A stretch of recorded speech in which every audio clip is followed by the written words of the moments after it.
Good evening and welcome to Notre Dame Day 2025, a global celebration of the Notre Dame mission where stories, spirit, and giving come together for a force of good. I'm Gary Sieber, class of 1981, the best class ever at Notre Dame, of course. Joining me at the anchor desk this evening is Jenna Liberto, Director of Internal Communications here at Notre Dame. Jenna? It's so great to be with you, Gary. Isn't this exciting? Another year. I'm ready to go. Here we are. So glad to be here. You know, my day job is to help tell stories about Notre Dame, and being a part of Notre Dame Day just gives me an even deeper look into Our Ladies University and what makes it so distinctive. Gary and I are happy to welcome everyone watching as we share the many unique stories of the people who make this place so special. Yeah, we're broadcasting live from the Duncan Student Center on the campus of Notre Dame. A lot of you know that that's over by the stadium, and over the next few days, it's from right here that we'll be inspiring you with one-on-one interviews with students and faculty, and we'll dazzle you with performances, competitions, and highlights from a wide selection of our lively student clubs. We'll also hear from Notre Dame alumni and how they bring the spirit of campus right to their own communities. We'll also learn about transformational research, acts of service, world-renowned athletics, and more. We'll be entertained by a magic show, a sandwich-making competition, the annual lip sync contest, and more student performances than ever before. And we invite you to participate. Join us in the celebration by making a gift to any of the more than 900 causes at Notre Dame, including financial aid, residence halls, and student clubs. Just click the green Make a Gift button on the Notre Dame Day website, select a cause, and just complete the giving process. It's very easy, simple as that. Our broadcast continues until midnight tonight. Live programming resumes tomorrow morning at 10 a.m. with guests throughout the day, including, and get ready for this list, the Dick Corbett head football coach Marcus Freeman, the Karen and Kevin Keys family head women's basketball coach Neil Ivey, and the Charles and Jill Fisher provost John McGreevy. It's the A-list, and we really do have a great lineup. It begins this hour when we'll hear from Notre Dame's own pentathlon champion, enjoy a performance by the Notre Dame Glee Club, learn about a new FDA treatment that Notre Dame helped develop to treat a rare disease, and so much more than that. But before we get to all that, all those stories, please watch this special welcome message from University President Father Robert Dowd. Hello, everyone. It gives me great joy to welcome you to Notre Dame Day 2025. Now in its 12th year, Notre Dame Day is a wonderful expression of who we are as a community. Each April, the Notre Dame family comes together on this broadcast to share the stories that animate the heart of Our Ladies University. These stories remind us of our mission, and they bear witness to the good that can happen when faith and reason are brought together in service to the world. As we look to the future with hope, we celebrate what makes Notre Dame distinct, a deep commitment to our mission as a Catholic university, to preparing compassionate, competent leaders who seek to heal, unify, and enlighten, and to conducting groundbreaking research to address some of the world's most pressing problems. During this broadcast, you'll hear stories that reflect the spirit of Notre Dame, stories of discovery, stories of joy, and stories of inspiration. It is my sincere hope that what you see and hear will not only stir your imagination, but renew your connection to this special community that strives, above all, to be a force for good. Your participation in Notre Dame Day fuels the passions of our students, empowers the work of our scholars, and supports the residential communities and causes that help shape our distinct character as the premier global Catholic university. I am deeply, deeply grateful for your faithful support of this important mission. And now I invite you to join me in a blessing. Loving God, we thank you for the many blessings you've bestowed on the entire Notre Dame community. We pray for everyone who makes up this community. We pray that we might all grow in understanding and in wisdom, compassion and courage, and in faith, hope, and love. And we make this prayer through the intercession of Our Lady, Notre Dame, and in the name of Christ the Lord. Amen. And may Almighty God bless you all, Father, Son, and Holy Spirit. Amen. Thank you so much, Father Dowd.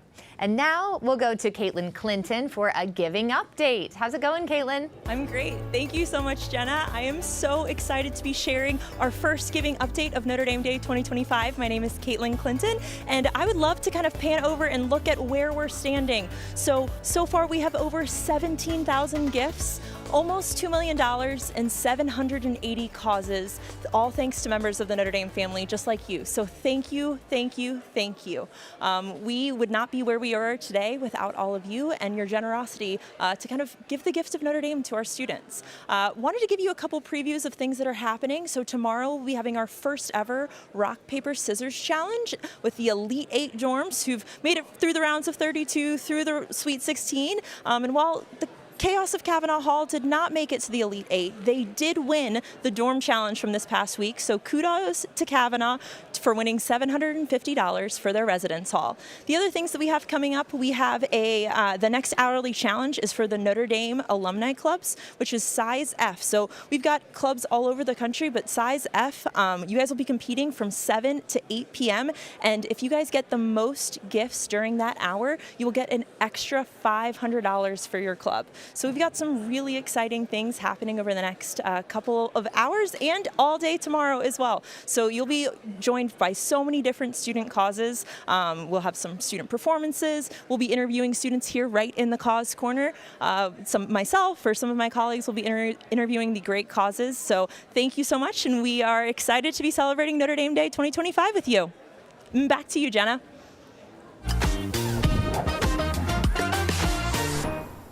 Awesome. Thanks, Caitlin. Our next guest, Jaden O'Brien, one of the most accomplished athletes in Notre Dame track and field history. She's a three-time NCAA indoor pentathlon champion, most recently setting school, ACC, and facility records with her win this year. She's also competed internationally, winning gold at the 2023 NACAC U23 championships and qualifying for the 2024 U.S. Olympic trials. A Bowerman Watch List honoree, Jaden continues to raise the bar, literally and figuratively. Jaden, welcome to Notre Dame Day. It's so great to meet you. Congratulations on all your success already. Thank you. Thank you. Yes. It's so nice to meet you. And you must just, of course, have a special place in your heart for Notre Dame, and we'll talk about that. But let's start with where you came from and what you're studying. Tell me a bit about you. Yeah, so I'm from Pewaukee, Wisconsin, and I'm one of 7, 5 boys, 2 girls, so Irish Catholics. Yeah. And currently I'm a grad student in the Mendoza Business School. I'm getting my master's in nonprofit administration. And I did my undergrad here also, where I studied American Studies and minored in digital marketing and theology. Fantastic. Yeah. So some degrees to go with those medals and those honors that we talked about, which is, again, one of the amazing things I know about being a student athlete here. Let's talk about your three-peat as an NCAA indoor pentathlon champion. What did that moment, take us back to that moment, what did that mean to you?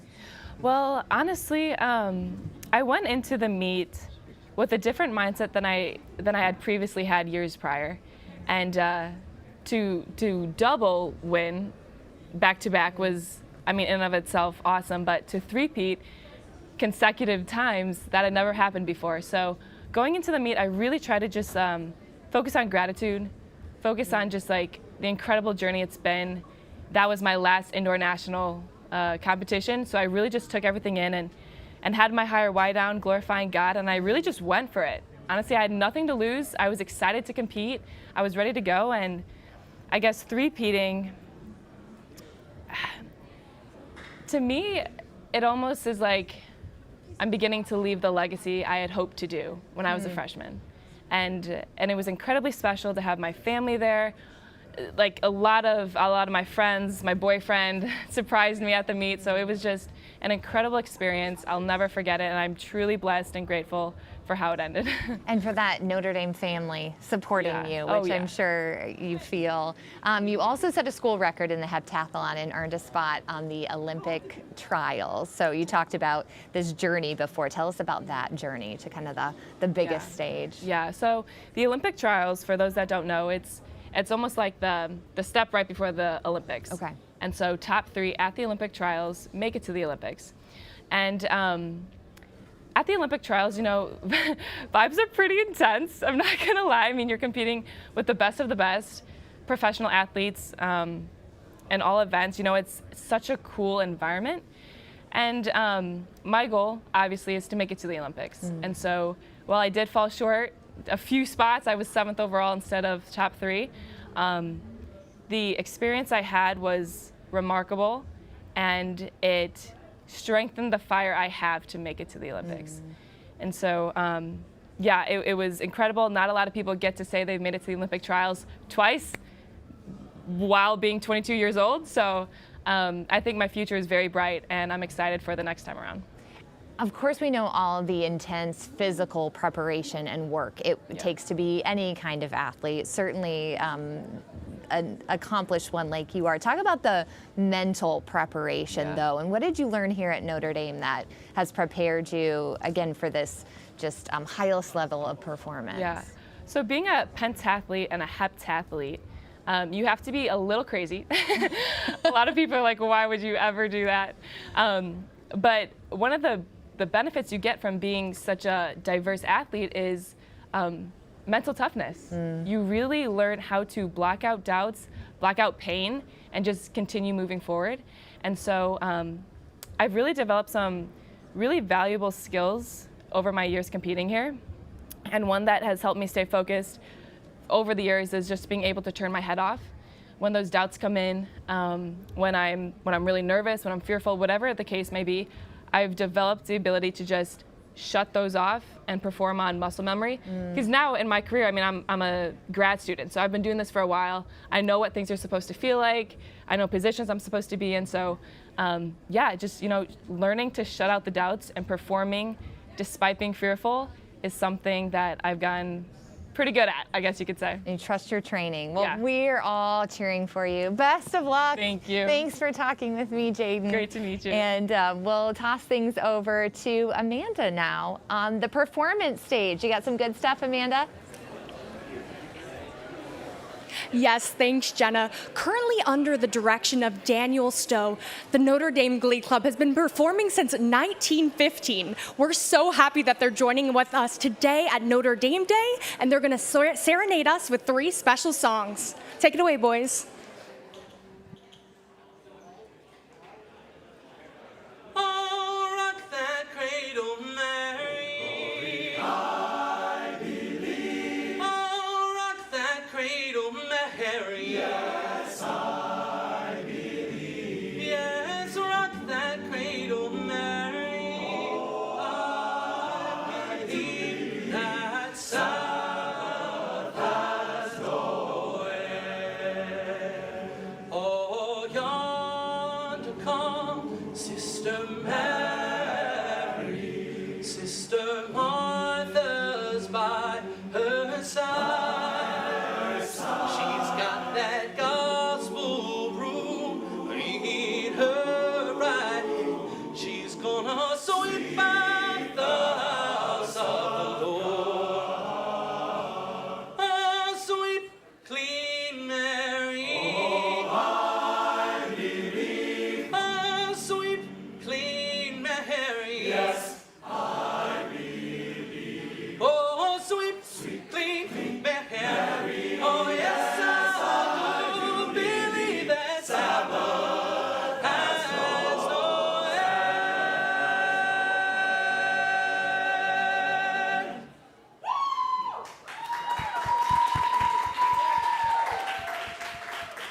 end. Ladies and gentlemen of the Notre Dame family, either you're closing your eyes to a situation you do not wish to acknowledge, if you're not aware of the caliber of disaster indicated by the presence of a pool table on your campus.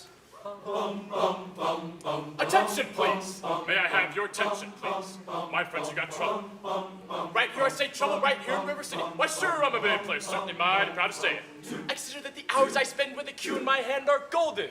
I'll be cultivate horse sense with a cool head and a keen eye. Did you ever take and try to give an ironclad lead to yourself on a 3-rail billiard shot? Heck no! But just as I say, take judgment, brains, and maturity to score in a balk-like game, I say that any who can take and shove a ball in a pocket. And I call that sloth. The first big step on the road to the depths of degradé. I say first a little medicinal wine from a teaspoon. than beer from a bottle. Yeah! And the next thing you know, your son is playing for money in a pinchback suit. And listen to something out of town, Jasper, hear him tell about horse race gambling. Not a wholesome track race, no, but a race where they sit down right on the horse. What? Like see some stuck-up jockey boy sitting on Dan Patch. No! My boy, or what Yeah. I should say.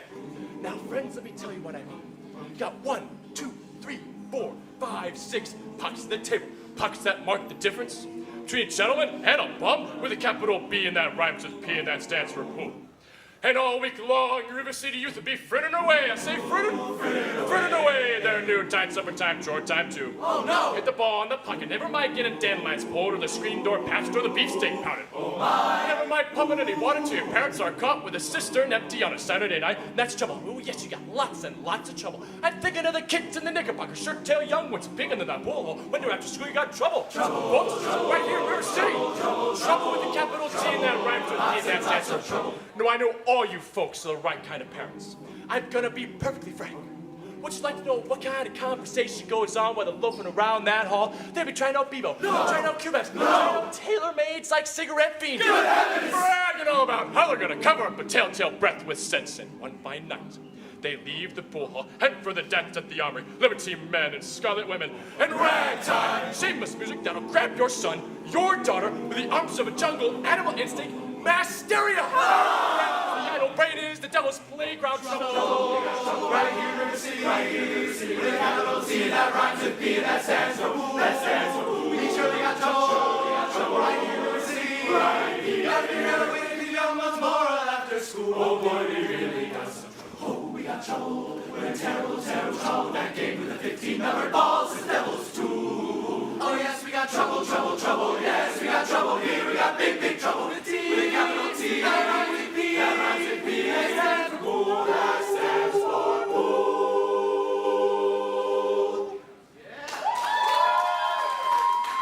Mighty sons of Notre Dame, sing her glory and sound her fame. Raise her gold and blue and cheer with voices true. Rah-rah for Notre Dame. Rah-rah. We will fight in every game, strong of heart and true to her name. We will never get her and we'll cheer her ever loyal to Notre Dame.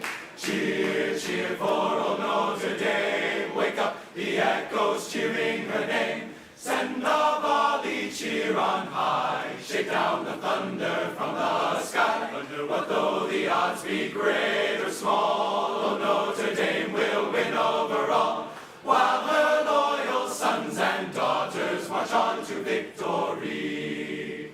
Onward to victory for Notre Dame.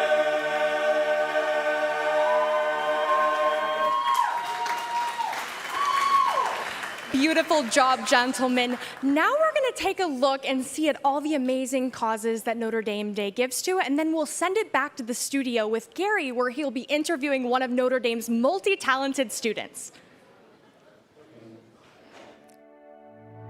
I was 7 years old when my father was diagnosed with pancreatic cancer.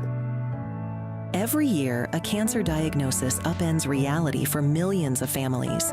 For the children who witness these battles and their fallout, the world can seem a lonely place. Not really understanding kind of fully the gravity of the situation. Camp Kesem, Notre Dame is one of over 120 collegiate chapters of Kesem National, a nonprofit committed to ensuring no child faces this struggle alone.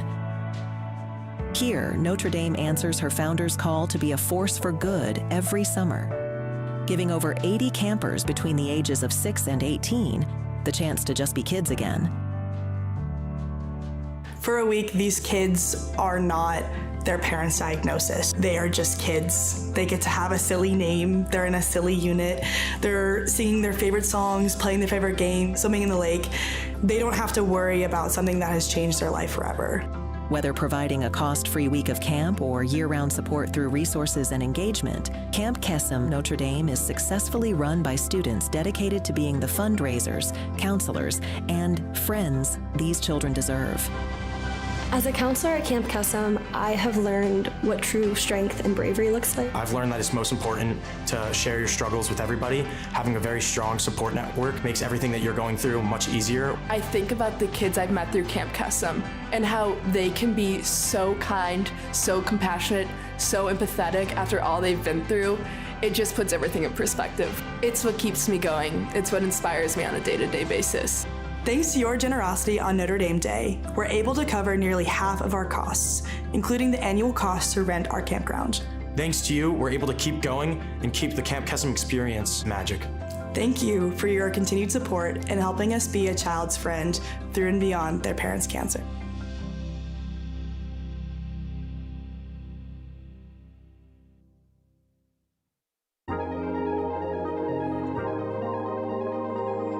I kind of want to go into this because one of the main goals of entertainment is to make people happy. That is something that I'm really passionate about. I want to be able to make people happy. The Themed Entertainment Association of Notre Dame allows students to nurture the creative spark as they prepare to enter an industry that is built on imagination. The themed entertainment industry encompasses a wide variety of events, from theme parks, museums, zoos, aquariums, escape rooms. Anything that you can add a story to falls underneath themed entertainment. Sharing common goals and a unique spirit, these students unite for encouragement and collaboration. Together they sharpen their skills, seek opportunity, and challenge each other to create increasingly unique and entertaining events that engage, entertain, and inspire the community at large. It allows a different form of telling stories. It allows people to be more at the center of the story, interact with the story, be immersed in this story. As an engineering student, I want to be able to have the challenge to integrate storytelling into engineering. It is creating something that people will have an emotional response to. Notre Dame Day is vital to all that we do and makes our annual LEGO Kingdom event both possible and free for all. From 8 a.m. to midnight in the Duncan Student Center, we welcome participants of all ages to build a LEGO theme park, giving kids a memorable experience and encouraging adults to unleash their inner child. Thank you for helping our creative spark ignite a career. Thank you for your continued generosity on Notre Dame Day and beyond.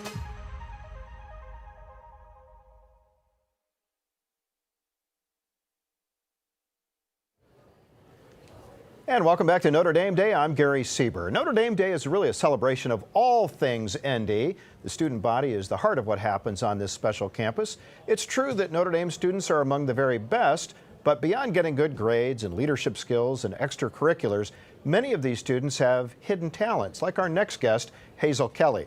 Hazel is on the set with us today. Thanks for joining us, Hazel. Appreciate it.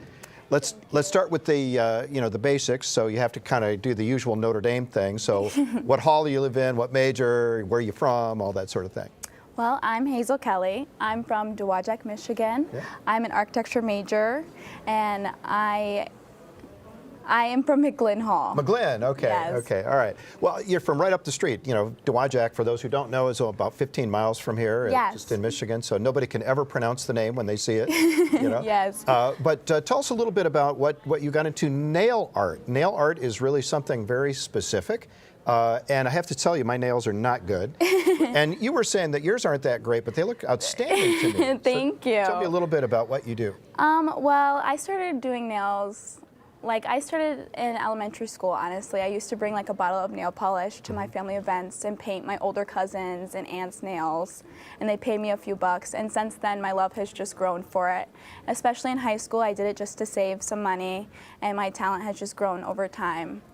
Well, how big of a business has this become for you over there at McGlynn? I mean, do you have people lined up or what? It's small. It's just a few people every here and there, every week, but it's nice. Yeah? It's definitely nice. It's a nice business to have while you're going to Notre Dame. It helps pay the tuition a little bit? Yes, definitely. It definitely does help with tuition and financial stress and everything like that.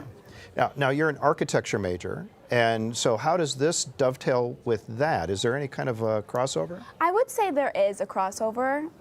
Architecture major here is very hands-on. We do a lot of painting, and when I do nails, I almost see them almost like tiny little canvases, and I feel like it's helped with my painting ability, specifically fine line drawing.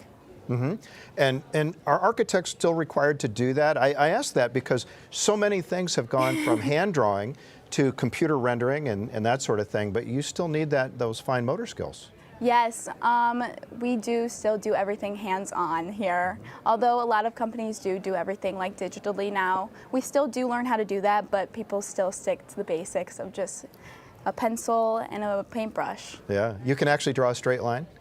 Yes, with the ruler. Yeah, you've got that over me. I can never do it. I do stick figures, but that's just, I was never very artistically inclined. This is amazing, though. Do you have a favorite design? I mean, anything that you really enjoy doing the most? Honestly, I wouldn't say I have a favorite design. I like doing anything. Like, I don't love one style over another. Anything that's gonna challenge me creatively, I like to do. Mm-hmm.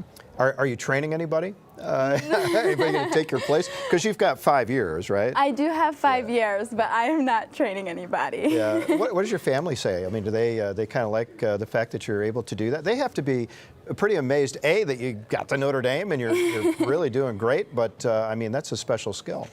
They do like it. I do my sister's nails at home. She definitely does love that. And my aunt, sometimes when I'm home, I'll do them, or my grandma, which they love that because they're like, oh, it's so nice. Sure. I noticed on a couple of your nails you had religious symbols. You had a crucifix on one, you had a couple of things. Are there tie-ins to Notre Dame? Do a lot of the people who get these things done, do they like to have those sort of connections? I wouldn't say a lot of people here use charms, like crucifix symbols, but I like putting them on my own. Uh-huh. Any female athletes come to you and say, hey, I got to have this for a basketball game? No, not really. I haven't had many athletes. I feel like it's hard to have nails when you play sports sometimes. Yeah. Hazel, thanks so much for chatting with us. We really appreciate it. And now let's go down to Notre Dame Day reporter Jake Irons. He's in the cause corner. Jake? Hey, thanks so much, Gary. We're now down here at the Cause Corner. Student causes are such an important part of Notre Dame Day, and we're with one now. It is the Black Student Association. Joining me now, Lauren Akers and Corey Bowden. Thank you guys for joining us down at the Cause Corner to promote what you guys do with the BSA. Can you guys tell us a little bit about what you guys do at the BSA? So BSA is a club for all black students at Notre Dame. At Notre Dame, there aren't a lot of black representative spaces for us, and so BSA is just one of those spaces where black students can meet other black students, connect with them, learn about their stories, and share experiences with each other. Corey, for you, what do you think is such an important part of BSA? Yeah, I think that the importance evolves around being able to build community because I think that that's something that's very important. And as president, I've tried to really emphasize that this year, building community within our community, and I think that it's turned out really well. For you guys, it's Notre Dame Day. What would the fundraising go to in support? Well, this Indie Day, we're fundraising to support our signature events that includes our showcase and other events like that. Each year, the Black Student Association has a goal to continue to grow. So all of your donations, that is what they'll be going towards. Awesome. And then for you, Lauren, what's maybe your favorite memory of being a part of BSA? Yeah, so this year I was honored to serve on the board, and for our BSA showcase, it was BET Awards themed. And so within the showcase, we had a fashion show segment, and it was a black 80s, 90s decades. And that was one of the things I really loved and enjoyed, getting to see everyone's artistic style and fashion, and just appreciating black culture and fashion altogether. Great cause here down in the student corner. Now we go back up to the studio. Now over to you, Jenna. Thanks so much, Jake. Appreciate it. The University of Notre Dame has become a leader in rare disease research thanks to the effort of the Bohler-Parseghian Center for Rare and Neglected Diseases, the Ara-Parseghian Medical Research Fund, and many research labs on campus. This enterprise started with just one disease, Niemann-Pick type C, or NPC, a neurodegenerative disease that causes memory loss, cognitive impairment, and motor dysfunction. And one of the most tragic aspects of this disease is it begins in childhood or adolescence rather than later on in life. So joining us to talk more about what's new in NPC research, and there's a lot of exciting things going on, is the director of the Ara-Parseghian Medical Research Fund, Sean Casson. Welcome to Notre Dame Day, Sean. Thanks for having me. I love your shirt, by the way. Good. Yeah. era. We just got it today. Ah, that's great. Well, it's great to have you. Tell us a little bit about the Research Fund. Just briefly share the mission, if you would, to start. Yeah, so it's named after our legendary coach, Ara Parsegian, but it was founded by when his son Mike and daughter-in-law Cindy, 3 of their 4 children were diagnosed with this devastating disease called Niemann-Pick type C. Tell me more about what makes this specific rare disease so tragic. Well, number 1, it's fatal. Number 2, it mostly affects children. Now, some children, patients are diagnosed when they're born. Some are diagnosed as adults. But like the Parsegian children, they were born healthy. And when they were about 4 or 5 years of age, they started to notice with their youngest son, Michael, some decline. He just wasn't keeping up with other kids on the playground. And it took a number of years, and that's another thing that's devastating. It takes a number of years for a diagnosis.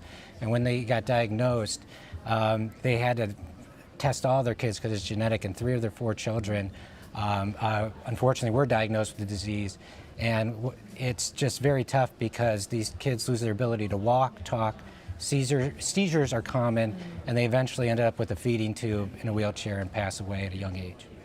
And the Parsegian family has really taken this tragedy and turned it into action, and there have been breakthroughs in this research at Notre Dame. Tell us about the hope here. Yes. So, they started this 30 years ago, and nothing was known about this disease. Through great support by so many and a number of great researchers, we've made great advancements there, and we've actually had 4 therapies that have gone through a phase 3 clinical trial. Now, I will tell you, getting therapies approved is very tough. If you came to me 4 years ago, I would have told you we were in a pretty dark place as a community. One of our most recent clinical trials was rejected by the FDA, and patients were losing access. But because of the perseverance of the Niemann-Pick community, the families, and so many, on September 20th of this year, at exactly 10:30 a.m., I got a text that we got the first approval for a therapy for NPC, and then actually 4 days later, we got word of the second approval ever for NPC. That's a huge, huge deal. How can people support this work, Sean? If they see this tonight, they're inspired. We know there's great work happening here. How can people get involved? Well, you can donate. It's Notre Dame Day, and so they can definitely, we can continue to raise funds for this. These treatments are therapies. They slow the progression of the disease, but they are not cures. Our next generation of therapies we're developing, we really believe are going to be those game changers or cures. So please join us and donate.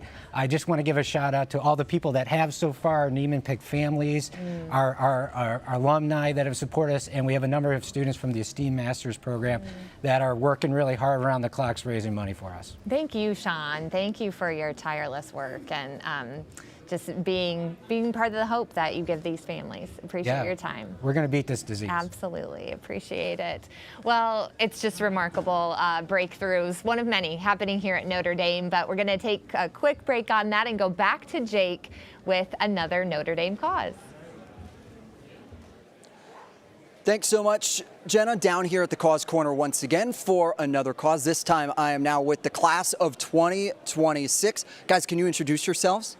Hi, my name is Erin Bauer, and I'm the class of 26 vice president. I'm Nick Seifried. I'm the class of 2026 treasurer.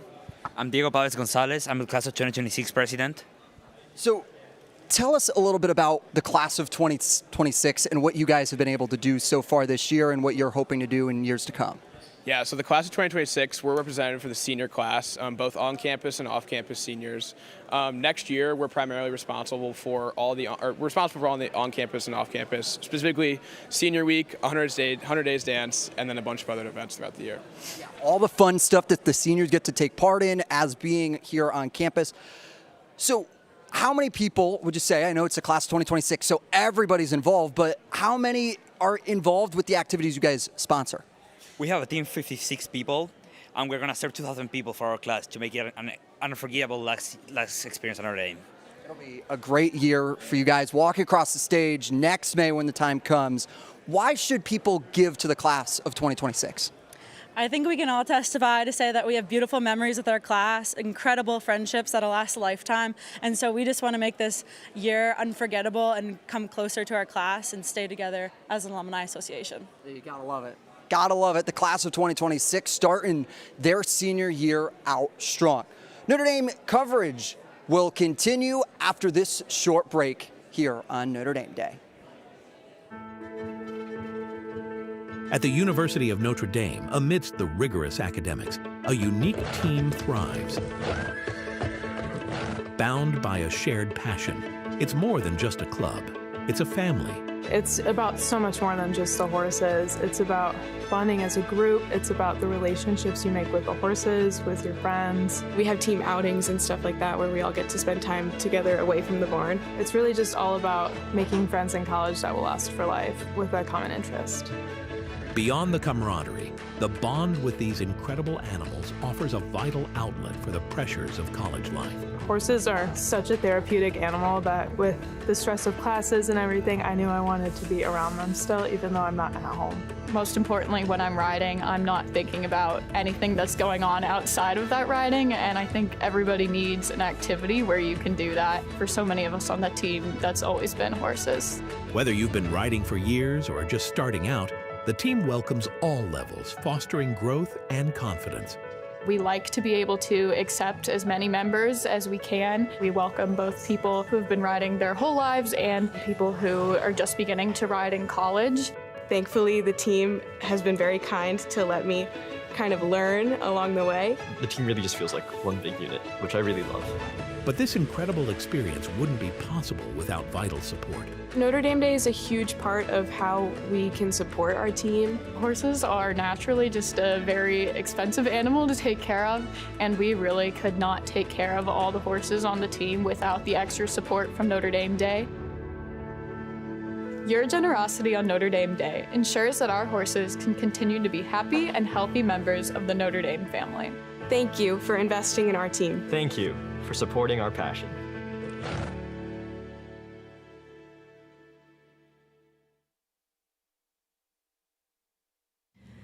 To everyone in the Notre Dame community who so generously welcomed me and made Notre Dame a second home to me, thank you. The greatest gift that anyone could ever give me is the chance to dream, and Notre Dame and all the donors have given that to me through the scholarship that I'm on, but also the financial aid and the mental and physical and academic support that I'm getting here at Notre Dame. So this has been one of the greatest 2 years ever, and I look forward to the rest of my life after Notre Dame. Every year, the University of Notre Dame successfully meets each student's demonstrated financial need in full, a feat that would be impossible without donors like you. Thank you very much. I'm so grateful to be able to have been a Notre Dame student and to grow as a student, as an athlete, as a person here. And thank you very much, and go Irish. Thank you so much for your kindness and generosity. Your support in me really is more than financial aid, but it's support for me to grow and feel as though I belong at Notre Dame. You made it possible for me to attend and possible for me to know all that Notre Dame has to offer and to love it. So I just can't say anything other than thank you. If it wasn't for Notre Dame, I would not be in any position to do that on my own. But this community has helped me out so much, and I want to thank everyone for doing that. By supporting financial aid, you help ensure that students from all walks of life continue to benefit from all that Notre Dame has to offer. Notre Dame is community. Opportunity. Life-changing. Family. Home. Freedom. The people. Community. Opportunity. Force for good. Notre Dame is home.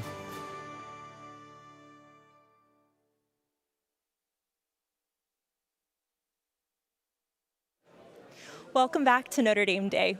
I am here with Dr. Lisa, who's the director of the Peace Tech and Polarization Lab. So, Dr. Lisa, can you tell me a little bit about what your work does here in the Keough School? Sure. So we know that technology today is often really divisive, that people who spend a lot of time online end up really disliking the people that they're talking to. And what we're trying to do in my lab is to look at all the different ways of designing technology that can be good for society, that can bring people together. So Notre Dame actually has a reputation for designing tech for good, and that's what my lab is really feeding into. How do we design technology that allows people to understand each other and listen to each other better? That's amazing and so fitting with the mission of Our Lady's University. So can you tell me a little bit about your background? How did you get involved in this work in the first place? Sure. I was actually in Afghanistan working with the U.S. military and local Afghans at a university, Kabul University, to try to figure out how the U.S. military could talk with the local population. And we realized there was no real platform that was designed to help people talk to each other like that. And so that started in about 2010, and for the last 15 years, I've been working on this and working a lot with students. So students are the center of my lab's work. So what do your students do? How do your students work in your lab? Right, so right now we have 2 big research projects, and they're working with me to train artificial intelligence on how to help people talk in ways that can acknowledge what the other person is saying without like sort of using hateful or polarizing ways of talking. So how to talk with each other that's more civil, that's more public. And then they come with me to conferences out in San Francisco and in other places in the world. I've taken students to Kenya and to New York City and even to Rome to really like look at what's the Vatican, what does Pope Francis want for technology? And the Pope, who has just passed, he did so much to call for technology to bring humanity together. And so my lab is really answering that call from the Pope to design technology that's going to help humanity. Well, it wouldn't be an update here from the Fundraising Cause Corner if I didn't ask you about what gifts on Notre Dame Day would mean to you and to your cause and to the students. Right, so I get grants for my research, but I don't have funds in my lab to be able to take students with me to San Francisco, for example. And so a few years ago, I held a big conference in San Francisco, 400 people, and I took 10 students with me. And they all had to do private fundraising to get the money to go there. And what I'd really like to do is have a fund where I can take students, because what happened at that conference is they met technology companies, and 3 of them now have jobs in tech companies from just going with me to a conference, just being there and being able to meet with the technology companies and understanding the world of Silicon Valley and what's happening there. That's amazing. Well, thank you so much, Dr. Lisa. We appreciate your time today, and we are going back to you, Gary. Thank you, Caitlin. Our next guests here in the studio are part of a student-led effort that's harnessing innovation, collaboration, and empathy to address real-world challenges across the globe. Through a unique partnership with the St. Josephine Bakita Vocational Training Center in Uganda, this group has helped create sustainable solutions to support economic opportunity and community development.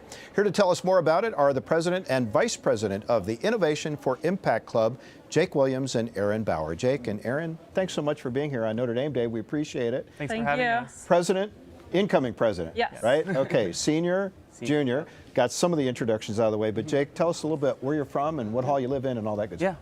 Jake Williams. I am a senior here at the University of Notre Dame, graduating in just a couple weeks. Studying management consulting, and I'm happy to say I'll be the first Notre Dame student to graduate with a minor in impact consulting. So super excited for that.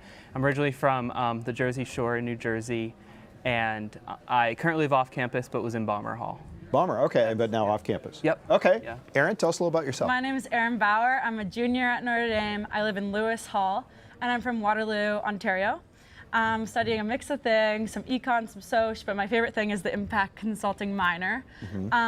And we have loved being a part of this club, and we're excited to tell everyone about it today. Yeah, Ontario. I was going to say you're a hockey fan, eh? Yep, I am. All right, got that right. I can speak Canadian. So. Yeah. Well, tell us a little about the Innovation for Impact program. I mean, this was a mouthful when I read it. I mean, you're talking about all kinds of things there, but Jake, lead us off. What do you do? So the Innovation for Impact Club is a student-led organization under the Powerful Means Initiative in Mendoza College of Business.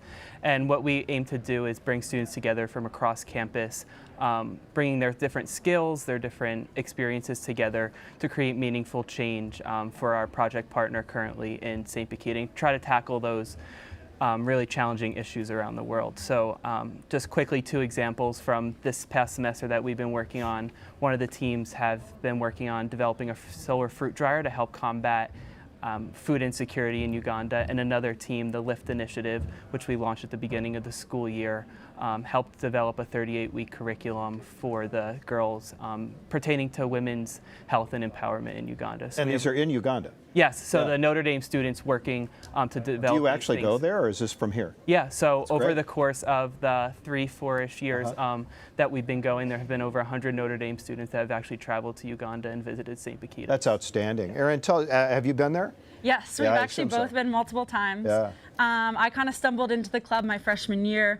My field hockey teammate pulled me into one of the club meetings my first week here, and I was just absolutely captivated. One of the head of school, Victoria Nyanjura, who we'll get into, she was there and told us her story, and since that meeting, I have just been ultimately inspired and want to do everything I can to. Now, I'm not going to make you tell us the whole history of Sister Josephine Bakita, but what's the relationship there? How did that come about? Do you know? I mean, what's the history there? Yeah, so in the Choli region in northern Uganda, where the school is located, a lot of the women in that area are descendants of family members who were held captive and are victims of the Lord's Resistance Army. And Saint Bakita is the patron saint of human trafficking. So that's kind of where the name Saint Bakita comes in. And then through our partnership with Notre Dame and then the Archdiocese of Gulu, the school was reopened in 2021. So there's still that Catholic identity there. That's great. Now, you've had hundreds of students go through this. You've had affected thousands of people in Uganda. So, Erin, what's the follow-up act? You're going to take over as president. What do you want to do? I think we're really excited for next year. I think seeing it grow since my freshman year to now has been absolutely incredible. It's really expanded, and I think one of the biggest things that's made a huge impact this year is the minor has been opened up to every college across campus. Used to be just business students, but now it's opened up to every college, any major. So that has helped us grow tremendously. And I think for next year, we have tons of different goals, but I think namingly, we want to do a run on campus during the football season to kind of include everyone. Our bigger vision for that is to do a marathon in Uganda. Wow, great. But we're gonna start small and have one hosted here.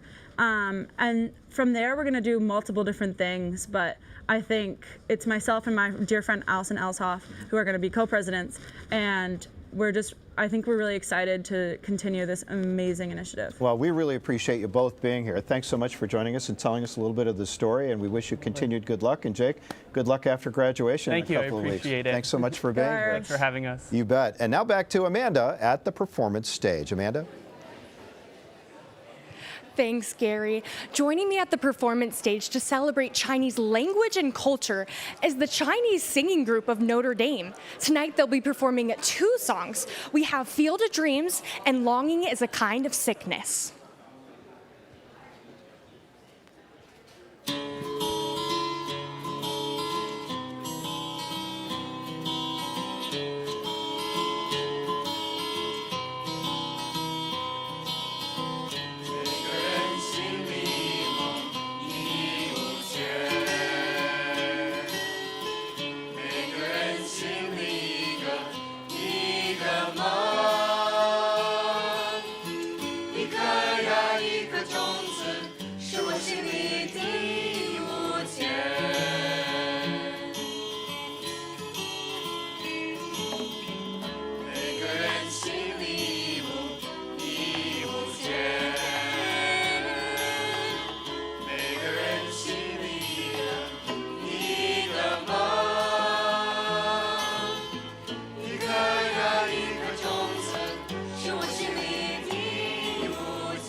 一辈子人都想都来不及，发现已经失去最重要的东西，恍然大悟早已远去，为何总是在反锁，只能再次相信，错的是自己。他们说这就是人生，甚至体会，甚至人是眼泪，还是躲不开应该有的情绪。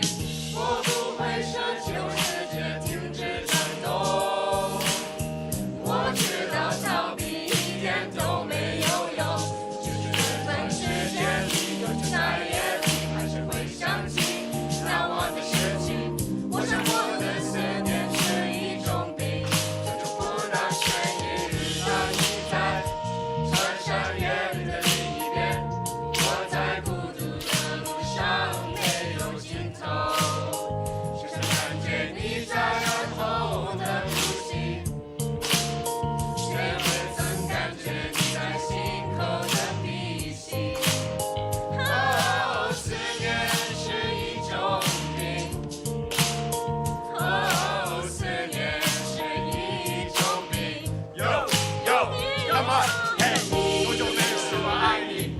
多久没有拥抱一所爱的人？当这个世界依然那么美好，只有爱可以完成更好。我相信一切都来得及。别说那些纷纷扰扰，别让不开心的事停下了脚步。就怪你不说，就怪你不做，别让遗憾继续，一切都来得及。当你在穿山越岭的另一边，我在孤独的路上没有尽头，想看见你在耳后的呼吸，却未曾感觉你在心口的鼻息。哦，思念是一种病，哦，思念是一种病。当你在穿山越岭的另一边，我在孤独的路上没有尽头。 What a treat. Notre Dame Day coverage will continue after we take a quick look at all the things Notre Dame Day helps power. The joy of climbing is that failure is inevitable. At some point, everybody gets stuck. Everybody slips. Everybody falls.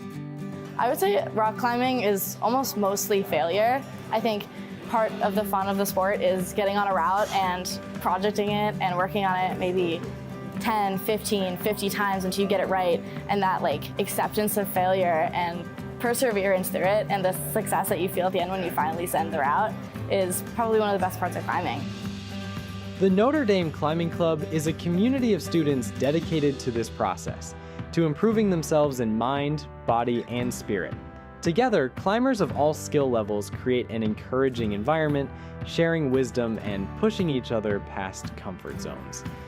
Thanks to Notre Dame Day, the Climbing Club was able to travel to Kentucky's world-renowned destination for rock climbing, Red River Gorge. The beauty, the challenge, the camaraderie. Every facet of the trip enriched students' lives, and none of it, however, would be possible without the most up-to-date gear. Proper ropes, harnesses, helmets, and a litany of other devices are essential to climbing success. Thank you for giving us the tools that we need to safely push ourselves. Thank you for your continued support of our climbing family. 1, 2, 3, Irish!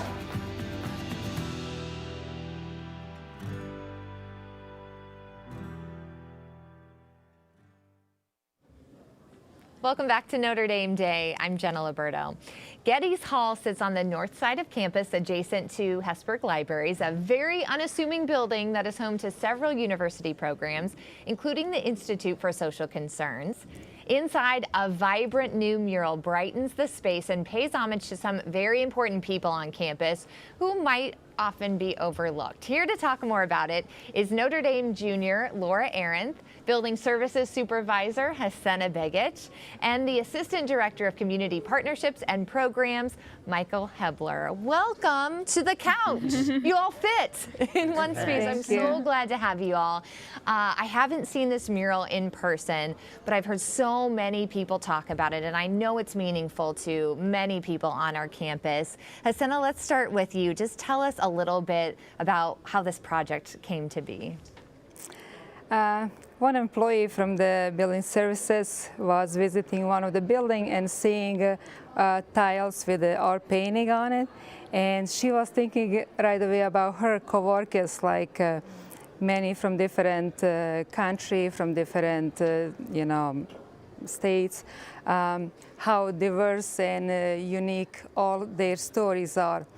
And then she wanted to do something more and bring our department like as a unity of being like unseen or like behind the, she want to bring everybody out and their stories to, and she was looking for idea how she can do it instead of words. Then she came up with, she met Eve Kelly, and she listened and she agreed with her idea. She pointed her to the direction of the Michael. With his enthusiasm and knowledge, he made all those our stories, custodial experiences, into beautiful art. Michael, tell me how that came from an idea to kind of this energy to what we see right now in Geddes Hall. Yep. So if you visit the Institute for Social Concerns page on Notre Dame Day, you'll see our executive director, Suzanne Shanahan, say how we do our work is as important as what is achieved by our work. And how we do our work is together, in collaboration, in community. And so our very first class, we offered a course, Art and Social Change. Laura was a student. In our very first class, we got together with Hasena and her colleagues in building services, so custodial staff, students, and local artists. And we started doing storytelling. People brought photographs to share about their lives and planting the seeds of what would happen over the course of the semester, which was building relationships. So Laura and Hasena paired up, and we had these different pairs. And really, out of those conversations, two ideas emerged. One was a mural, which would honor the work and contributions of custodial staff on our campus. And secondly, a photography exhibit through which students would conduct research through a photo voice methodology and work with custodial staff. And custodial staff themselves would curate the exhibit through their own photographs, which Hasena and Laura participated in. And so the end product was both the mural and the photography exhibit in Geddes Hall. But just as important as that end product was the process through which the relationships formed and a whole lot of learning was conducted. So. Laura, tell me about that experience as a student being part of this process. And is there a lesson that, more than all the others, I'm sure there were many that you'll take away from this? It was just an extremely rewarding experience. When I had signed up for the class, I had no idea about how we were going to get to be so involved and like form first-hand relationships with custodial staff.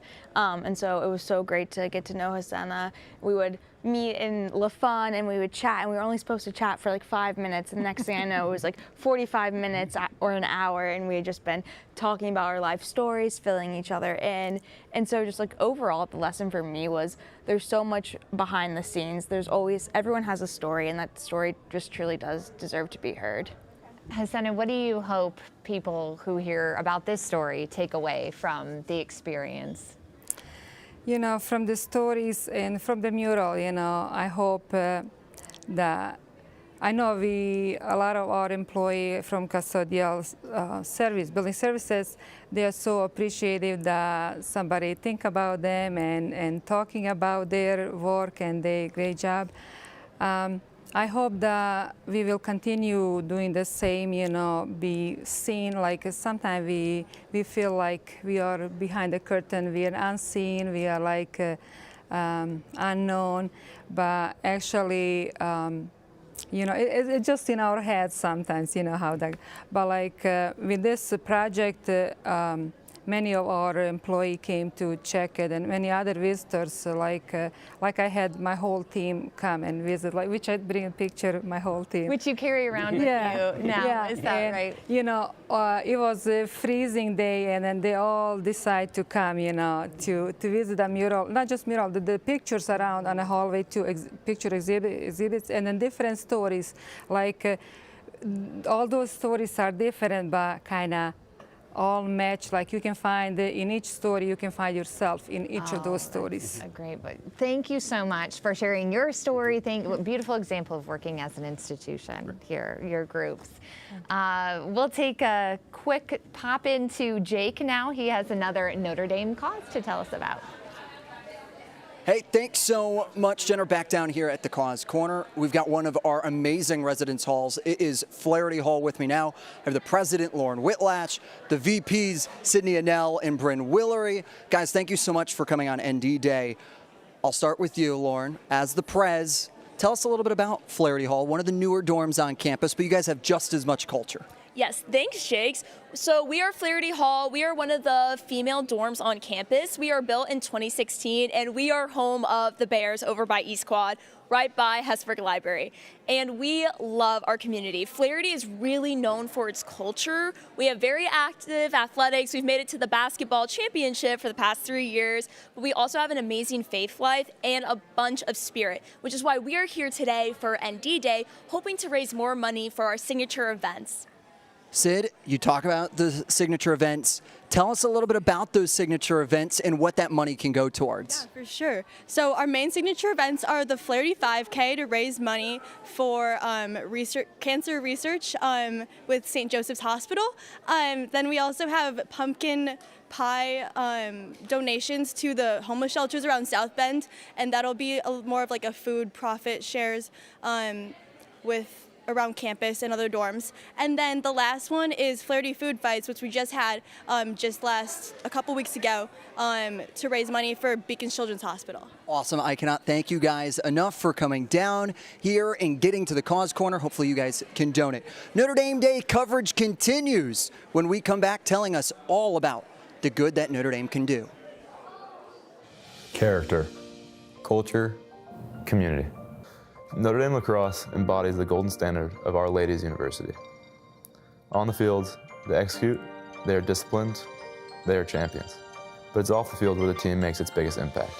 Our work doesn't just stay within the walls of this locker room. You know, our work extends beyond that out into the community, and whether that's, you know, helping people through the Boys and Girls Club or through Fighting Irish Fight for Life, or, you know, the various things that we do. You know, we do whatever we can to kind of help the community and, you know, extend it beyond the walls of our lotto. Every year, the Notre Dame lacrosse team commits themselves to serving the common good by giving back to their community. It's a chance for us to do a good thing for somebody else who is less fortunate than us, and to really take something from it and learn a lot about ourselves that we might not have been given the chance to learn. For 5 decades, the Boys and Girls Club of St. Joseph County has been a place for kids to grow, to learn, and to realize their full potential. Sharing the club's mission to positively impact the community, Notre Dame men's lacrosse regularly volunteers their time and talent to help better serve the boys and girls of Michiana. There's a kid at the Boys and Girls Club called Jaden. Every time I went over there, he was kind of the kid I stuck by. He was just a quiet kid, loved sports, and kind of stuck to himself, and I kind of attached onto him, and he's been in my locker ever since we drew a picture together, so that was pretty cool. With your support on Notre Dame Day, we're able to collectively be a force for good in our community, advancing the university mission and living up to our 3 pillars. Thank you for fueling our service. Thank you for empowering us to be champions in our community.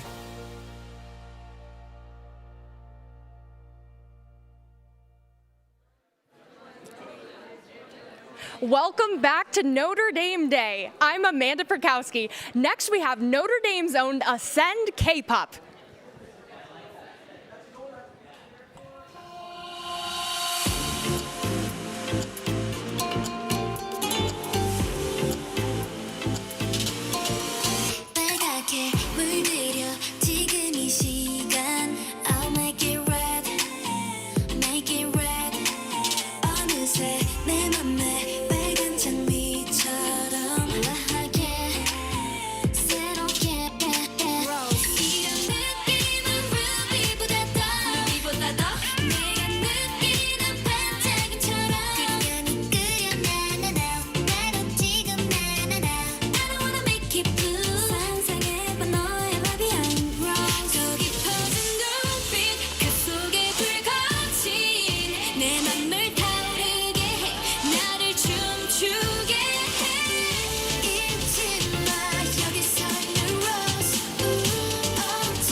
반짝이는 눈빛 루비같이 모든 시선 eyes on me 내가 그 누구보다 더 빛나게 빨갛게 물들일게 이런 느낌은 사탕보다 더 세상보다 더 내가 느끼는 달콤함처럼 그냥 끌려 나나 지금 나나 I don't wanna make it blue 만들어봐 너의 나비야 rose 저 깊어진 눈빛 그 속에 불거진 내 맘을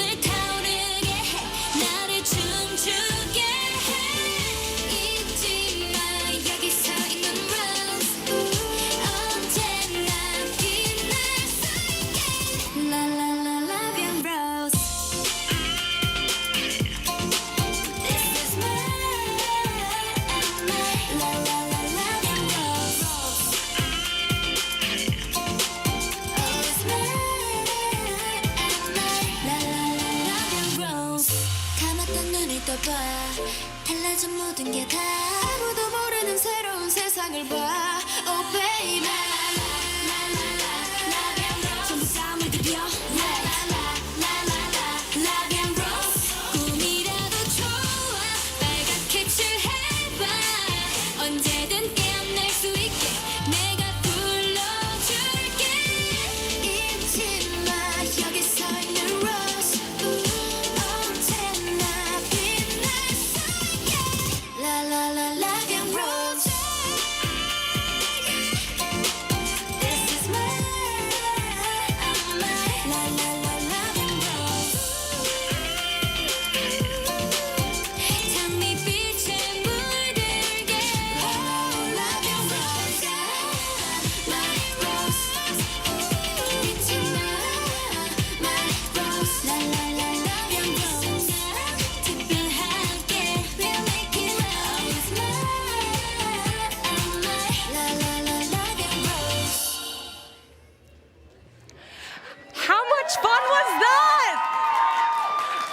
So much Ascend K-pop. Now back to Gary and Jenna at the desk.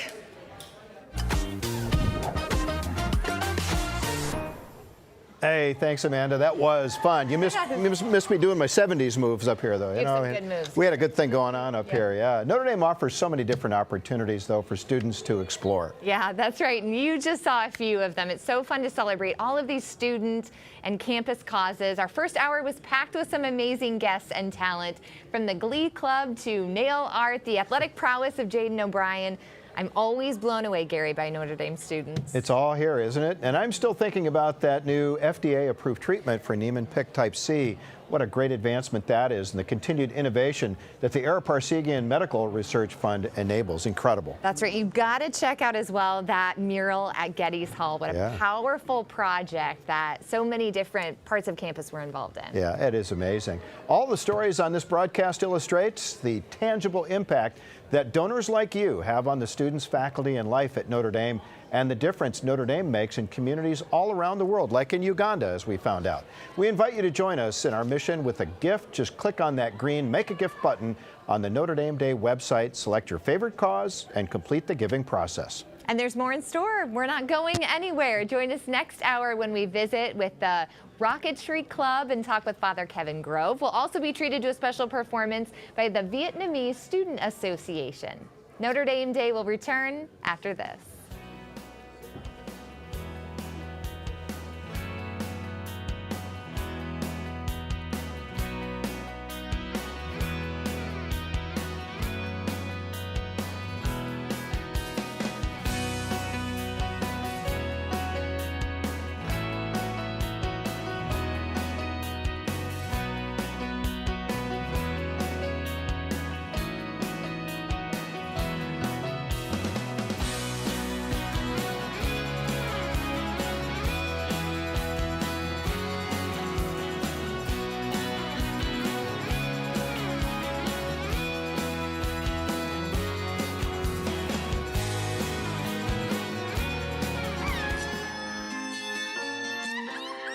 Traditional Mexican music, I think, is hard to really dip your toes into unless you're smack dab in the middle of it. But Mariachi ND brings that ability, that chance for everyone to connect with it here on the campus. It's been a great chance to not only experience and understand it more myself, but to also bring that to other people who have never been around it maybe. I would have never thought that Notre Dame had a mariachi club. Mariachi ND is incredibly important, especially at Notre Dame, as a way for people to express their culture. For those with Mexican heritage or that want to get involved in that culture, it is a beautiful way to, see the life and the joy of that. A lot of us are really far from home in a very different environment. Mariachi is a chance for me to kind of bring my culture here. There's so many people here on campus who maybe mariachi wasn't the biggest thing for them growing up, but now they understand the relevance of it, how important, how fun it can be. I started off just as a member, and now I'm the co-president, and so it's really great to just see the growth. The effort that we have put into it in recent years has really just skyrocketed the popularity of it on campus. Having the ND Day funds has been so important for us to be able to welcome everybody who wants to come in, to be able to say, yes, you can play this instrument. Yes, we have that size traje for you. Yes, we can get these bows, we can get these shirts, like no barrier to entry. Really just be a welcoming, open-armed group. You get to meet awesome people, you get to express your culture, and you get to play music. What's not to like about that? Thank you to the Notre Dame Day community for allowing us the funds and the resources to be able to welcome everybody on campus, to provide a space for people on campus, and to bring the tradition of mariachi Mexican music to the greater Notre Dame campus and South Bend area.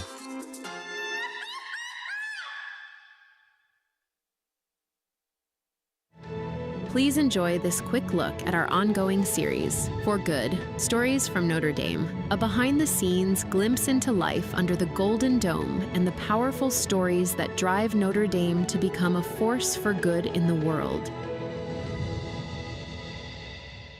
There's so much negativity swirling around about college athletics writ large, and NIL, the transfer portal, concussions and healthcare, Title IX, that there's an inequity in what we're doing. There's a huge buzz about everything going on, and unfortunately, most of the narrative is negative. What is worth fighting for in college sports? What is still good and fundamental and true? And why do we need to get that out there more into the narrative? Yeah. I go back to my dad on this. I mean, again, when I talk about what he was doing when I was born, right, and the arc of what he saw, change scares people, right? I mean, it's just that way. And there's always going to be a certain percentage of people that are going to look on the dark side of whatever you're doing. Yeah. And so you can't waste time with them. There's nothing wrong with listening to them to make sure that they're not telling you something you need to know. Right. But you can't get bogged down in where they are on things, because there's always going to be naysayers about anything. My dad used to always say that college sports has done more for education and poor families and families without means in this country than anything besides the GI Bill, right? And so when you look at that and you think the opportunities it is given for kids to go to schools, all over the country, the hundreds of thousands, millions of kids that have participated in college athletics, many of whom might not have even gone to college without it, right? That certainly is a worthwhile endeavor, period. You could put a stop on that and end it right there. What it does for those kids who play, what it does, the experience of, and the enriching experience. And listen, there are people that have these unbelievable experiences who are in the band. There are people who have these unbelievable experiences who give their time to service and to things like that. There are people who in laboratories who are doing unbelievable work, and that's where their passion is, and that's where their energy and effort goes, and that enhances their experience and grows them as a person in so many different ways. Yeah. The same thing that athletics does for another group of people. So we're not isolated on this island of people, who are in this passion play. We just happen, people don't want to go to a lab, right? I mean, Notre Dame would love to sell tickets to the science labs down there. We have some beautiful facilities. And if they could get 100,000 people to show up, they'd build a stadium around that too, right? But people love athletics. It brings a community together. It's a wonderful thing for the university to have both within the university and creating community on the campus and that, but also to bring people back over the years and all of that. I mean, there's so many that I could go on and on. The connections to alumni and people who, Notre Dame is a place that's famous for the way the alumni stay connected to this place, and athletics gives them one venue to do that, right? And one thing to rally around and be part of. So there's just so many different things, Lou, that I believe that college athletics does. And that's all outside of what it does for those kids who are fortunate enough to be part of a team and to have this experience of playing college athletics, because that teaches them so much in the room here as teammates, dealing with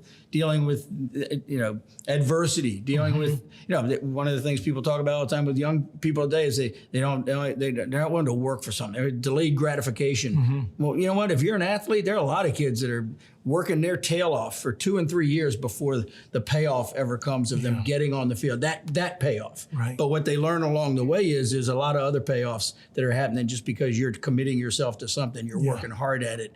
And even if you don't get that ultimate payoff of getting on the field, you've gained something in your understanding of yourself and how you'll handle the world. And that's so valuable. So I could go on. That's great. Stay tuned to the Notre Dame Day broadcast as we bring you more excerpts from the For Good series with a wide array of guests, all working to serve a world deeply in need.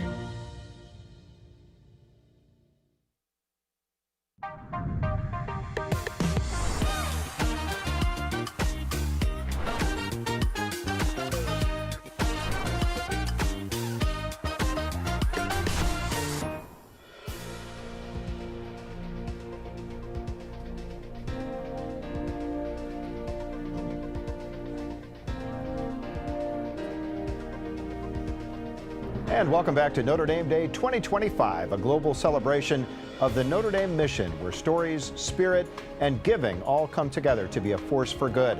I'm Gary Sieber, and we're coming to you live from the Duncan Center, right next to the Notre Dame Stadium on the beautiful campus of Our Lady's University. It's a great place to be, and I'm Jenna Liberto. If you were with us in our first hour, you know we're off to an incredible start, from inspiring stories of rare disease research and national championship winning student athletes. We've already seen the heart and the talent that define the Notre Dame family. Yeah, the excitement continues right now in the second hour of our broadcast. In this hour, you'll meet students and faculty who are shaping the Notre Dame experience, including conversations with MBA student leaders and Notre Dame professor Father Kevin Grove. We'll also check in on our fundraising totals and head into the science lab for a demonstration with Kate the Chemist. Always love that. Yes, she'll be awesome. Plus, a live performance from the incredibly talented students of Harmonia a cappella. If you've never heard them before, stay tuned. You're in for a real treat. And of course, Notre Dame Day is about supporting the programs, clubs, and causes that make this university so special. When you contribute to Notre Dame Day, you help students flourish, you support teaching and research excellence, and you invest in a university that strives to be a force for good in the world. We invite you to join us in celebrating Notre Dame and make a gift. It's easy. Just visit notredameday.nd.edu. Click on the green Make a Gift button. You'll be able to choose your favorite causes, clubs, and communities in just a few clicks. And now it's time to go to Notre Dame reporter Matt Engelbrecht at the performance stage with some students who are quite literally shooting for the stars. Matt? Gary. A wise man once said, fly me to the moon, okay? But this program is a little different than anything else that you can see, and not just around the nation, but #1 in the nation. You talk Notre Dame and you think sports, you think athletics, but what about a controlled explosion to the moon? Well, not really to the moon. It's a little bit lower Earth orbit than that. But tell us, so what do we have here, and also the Rocketry Club? Luke, we'll start with you. Yeah, so we are the Notre Dame Rocketry team. Every year we design, build, and launch rockets to compete in the NASA student launch competition. So we have some pieces of our rockets from past years. Our current rocket is in our workshop because we're launching it in the next 3 days here. Next 3 days. Yeah. I was told 24 hours, you're on your way to Alabama. Yes, sir. So for those that are watching at home or need a little bit more information, it's a competition. So you're getting things ready today to compete for tomorrow. Yep, that's right. Yeah, we're going to drive down there, do our best to win it again like last year. So what is the competition? What's it entail? What are you supposed to do with your rockets? Yeah, so it's a full year competition. It starts immediately as we get to campus. So we spend the fall taking in the challenge that NASA gives us. So they give a unique payload challenge every year. So we have to design something to do that. We have to design the whole rocket itself. There's a lot that goes into that. We'll also build a smaller rocket and get to launch that in the fall. And then the spring, it's a lot of construction, building the full rocket, testing, launching that near here, and then traveling down to Huntsville at the end of the year. And another big thing that we do throughout the year, from start to finish, is educational outreach. Yeah. So we go out a couple of times a week to different places in South Bend and the general area here, elementary schools, public libraries, things like that, and just kind of get kids excited about rocketry, show them what we're making, show them they'll make like mini versions of it themselves, and kind of get to see why it's so cool. Yeah, and part of it is obviously reaching to the sky, but also outreach in general to kids. This is your 4th year, so I've already called you kind of the expert in all of this. Yes. How has the program evolved since the first time you got into it? Yeah, you know, it's been a really amazing experience. You get to come in as a freshman, and for me, I was somebody who had no access to anything related to rocketry in high school and had just always found it interesting. I got to come in my freshman year and really get hands-on work with all of these different components. And as you grow on the team, you also get to grow in your leadership skills and continue to mentor the new members coming in. So it's really exciting. So how many members are we talking currently? Yeah, so we start the year with about 50 total. Okay. I think towards the end of the year, we get down to about 30 pretty active members. So it's a really big team, and everyone's really involved and really passionate about it. Yeah. So you've done it 4 years, your 2nd year. Yes. So can you tell us kind of a little bit how it started? Did you just see the rocket and think, you know what, I want to do more of that? Yeah, so coming in as an aerospace engineer, I feel like the first club that I really look at is the Rocketry Kind of goes hand in Club. hand. Pretty much. Just a little bit. I even talked about it in my college application essay. I knew I wanted to be a part of it. I saw all the successes that we've had over the years, and it was just electric to go down to Huntsville, Alabama last year and be a part of it, really see all the engineering, all the hard work that goes into it, but also all the teamwork and the love that goes into it as well. So there's definitely a lot that goes into it, and I'm really excited to be on the road tomorrow. Yeah, you talk about a lot going into it. A lot can go wrong with it as well. One thing I know about rocketry and just space flight in general, it's hard. So Luke, can you tell us a little bit about the failures, the things that you guys had to overcome as a group, as a club, to get you not only first last year, but competing this year as well? Yeah, so it's definitely a learning experience. We have test flights throughout the year, and anything can go wrong at any point. So sometimes our parachutes fail, and we have to take a step back and figure out what went wrong, what can we do to prevent that from happening again. And you know, we've had a few late nights, things go wrong, and you have to fix the rocket and get it back flying condition again so we can win it, right? So that happened a few times this year where things didn't go right, but you know, we have such a resilient team and such a hardworking team that we can do pretty much anything we put our minds to in terms of fixing the rocket, making it fly again. Can you look at the screen now and describe what's going on? Yeah, so this is our competition launch. This is what won it all last year. No, go back to the footage. Go back to the footage. Oh, we got to go back to the footage. Yeah. Go ahead. So what you saw, there were some flaps deploying to get us exactly to our target altitude. Part of the competition is hitting a target altitude we set, and we were 1 foot off of our target altitude, and it's about a mile high, so 1 foot, that's pretty close. We were very proud of that flight right there. Oh, that is amazing. And this is kind of where it starts. We've all seen the footage of Tesla, SpaceX, Tesla, Musk, SpaceX, what they have done. Can you guys talk about kind of the inspiration of what SpaceX has shown you guys in terms of how it's also inspired what you've done with rocketry? Yeah, sure. I think just that thinking outside of the box is a good thing. You know, rocketry's been done the same way for like 50 years, and then SpaceX shows up and changes the game with all these new ideas. And so I think that's what we're all about is, you know, don't be scared to take a step out and try something different than we've done in the past. And I think some of our success the past few years has been from changing things up and seeing what happens. So. Yeah. And can you guys go through majors? What are your majors? You said aerospace engineering. Yeah. So I'm aerospace. I'm a senior. Aerospace. Senior aerospace. I'm a senior. I'm double majoring in aerospace engineering and Chinese. Of course you're double majoring. What about you? I'm a sophomore, also aerospace engineer.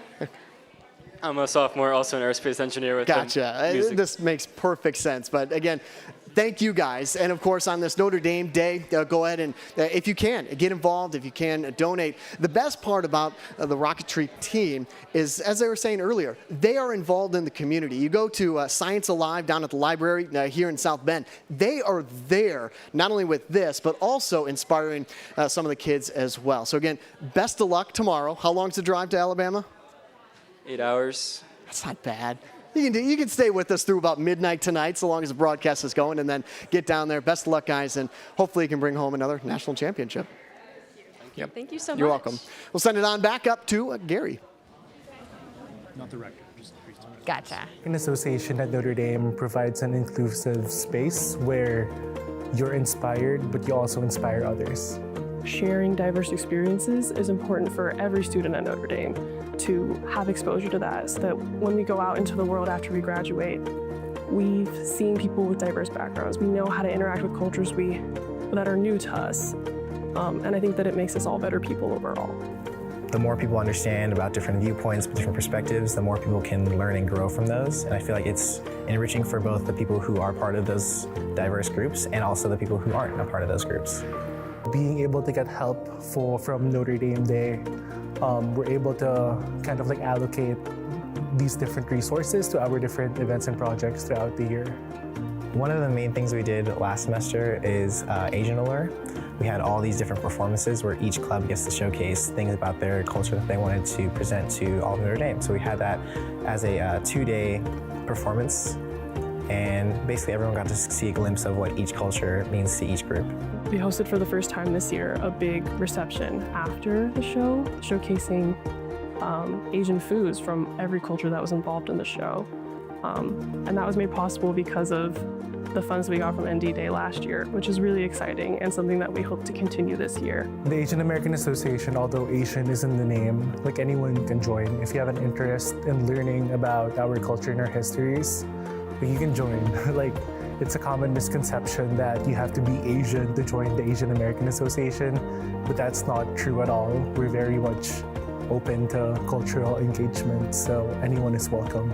Thank you everyone for supporting AAA and their endeavors throughout the year. As a result, we've been able to raise a lot of events for everyone, and we're really appreciative of all that you guys do for us. Thank you. All of the things we do at Notre Dame, they're possible because of you. Thank you so much for supporting the Asian American Association of Notre Dame and for helping us continue to build our legacy here.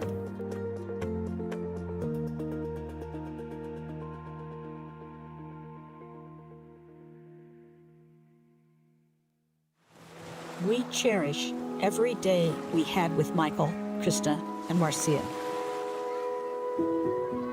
Their laughter and their hugs still fill our hearts with warmth and love, while their fighting spirits live on in the progress and hope they've inspired.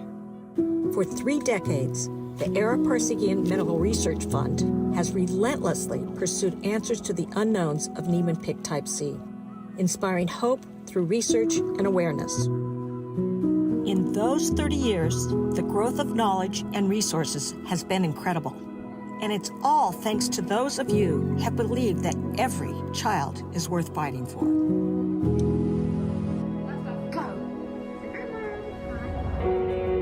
Since 1994, you have helped raise more than $60 million.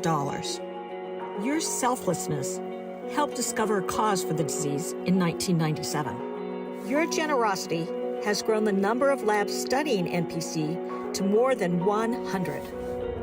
Your belief is currently funding 21 NPC research projects around the world. And in 2024, your faith in our mission led to the first ever FDA-approved treatments for Niemann-Pick type C, a disease that once presented only decline, now has medicines that offer children hope for a higher quality of life. We've come a long way in 30 years, but we still have a long way to go until we reach our ultimate goal, a cure. With your continued support, we will carry on the fighting spirit of Michael, Krista, Marcia, and every other child who has courageously battled this disease.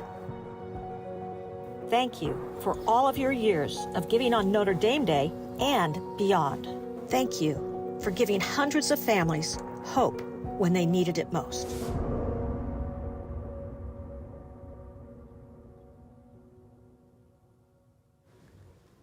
Welcome back to Notre Dame Day. I'm Jenna Liberto. Our next guest is Father Kevin Grove, who is well known across campus and serves in a variety of roles. He's the pastoral resident in Dunn Hall, an assistant faculty chaplain, an associate professor of theology, and the director of the Master of Divinity program. He recently received the Sheedy Award for Excellence in Teaching, an annual honor presented to an outstanding professor in the College of Arts and Letters. Welcome to Notre Dame Day, Father Kevin. It's just such a pleasure to meet you and get to chat with you. It's a joy to be here, Jenna. Oh, thank you so much. Well, you were ordained as a Holy Cross priest in 2010. What drew you specifically to Holy Cross and its mission? I was really interested in a congregation that did education work and education as a means of helping to change society for the better.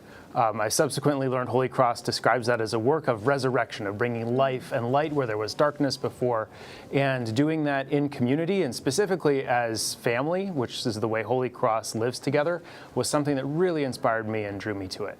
Tell me about your research and how your research informs your teaching. So I think a lot about memory, which is not just where maybe I forgot my car keys or something like that, but memory in religious language, like we would hear at something like the Mass, do this in memory of me, is actually how we reactualize the presence of God in our midst, right? Such that the Eucharistic species of the bread and wine might become the body and blood of Christ, or someone might remember the Exodus in order to remember God's freedom. So I work on where it is that God meets us in our speech and our lives, on things like St. Augustine and sacraments and how the mind knows God. And that's something that our students are really interested in when they take their foundational theology courses, and even more courses as students really take advantage of the theology offerings here at Notre Dame. And so my research and teaching are always informing one another. And you mentioned the course offerings. One of your classes, Confessions, based on Confessions. Tell me, it was wildly popular, first of all, if people haven't heard of it. Tell me what's so distinctive about that class. What was remarkable about that is it started with a request from a Notre Dame student who came down the hallway in my dormitory, a freshman, and said, "Father Kevin, could I and my friends read Augustine's Confessions with you?" I said yes, and we could have a book club right there in the hall, but asked if, well, when he got busy, would he stop coming and I'd read Augustine's Confessions alone? And he had the honesty to say, yeah, probably. So we made it a 1-credit pass-fail course, Jenna, and it took off. It filled to 450 students, and 500 came for a 1-credit course, 1 hour a week for spring semester, and it was just a transformative experience for me. They all wrote spiritual autobiographies at the end, and I spent the summer reading them and have really grown because of our students in appreciating the spiritual place that our young people are in. Oh, I hope you teach it again. You don't have to launch it here, but we'll talk about that next time. You also teach foundations of theology. So that, tell me about that foundation for students here and just what you hope to give students at this really formative time in their lives. So that Foundations of Theology course is something that all of our students take, and I teach a large section of it. It has about 200 students in it, and they sit as first-year students by means of their dormitory as a map of campus. So they get to know each other, and I'm able to draw on local traditions in order to illustrate theological ideas. And so from Graham family in the east to Carroll Hall all the way over to the other side of campus, they're there in the room, and I engage them in that way. They also have communities of people in their dorms with mentors who help them to ask life's most probing questions. What does it mean to believe? What does it mean to struggle and seek understanding? What does it mean to be defined by relations and love? What does it mean to experience mercy, forgiveness, and create communities that matter? And not only my theology course, but our theology department really prides itself on helping students to navigate and ask those deepest and most meaningful of life's questions. And right off the bat, when it's so important that we learn how to do that in our own lives, right? That's absolutely it. And they get to do it together. So these questions aren't simply something that they might have for their own reflection, but something that might draw them together in community, first with those in their dormitories, and then all of the others at the university. I have one more quick question, a fun one, if you'll indulge me. We've heard about hummus office hours. Is this theological, or are we talking hummus, Jenna, like what I like with my pita? This is both theological and what you like with your pita. So one of the questions is, what would a first century Galilean Jew have eaten? And one of the things we know is hummus. Well, I grew up on a family farm and ranch in Montana. My brother, an engineer turned farmer, still raises chickpeas. I bring his chickpeas back to campus, rehydrate them, and cook them into a giant soup pot of hummus, which I take to office hours in the unused wing of the South Dining Hall.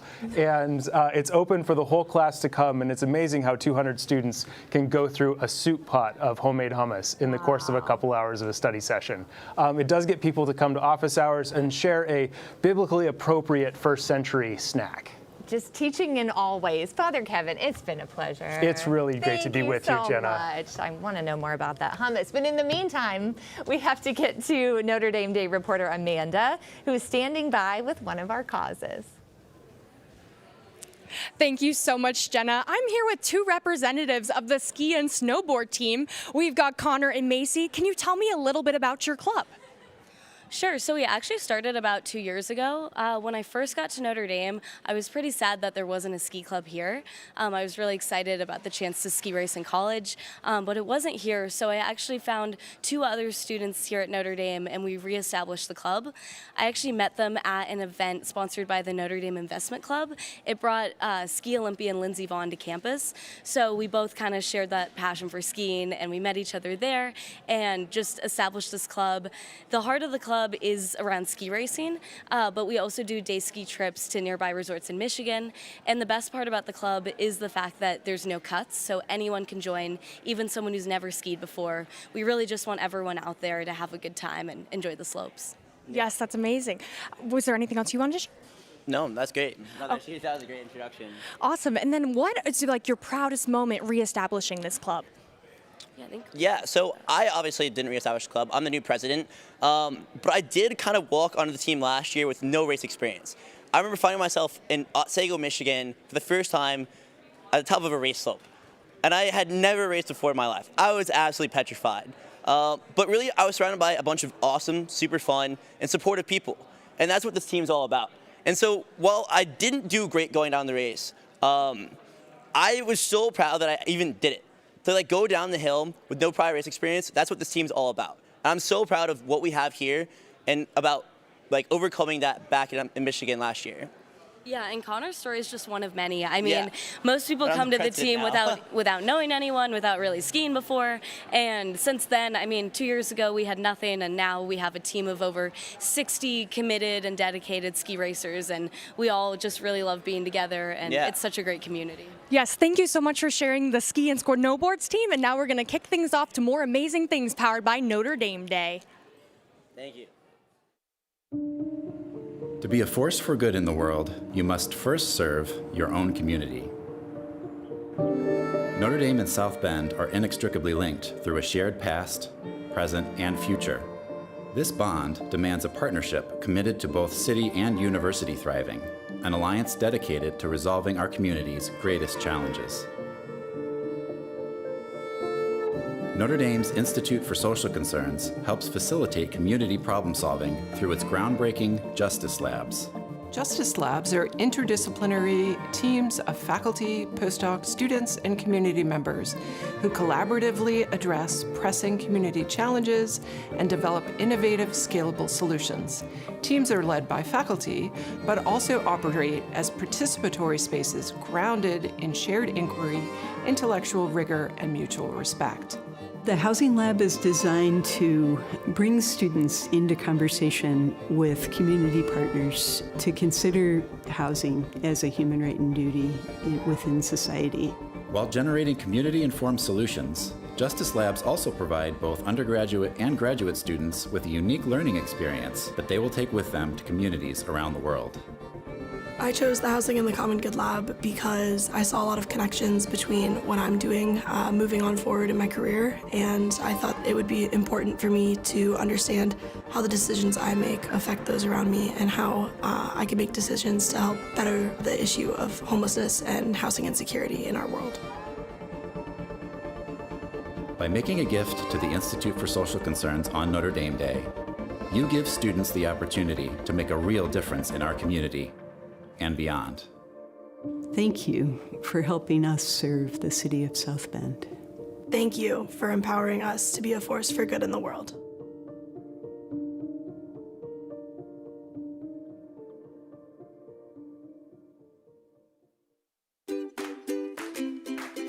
Supporting your favorite causes on Notre Dame Day is as simple as 1, 2, 3.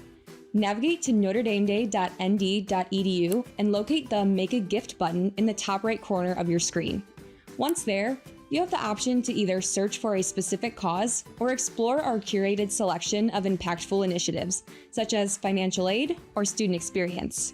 You can even search by category if you'd like. Once you've identified the cause close to your heart, click on Donate, select your preferred contribution amount, and add it to your basket. Want to support multiple causes? No worries, just repeat the process and add them to your basket. When you're ready, proceed to checkout by clicking on your gift basket and boom, you've successfully made your Notre Dame Day gift.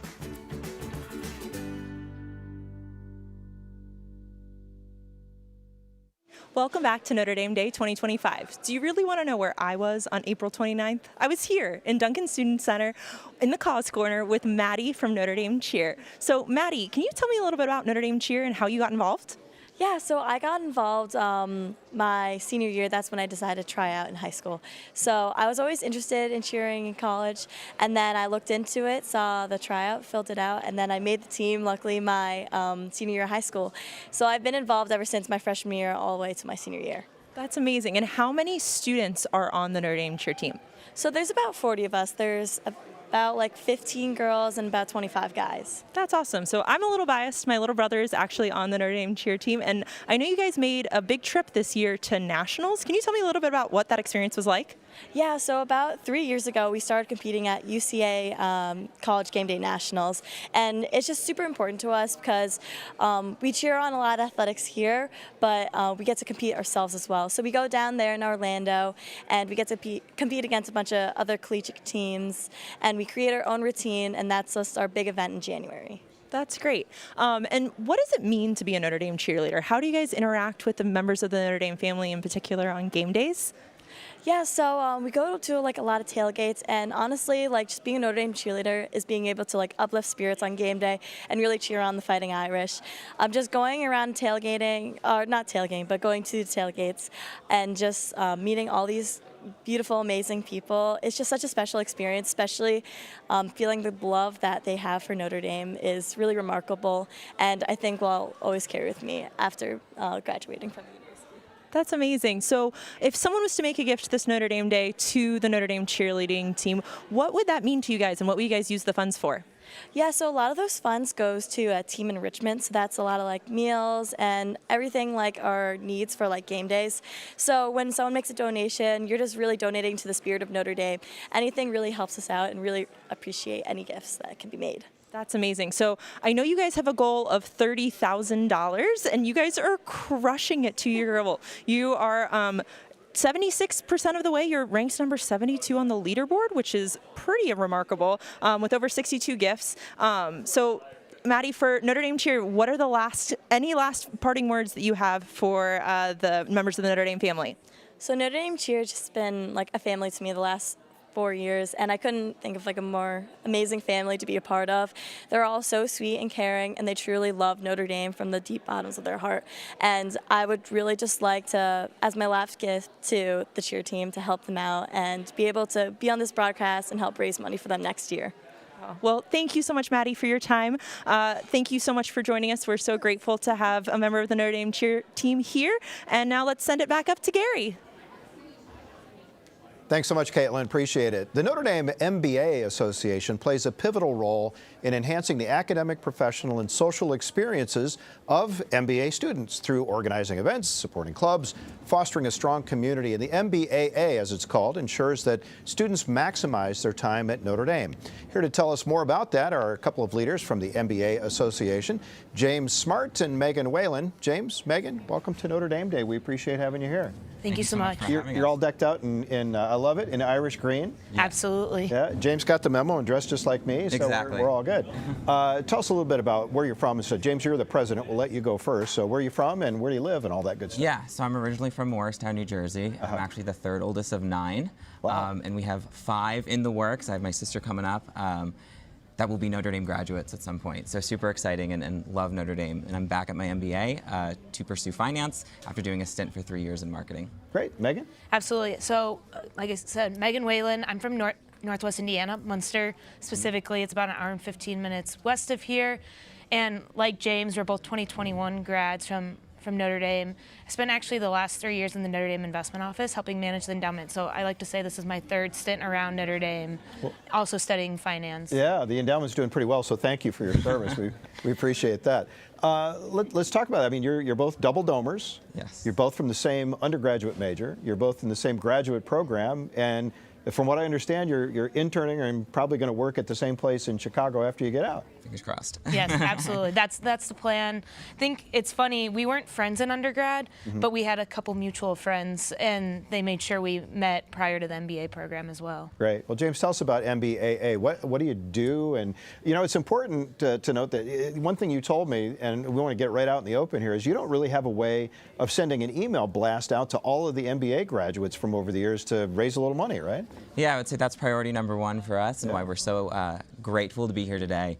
The MBAA really serves as a pseudo-student government where our goal is really to advocate for the students, develop partnerships with the administration and the faculty, to pick strategic initiatives and provide feedback so we can continue to improve the MBA program. But then we also love to plan events that really define the student experience, whether that be the Grow the Good Gala, which Megan will talk about, or just some of the fun things like tailgates to really build a strong community. All right, so Megan, you're on. What's the gala and what's that all about? Absolutely. So the Grow the Good Gala is a great way to not only bring the MBA community together, but the broader Mendoza graduate business programs together. And we raise money, as James said, for Mercy Works or other South Bend-based fund events. And we, I think, wrote a check for several thousands of dollars last year. Black tie, it's a fun night of celebratory dancing as well as just community building. Yeah, so James, what's next as president? Where are you going to take us in your administration? In my reign, we've got three priorities. Number 1 is strengthening the pathways. So when you come in as a Notre Dame MBA, you align to a pathway and that really sets up what classes are you going to take and how are you going to approach recruiting. So we're working to strengthen alumni relationships, make sure students have access to the right classes at the right time.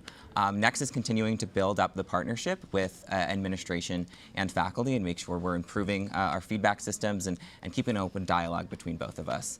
And then lastly is just continuing to make sure we're executing, so to speak, on those defining experiences for MBAs to make sure that they're involved in the community and truly feel everything that this great community has to offer. Yeah, and Megan, we're going to let you sort of reconnect everything to the university. We talk about Notre Dame Day as a program where we tell stories about a place that wants to be a force for good. So you have this undergraduate degree from Notre Dame, now you're getting a graduate degree. How has Notre Dame itself and what the university hopes to accomplish sort of directed you and put you on a path in life?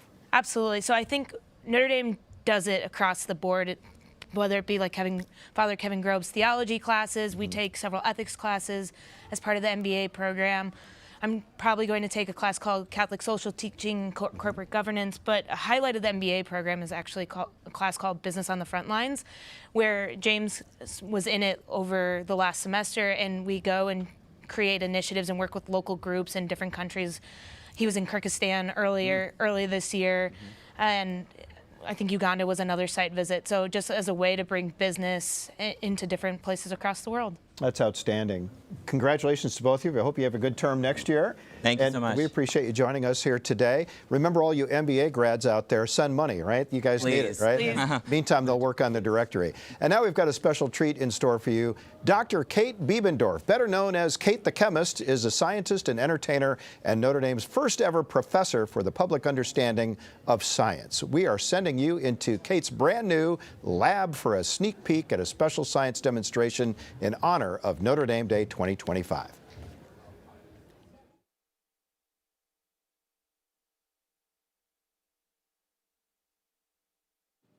Hi everyone, happy Notre Dame Day. question for you. Have you ever seen liquid nitrogen in action?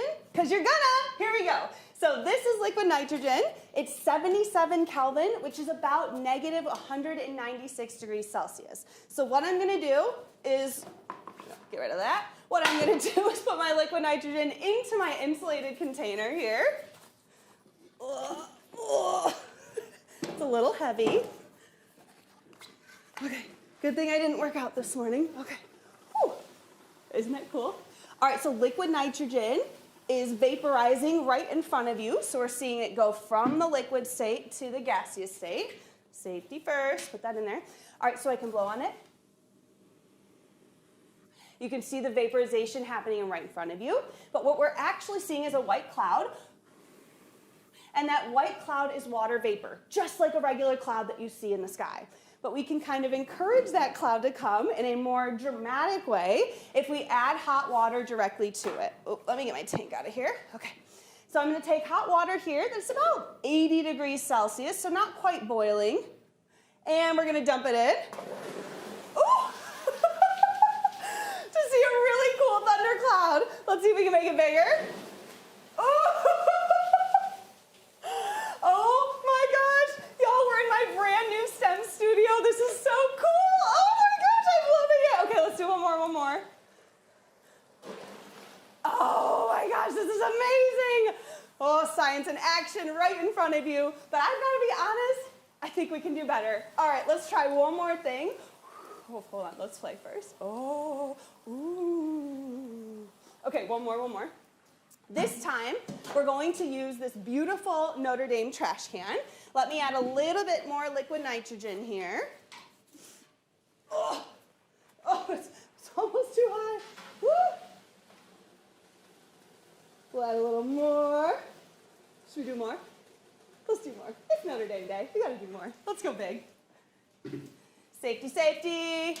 Okay, so now I'm gonna take a lot more water this time. 1, 2, 3. Ah! Go Irish, go Irish. Happy Notre Dame Day, happy Notre Dame Day. All right, y'all, you're seeing that vaporization in action. Liquid nitrogen turning into gaseous nitrogen. All the water vapor is condensing, and so we're seeing this really beautiful, amazing cloud. Stay tuned for more Notre Dame Day.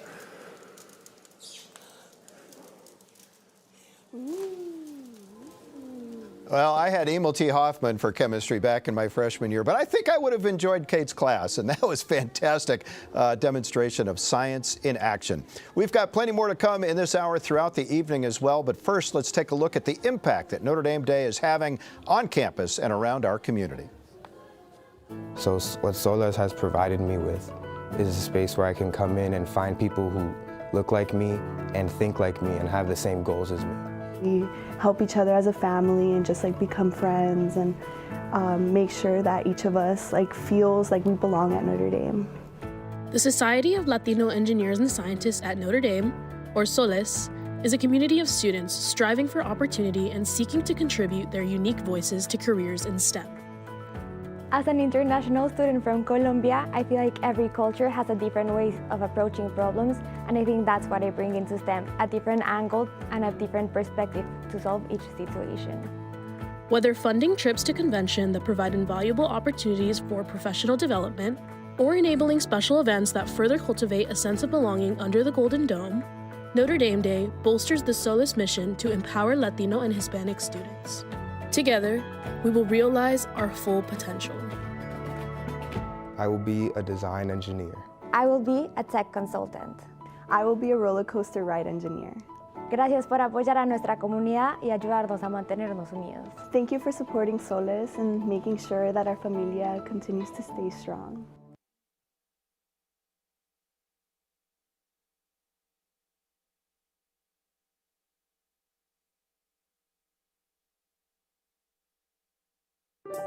The Robinson Center began in 2001 as a hub for education, the arts, and civic engagement.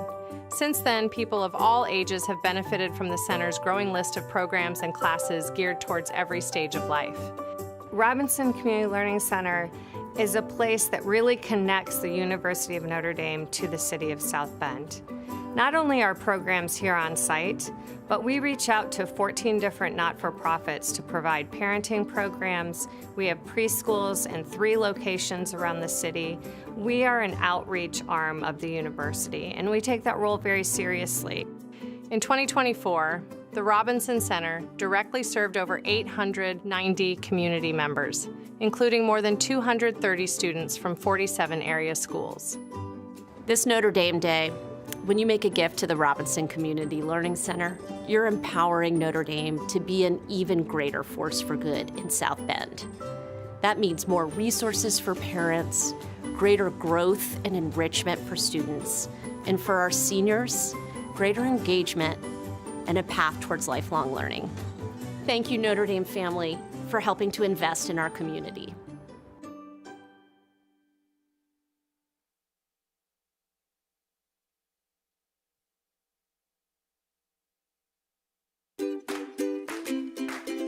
Supporting your favorite causes on Notre Dame Day is as simple as 1, 2, 3.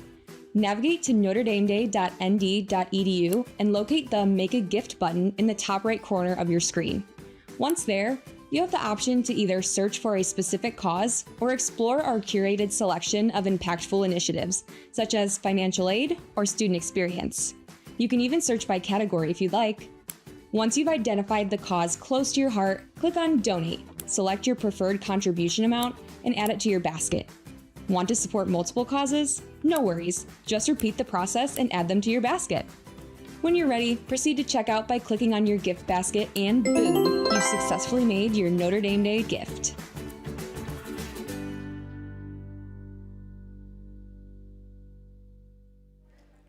What a beautiful Notre Dame sunset that is. Welcome back to Notre Dame Day. I'm Amanda Perkowski, and I'm joined by 2 men of Dunn Hall. Can you tell me a little bit about what your hall's all about?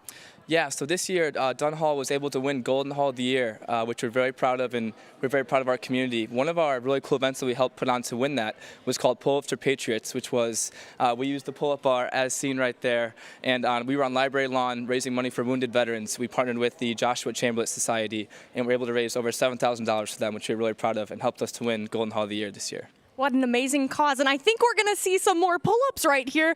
All the boys are going to go for some pull-ups. What other events do you guys have in Dunn Hall? Yeah, so we do this thing called the Dunn Fun Run in the fall with all of our freshmen, and it's campus facing as well, where we do an obstacle course on North Quad and raise money for St. Andre House. We also go caroling during the Christmas time at a nursing home in South Bend, and then we also tutor at St. Albert's. So we really focused on service this year, which was great.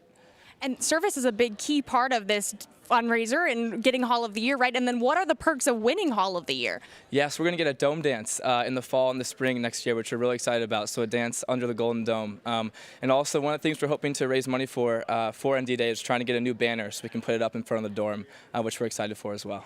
Yes, we always love seeing the huge hall banner displayed out in front of the dorm. Well, thank you so much for joining us, and let's see more of the wonderful causes at Notre Dame Day. I was 7 years old when my father was diagnosed with pancreatic cancer. Every year, a cancer diagnosis upends reality for millions of families. For the children who witness these battles and their fallout, the world can seem a lonely place. Not really understanding kind of fully the gravity of the situation. Camp Kesem, Notre Dame is one of over 120 collegiate chapters of Kesem National, a nonprofit committed to ensuring no child faces this struggle alone. Here, Notre Dame answers her founder's call to be a force for good every summer, giving over 80 campers between the ages of 6 and 18 the chance to just be kids again. For a week, these kids are not their parents' diagnosis. They are just kids. They get to have a silly name. They're in a silly unit. They're singing their favorite songs, playing their favorite game, swimming in the lake. They don't have to worry about something that has changed their life forever.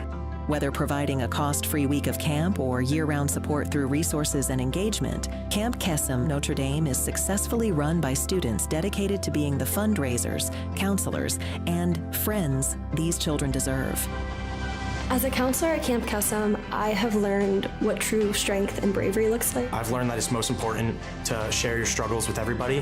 Having a very strong support network makes everything that you're going through much easier. I think about the kids I've met through Camp Kesem and how they can be so kind, so compassionate, so empathetic after all they've been through. It just puts everything in perspective. It's what keeps me going. It's what inspires me on a day-to-day basis. Thanks to your generosity on Notre Dame Day, we're able to cover nearly half of our costs, including the annual cost to rent our campground. Thanks to you, we're able to keep going and keep the Camp Kesem experience magic. Thank you for your continued support and helping us be a child's friend through and beyond their parents' cancer.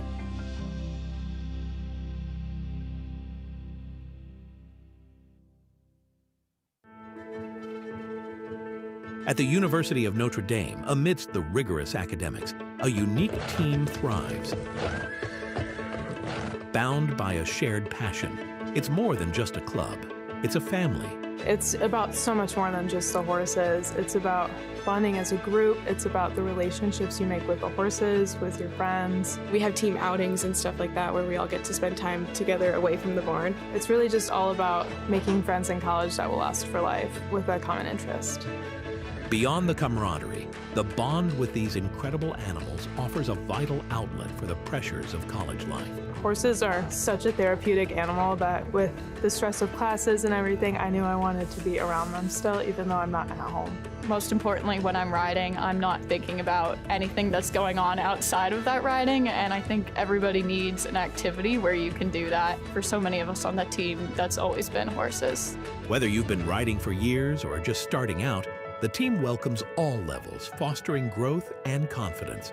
We like to be able to accept as many members as we can. We welcome both people who have been riding their whole lives and people who are just beginning to ride in college. Thankfully, the team has been very kind to let me kind of learn along the way. The team really just feels like one big unit, which I really love. But this incredible experience wouldn't be possible without vital support. Notre Dame Day is a huge part of how we can support our team. Horses are naturally just a very expensive animal to take care of, and we really could not take care of all the horses on the team without the extra support from Notre Dame Day. Your generosity on Notre Dame Day ensures that our horses can continue to be happy and healthy members of the Notre Dame family.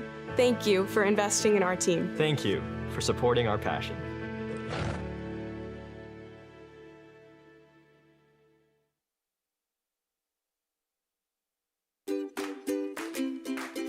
Supporting your favorite causes on Notre Dame Day is as simple as 1, 2, 3. Navigate to notredameday.nd.edu and locate the Make a Gift button in the top right corner of your screen. Once there, you have the option to either search for a specific cause or explore our curated selection of impactful initiatives, such as financial aid or student experience. You can even search by category if you'd like. Once you've identified the cause close to your heart, click on Donate, select your preferred contribution amount, and add it to your basket. Want to support multiple causes? No worries, just repeat the process and add them to your basket. When you're ready, proceed to checkout by clicking on your gift basket and boom, you've successfully made your Notre Dame Day gift.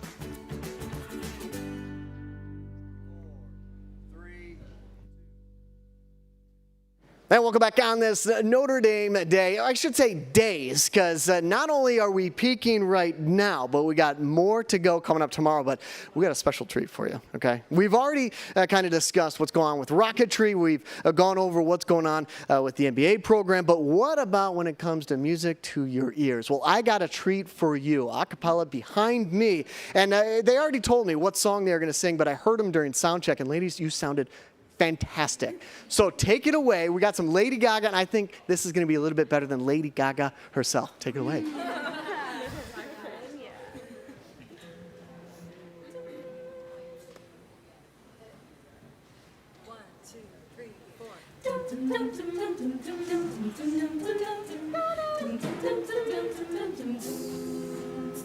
Hello, hello, baby, you can't hear a thing. I've got no service in the club, you say. What did you say? Are you breaking up on me? Sorry, I cannot hear you, I'm kind of busy. Kind of busy. Sorry, I cannot hear you. busy. Just a second, it's my favorite song that gonna play, and I cannot text you with a drink in my hand. You should've made some plans with me. You knew that I was free, and now you won't stop calling me. I'm kinda busy. Stop calling, I don't wanna think anymore. I left my head and my heart on the dance floor. Stop calling, I don't wanna talk anymore. I left my head and my heart on the dance floor. Stop telephoning me. I'm busy. Stop telephoning me. I'm kinda busy. Can't call you on, but there's no one home and you're not gonna reach my telephone. Out in the club and I'm sipping that bub and not gonna reach my telephone. Call you on, but there's no one home and you're not gonna reach my telephone. Out in the club and I'm sipping that bub and not gonna reach my telephone. The way you blowing up my phone won't make me leave no faster. Put my coat on faster, leave my girls no faster. I should've left my phone at home, cause this is a disaster. Come like a collector, I'm sorry I cannot answer. No, that I like you, I'm just trying to partay, and I am sick and tired of my phone ringing. Sometimes I feel like I live in Grand Central Station. Tonight I'm not taking no calls, cause I'll be dancing. Cause I'll be dancing. Cause I'll be dancing. Tonight I'm not taking no calls, cause I'll be dancing. Stop calling, I don't wanna think anymore. I left my head and my heart on the dance floor. Stop calling, I don't wanna talk anymore. I left my head and my heart on the dance floor. Stop calling, I don't wanna think anymore. I left my head and my heart on the dance floor. Stop calling, I don't wanna talk anymore. And my heart on the dance floor. Stop telephoning me. I'm busy. Stop telephoning me. I'm kinda busy.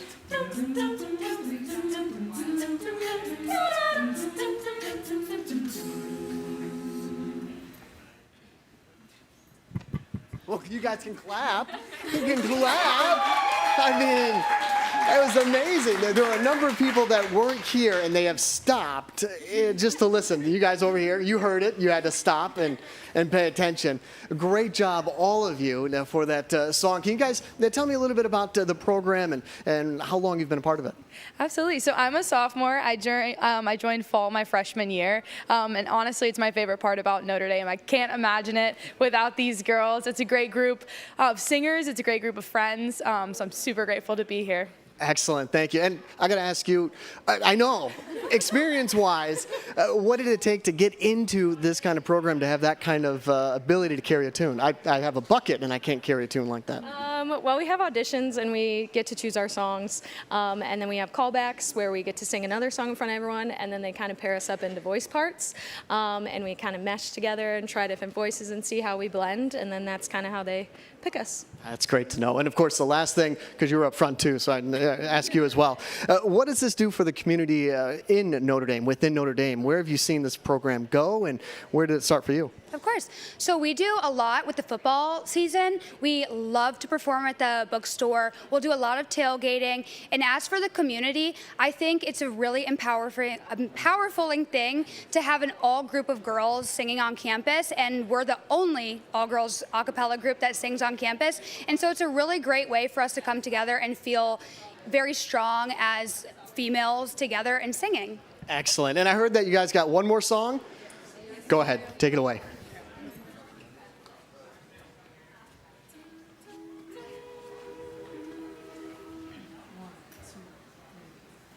Notre Dame, our mother, tender, strong, and true, proudly in the heavens, gleams like gold and blue.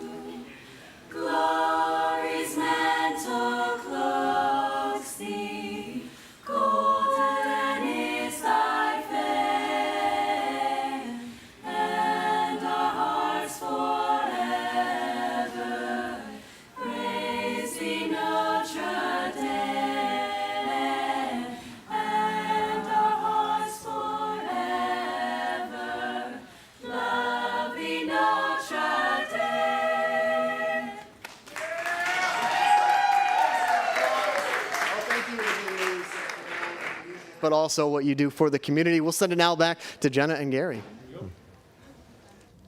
Thanks, Matt. What a performance. I know that song means a lot to you Got a because little this place tear means in my a eye lot here. to you. Yeah. That was beautiful. Well, what an hour we've just had. From the student engineers behind the Notre Dame Rocketry team to the community building efforts of our MBA Association leaders, this hour has showcased the passion, the purpose, and the excellence that define Notre Dame. And let's not forget that cool science demonstration from Notre Dame's own Kate the Chemist. This hour was certainly an explosive one. I think we can use that adjective. If you've been inspired tonight, and we hope you have been, we invite you to join us in making a difference. Visit notredameday.nd.edu and click on the green Make a Gift button to support causes, clubs, and programs that matter the most to you. Every gift, no matter the size, makes an impact, and together, those gifts power some truly amazing opportunities here at Notre Dame. That's for sure. Coming up in the next hour, we'll hear from an outstanding cheerleader who's making waves beyond the sidelines, meet students doing impactful work in the community, and enjoy a performance from the Echoes. Stick around, there's plenty more Notre Dame Day to come. We'll be right back after a featured segment from our ongoing series called For Good.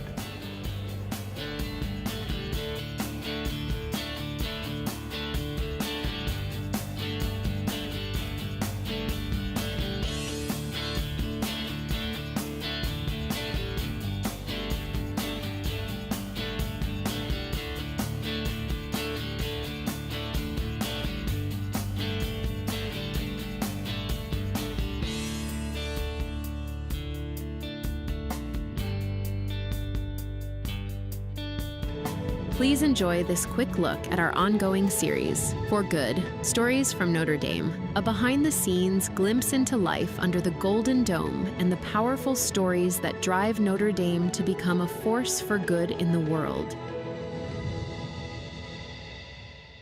So when Father Soren 182 years ago talked about Notre Dame becoming one of the most powerful means for good, I think in some ways, for the first 160 years, we've thought about educating the heart, the mind, the soul of our students so they can go forth as alumni and help to transform this world.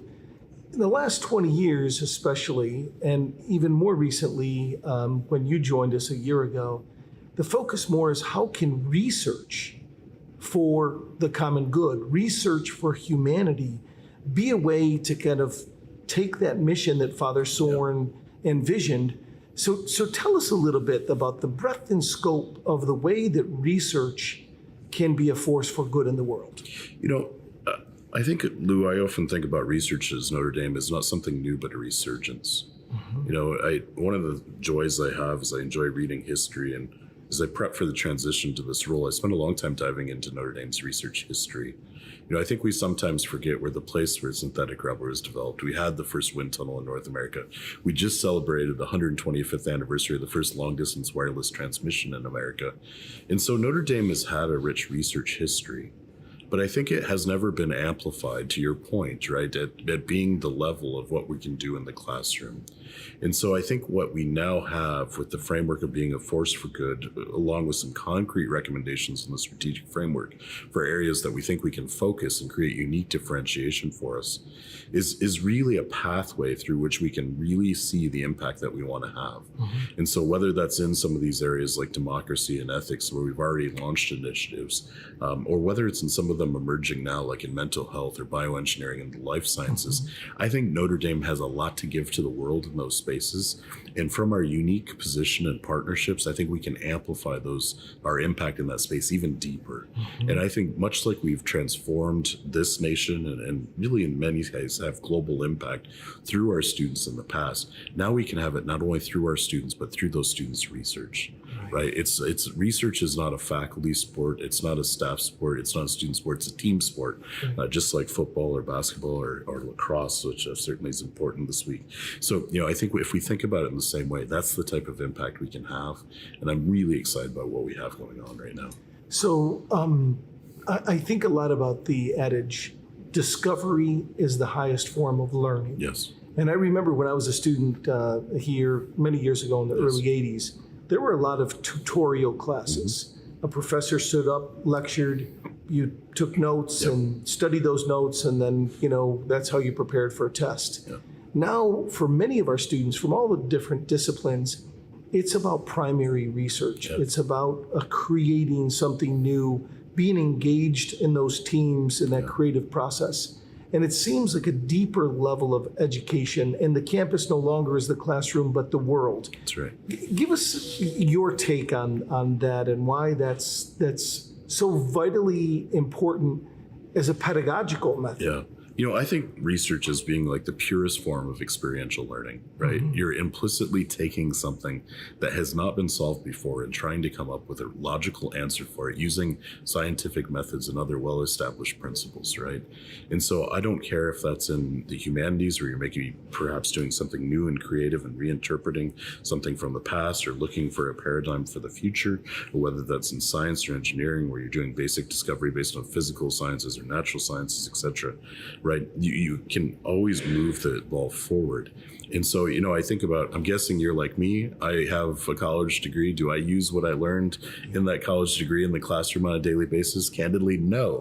Right? And I'm guessing the same is true for you, right? But do I take the basic principles of learning how to learn, breaking down problems, parsing them together, coming up with solutions?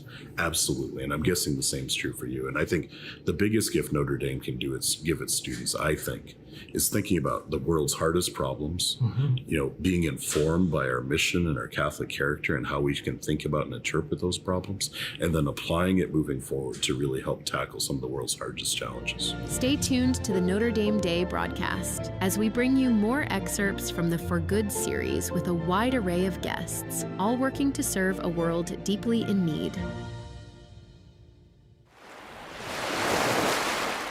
This shoreline has changed so much.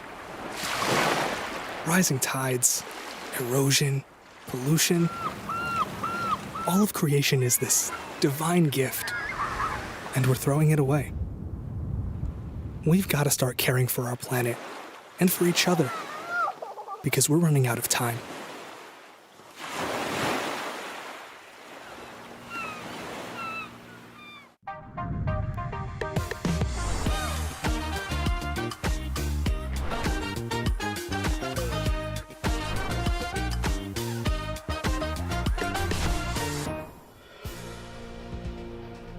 Welcome back to Notre Dame Day 2025. We are now in hour 3 of our global celebration of faith, service, and the fighting Irish spirit. I'm Eamon McEnany.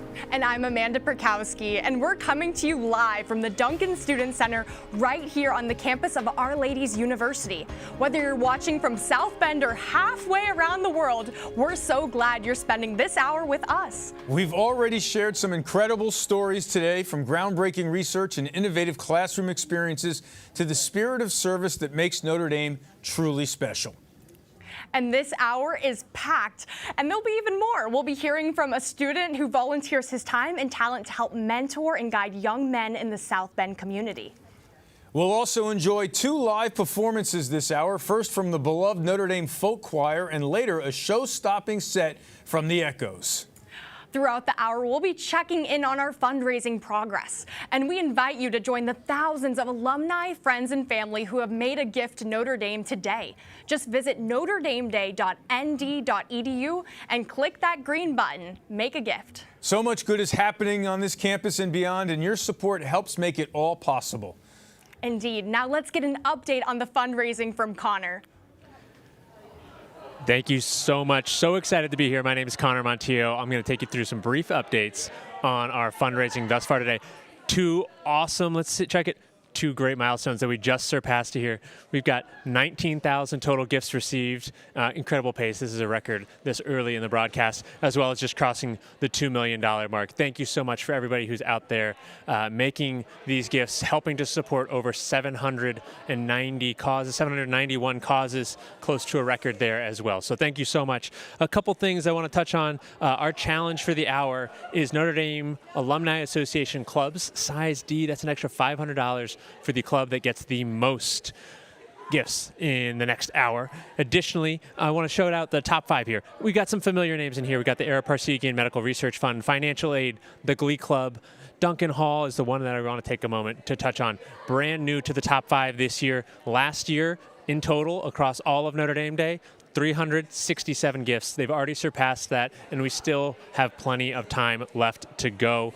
They're fundraising for an awesome new event this year, Jorts for Joey. It's a new service initiative in memory of a fellow Highlander, Joey Harris, in support of mental health for men.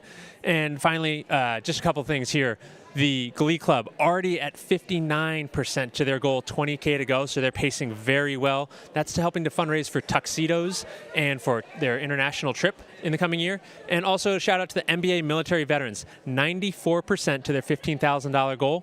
That's 225 gifts, and they're overall number 12 on the leaderboard. Alice is going to be hosting some interviews down here. A special shout out to her club here, Innovation for Impact Powerful Means Initiative. She's going to be doing great work here on the Notre Dame Day broadcast and is also doing great work in this club and through her hall of Baden Hall. So be sure to tune in for her in the coming groups. And I'm going to send it back upstairs to Eamon and our next guest.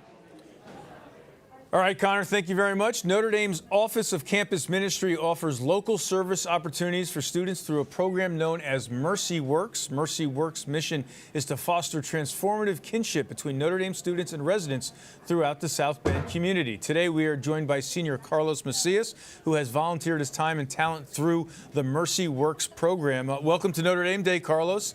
And why don't you give us your Notre Dame introduction? Yeah. So I'm Carlos. I am originally from Carthage, Missouri. I'm a neuroscience and behavior major with a minor in Latino studies and a minor in musical theater. I don't live on a dorm. I've been married my whole time here, so I live off campus with my wife, Allison, and our daughter, Lucia. All right, as you just mentioned, you obviously stay busy with your family, and you're a college student, so what motivates you to volunteer the rest of your time in the South Bend community? Yeah, there's so many reasons, but at first it was, you know, I'm a pre-med student, so volunteering is a requirement, but for me, I don't do things just because, and so it was also an opportunity for my wife and I to serve together. And so we saw Mercy Works on the campus ministry newsletter, and it was like, well, this looks perfect, so let's go ahead and give it a try. How did you learn about Mercy Works and what makes it so special for you? Yeah, so we were just scrolling through the campus ministry webpage, and we saw Mercy Works pop up, and it was like, we need service. And you know, let's try it. And the only really spot they had was a place called DePaul Academy, where we tutor at-risk youth who are in their facility. We specifically tutored math there. And has that been the main place where you volunteer for Mercy Works? And sort of how rewarding is that for you to work with them? Yeah, it's truly been a really transformative experience, especially as a young man who went through some of the similar situations that they were going through. It made me celebrate the little strides that they were making, and just their efforts of asking for help was just so beautiful to me. So where else have you been volunteering, and what do you do there? Yeah, so we simply just, I've simply just gone at DePaul Academy, and so I just show up and tutor them math, or if there's other things they need, I go to science or English and things like that. What have been some of the biggest takeaways that might be your words of advice that you would have for other students who are thinking about volunteering in the community? Yeah, I definitely can understand it can be feel a little hesitant to show up for these kinds of new experiences, especially in unfamiliar environments. But recognizing how much of an impact your little grace of service can have on an individual is so rewarding in every aspect, personally, academically, and as you go into your profession, it will change your life. Great advice. Thank you so much for joining us today, Carlos. Great to meet you, and thank you for giving your time and talent to the people of South Bend. If you'd like to support Mercy Works, you can designate your Notre Dame Day gift to campus ministry. Now let's go to Notre Dame Day reporter Ben Rohr at the performance stage. Thank you so much, Eamon. Behind me now, here to perform 2 songs, is the Notre Dame Folk Choir. Take it away, guys.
from singing? How can I keep from singing? Oh, how can I keep from singing? How can I keep from singing? How can I keep from singing? How can I keep from singing? How can I keep from singing? How can I keep from singing? How can I keep from singing? How can I keep from singing? How can I keep from singing? How can I keep from singing? How can I keep from singing? How can I keep from singing? How can I keep from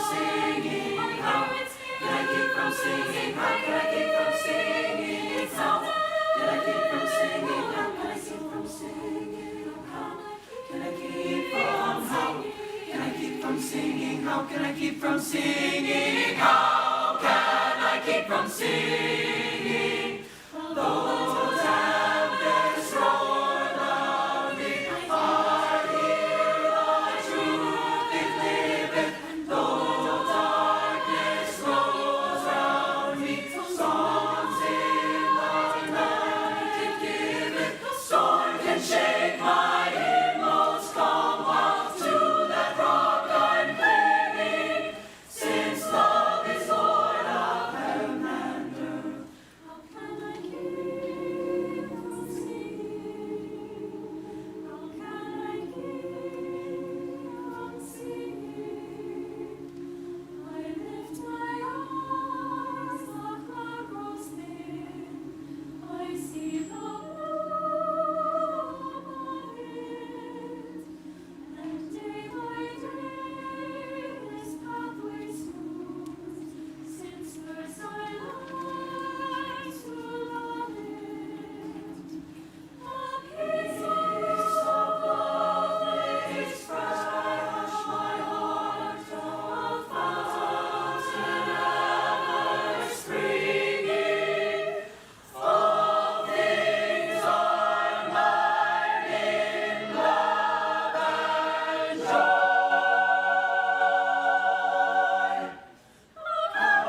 Can I keep from singing? How can I keep from singing? How can I keep from singing? How can I keep from singing? Can I keep from singing?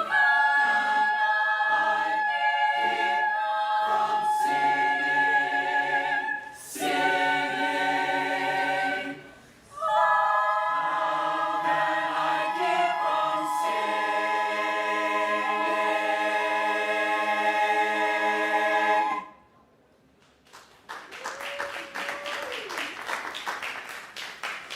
Amazing. Thank you so much, Folk Choir. Now we'll be right back after we take a look at how Notre Dame Day powers amazing things.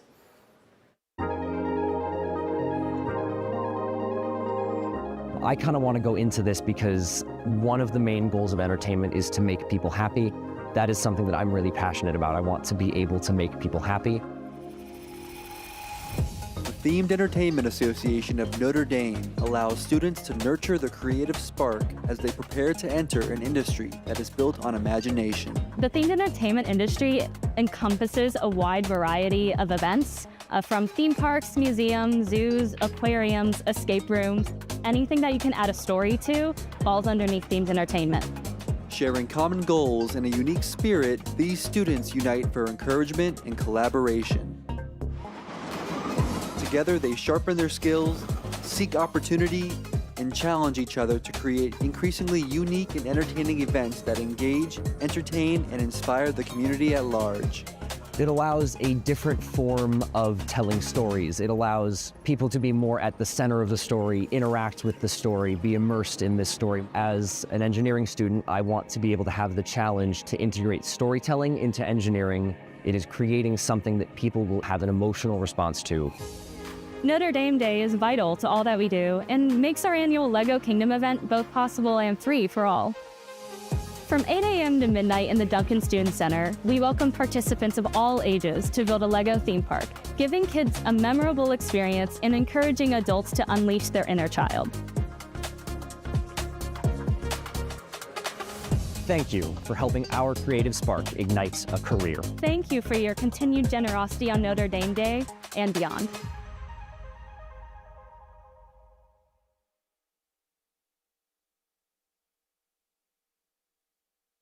Character, culture, community. Notre Dame Lacrosse embodies the golden standard of Our Lady's University.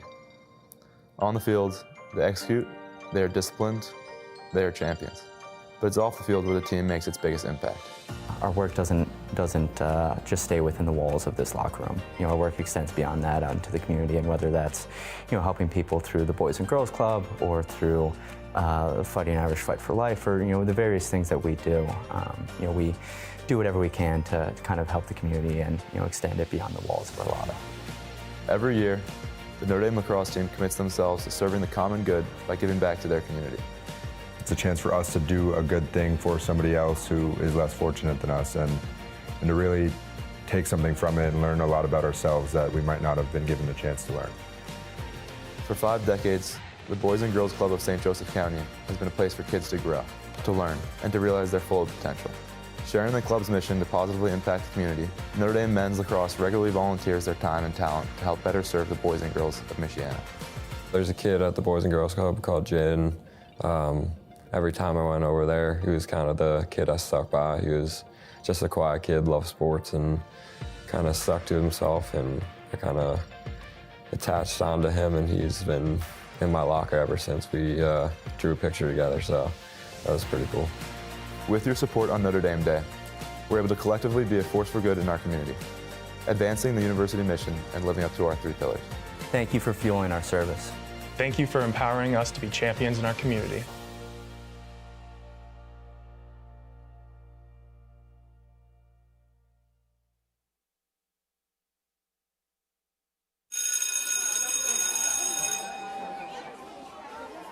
So the partnership started with a doorbell ringing. We asked who was at the door, and they announced they were from Notre Dame and the Program for Inclusive Education. They worked hard to get to know our teachers and what their needs were. And so we worked for the next 2 years to give them the tools to meet the needs of our children here. Since 1993, Notre Dame has formed more than 2,000 Catholic educators through its Alliance for Catholic Education, better known as ACE. Among a myriad of programs offered through ACE, the Program for Inclusive Education stands out as a critical resource for educators seeking to better serve students with learning differences. It is our mission to reach out to the local schools, to our neighbors, to provide the kind of support so that every child has a seat at the table. The partnership with Notre Dame and the Program for Inclusive Education and St. Jude School has been transformational for not just our students, but our teachers and our parents and staff. Gifts to ACE on Notre Dame Day help programs like the Program for Inclusive Education grow into true forces for good in South Bend and beyond. Thank you for advancing Catholic education's mission of inclusion. Thank you for helping St. Jude welcome, serve, and celebrate all students inclusively.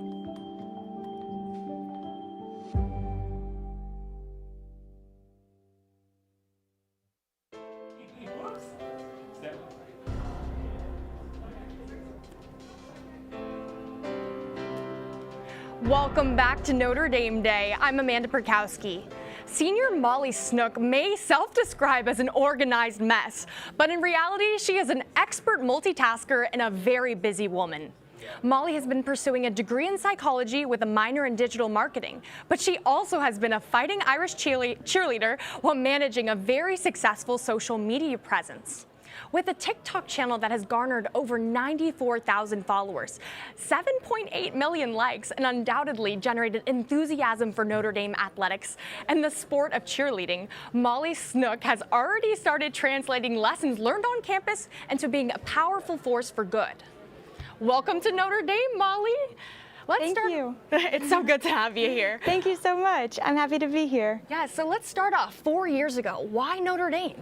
Absolutely. I like to admit that Notre Dame was never really on the top of my list, and honestly so. It's because I never really thought that I could get in. My parents brought me here during COVID, and they didn't have any tours or anything going on at that time, so me and my parents in our masks, we just walked around campus, and by the time we made it back to the car, I was already on the website filling out the application, and I don't know, I love to think about how I got waitlisted originally, and then I was happy about that. I remember thinking, wow, like they saw something in me.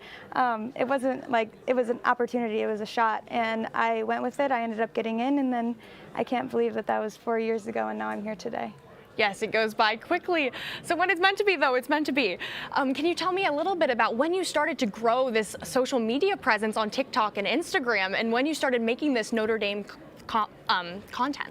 Absolutely. I've always kind of posted on TikTok here and there, and then my sophomore year I made Gold Squad for the cheerleading team, which is our travel squad.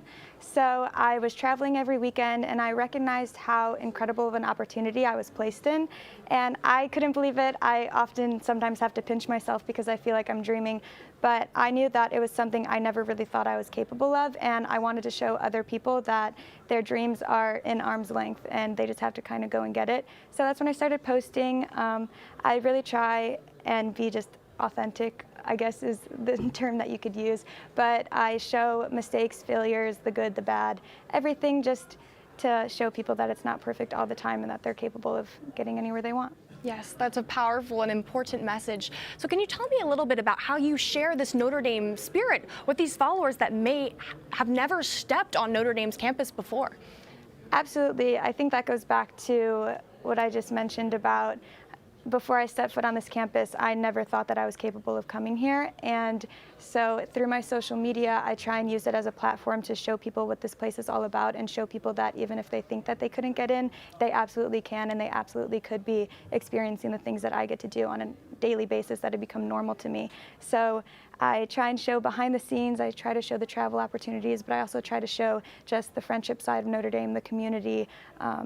Every single day I'm here, I'm pushed to be challenged, I'm pushed to be better, and it's just been such an incredible thing to be a part of that I couldn't help but share online. Yes, and so you're a senior this year, graduating crazily in 2 weeks, stepping away from the footsteps of Notre Dame. But as you go forward, how will you continue showing this Notre Dame themed content on your page? Absolutely, that's definitely something I've taken into consideration. It's definitely going to be interesting kind of figuring out how to navigate and balance being a full-time adult. I obviously want to respect the company that I'll be moving to, and I want to make sure that everything I do aligns with their brand and their message as well. So I'll still be coming back for games, and I'll still be posting little messages here and there that are straight from the heart like always, but definitely going to be a navigation process. So out of all these posts and all the Notre Dame traditions, maybe like what's that one piece of content that really stood out to you as making a difference? Ooh, that's a good question. I definitely think it's the little moments. It's not even the big, crazy stadium moments. It's just the little moments where I'm completely honest with my audience about, like I've mentioned a couple times now, just you really can do anything that you set your mind to.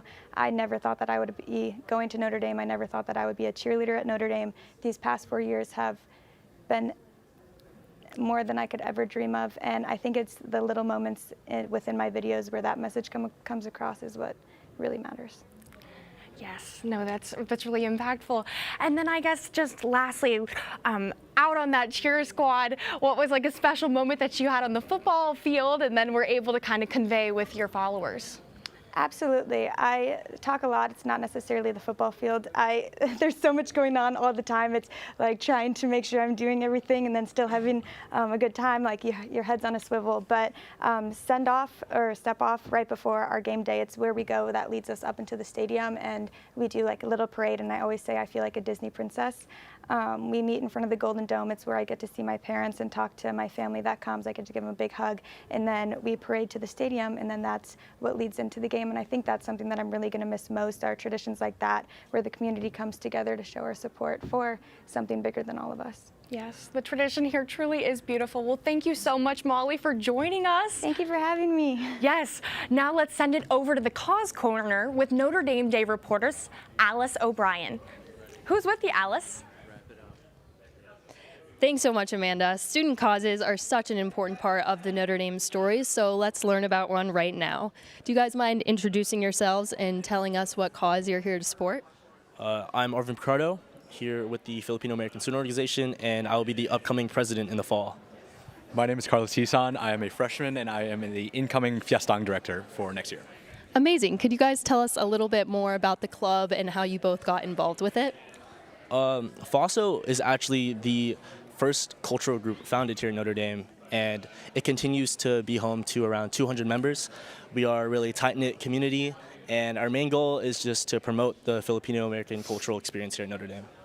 I first got involved with FOSO at the Asian First Retreat, where I met a bunch of FOSO upperclassmen, and since then I've been really involved in a bunch of their signature events, including the Cup Amelia Bonfire, the football food stand, their weekly dinners, and FOSO Hoops, and it's really just provided a great opportunity to meet a bunch of Filipino members, and some of these people have really become some of my closest friends here at Notre Dame, really helping it feel like home. Amazing. And finally, why should people give to this cause, and what will Notre Dame Day funds help you guys do as an organization moving forward?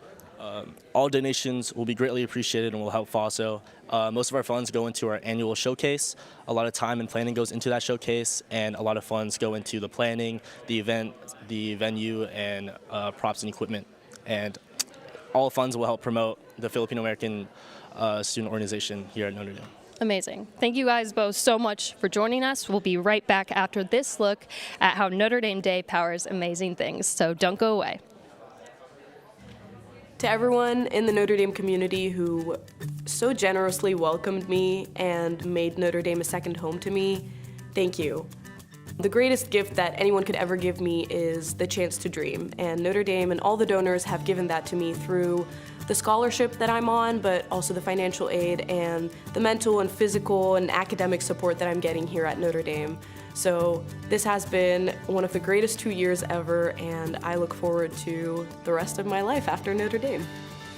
Every year, the University of Notre Dame successfully meets each student's demonstrated financial need in full, a feat that would be impossible without donors like you. Thank you very much. I'm so grateful to be able to have been a Notre Dame student and to grow as a student, as an athlete, as a person here. And thank you very much, and go Irish. Thank you so much for your kindness and generosity. Your support in me really is more than financial aid, but it's support for me to grow and feel as though I belong at Notre Dame. You made it possible for me to attend and possible for me to know all that Notre Dame has to offer and to love it. So I just can't say anything other than thank you. If it wasn't for Notre Dame, I would not be in any position to do that on my own. But this community has helped me out so much, and I want to thank everyone for doing that. By supporting financial aid, you help ensure that students from all walks of life continue to benefit from all that Notre Dame has to offer. Notre Dame is community. Opportunity. Life-changing. Family. Home. Freedom. The people. Community.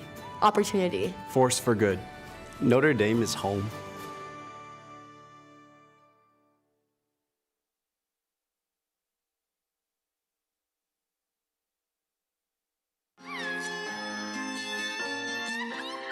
Traditional Mexican music, I think, is hard to really dip your toes into unless you're smack dab in the middle of it. But Mariachi ND brings that ability, you know, that chance for everyone to connect with it here on the campus. It's been a great chance to not only experience and understand it more myself, but to also bring that to other people who've never been around it, maybe.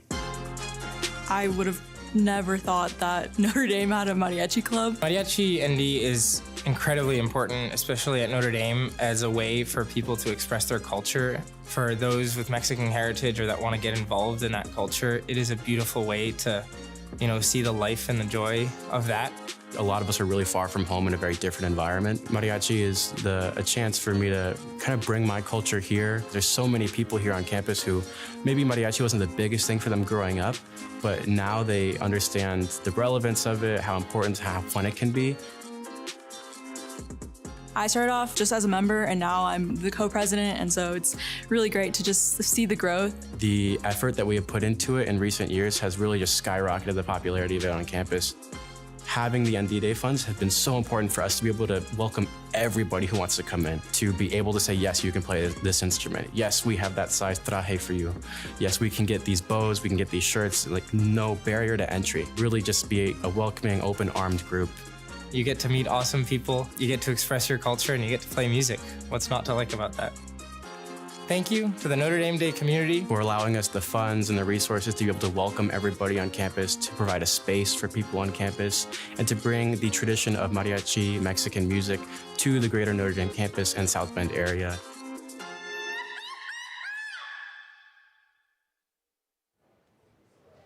Welcome back to Notre Dame Day. I'm so excited to have two incredible students here from the club, the Students for Classical Architecture. Just going to let you guys both introduce yourselves, kind of the classic Notre Dame introduction, if you will, and tell me a little bit about your cause here today. Perfect. Hi, my name is Shama Oparaji. I'm a fifth-year architecture student from Houston, Texas, and I'm the president of Students for Classical Architecture. Hello, world. I'm Jack Nash. I'm a senior in Keenan Hall, and I'm the vice president of Students for Classical Architecture. I won't give you a hard time that I'm wearing a Stanford Hall quarter zip here when we have a Keenan Hall one, but that's all right. So tell me a little bit about your cause. Of course. So basically, Students for Classical Architecture, we love promoting discourse about classical, traditional architecture modes and methods, and bringing that conversation inside and outside the classroom for everyone to enjoy and learn more about something about architecture. That's wonderful. So Jack, tell me a little bit about what does it mean to be a member of the club, about how many folks are participating in your organization? Yeah, so we have about, I'd say, 60 members right now, but we really try to facilitate conversations with, the entire School of Architecture by hosting events where we talk about various issues in the architecture world, and also invite anyone else at the school to come, and we get a lot of outside participants as well. So we have a core of about 60, and then it expands for various events that we have. In the architecture school, tight-knit, so I'm sure you guys get to know each other really well, the late nights, all the drawing and drafting there. So I've been preparing for this this next question. What is an esquisse? So the esquisse competition is kind of one of our really big events that we host, which is it's basically like a quick design competition where everyone meets, gets together in a room, and they get a prompt when they show up. And you have about 3-4 hours to develop a design, and then you pin them up on a wall, and we bring in a panel of judges and have food, and everyone competes for prizes. Awesome. So have you both competed in an esquisse before? I have, definitely. It's a very fun competition. It's really like learning on your feet and really practicing architecture outside the classroom. It's quite sweet. Awesome. Very cool. Well, we've just got a little bit of time left, so I'd love to know what's the impact of a gift to your club. What are you looking forward to accomplish here in the rest of this year and in the year ahead with the donations? I know you guys are close to your goal already, but what's going to happen when we push you over the top here? Yeah, so I guess any gifts are going to go straight towards hosting events where we get together and then chat about our passion and what people love, as well as we like to take trips to various sites around South Bend that have architectural importance. And then also we're looking to expand our design competitions a little bit. So next year we're hoping to do some inter-university competitions between other architecture schools and ourselves. So yeah, any donation like that would help us grow and get more people involved and get more people passionate about classical architecture. Wonderful. Well, it's an incredibly important cause. Notre Dame's so unique in the architecture program, and it's going to be so exciting for them to reach their goal. We'll wrap it up here. Stay tuned. We're going to be right back with the members of the men's rowing team after a look at how Notre Dame Day powers amazing things. The joy of climbing is that failure is inevitable. At some point, everybody gets stuck. Everybody slips. Everybody falls. I would say rock climbing is almost mostly failure. I think part of the fun of the sport is getting on a route and projecting it and working on it maybe 10, 15, 50 times until you get it right. And that acceptance of failure and perseverance through it and the success that you feel at the end when you finally send the route is probably one of the best parts of climbing. The Notre Dame Climbing Club is a community of students dedicated to this process, to improving themselves in mind, body, and spirit. Together, climbers of all skill levels create an encouraging environment, sharing wisdom and pushing each other past comfort zones.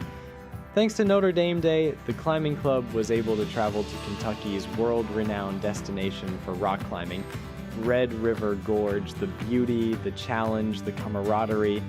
Every facet of the trip enriched students' lives, and none of it, however, would be possible without the most up-to-date gear. Proper ropes, harnesses, helmets, and a litany of other devices are essential to climbing success. Thank you for giving us the tools that we need to safely push ourselves. Thank you for your continued support of our climbing family. 1, 2, 3, Irish!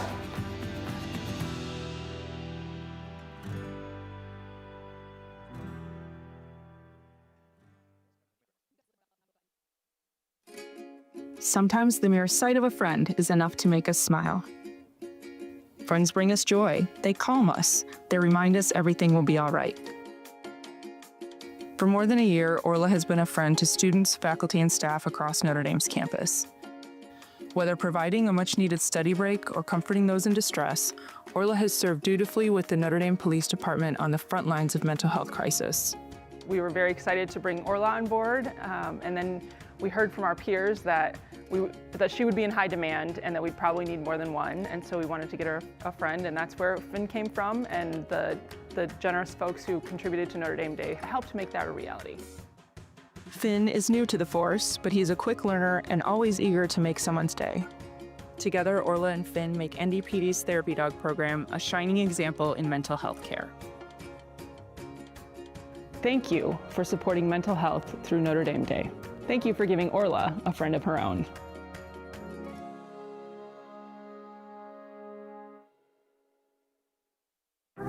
Notre Dame Day is an annual reminder for me to look back and remember all of the fun memories I had on campus. As president of my residence hall, I really saw the impact that Notre Dame Day and all of its donors have on student life. It's incredible for me to be able to now give back as an alum to these causes that I was a part of as a student. It gives me a direct line to students who are in the place that I was when I was a student on campus many years ago. So it helps me to see how the programs that I loved and committed myself to as a student have grown and shaped others. I just think it's so important to continue to invest in the kids that are here and to give them the same opportunities that, we had as students.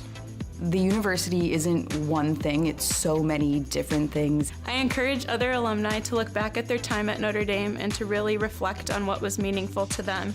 Small donations go a long way. Whether you paid your entire tuition here or you were scholarshiped or some sort of a mix, as most of us were, you were here walking on these grounds because someone believed that the future was worth investing in. Welcome back to Notre Dame Day. I'm Eamon McEnany, and I am thrilled now to welcome Joseph Dowenauer and Joe Jackson, two student athletes from the Notre Dame men's rowing team. They're here to share the story of their incredible victory at the 2024 American Collegiate Rowing Association National Championship. Joseph and Joe, welcome to Notre Dame Day 2025. Thank you. Thanks for having us. All right, guys, first let's start off by having each of you give us your Notre Dame introduction, hometown, year, and your role on your team. Yeah, awesome. My name's Joseph Dowenauer. I'm a senior here. I was in Keogh Hall, originally from Midland, Michigan, now living off campus. And I'm currently the alumni officer with the rowing team. And my name is Joe Jackson. I am a senior who studies computer science. I was in Carroll Hall and now live off campus. And I've been the president of the team for the past 2 years. Great. All right. For those who may not be familiar, what is the Notre Dame men's rowing team all about? What makes this Joseph team unique, especially as a club program? Yeah, what's particularly interesting about the rowing team is men's rowing as a sport in college is pretty small. So it doesn't really exist in the NCAA sense. So it really is in two different leagues, which is ACRA, which is where we row, and that's mostly club teams, and then the IRAs, which is all varsity teams. And so something that's really special is what we can do is we can take walk-ons who have never rowed before and just come on to college and want to participate in Notre Dame activities. And we can take them right up to the level of competition where we're beating some of the lower-end varsity teams that are competing at the IRA National Championships. Joe, let's look back at the championship race last year. What was that experience like, and what was going through your mind when you realized this team had won the national championship? Yeah, the experience was truly incredible. We were lucky enough to spend the previous week down in Oak Ridge, Tennessee, preparing for the race. And I remember thinking the entire week, I just have to do my job and help everybody else in the boat do their job so that we can win. And so something about rowing is that it uses a ton of oxygen when you're working out, so you get really tired, and sometimes you can get a pretty intense tunnel vision when you're rowing. So I remember our game plan was we knew that some of the other teams were really fast off of the start line, so we were going to be down off the start, and we just had to make sure that we hit it hard in the middle of the race. And so I really had some strong tunnel vision up until the very end of the race when we crossed the finish line. You hear that final horn beep, And then I looked to my left and looked to my right, and no one else was there. So I knew we had won.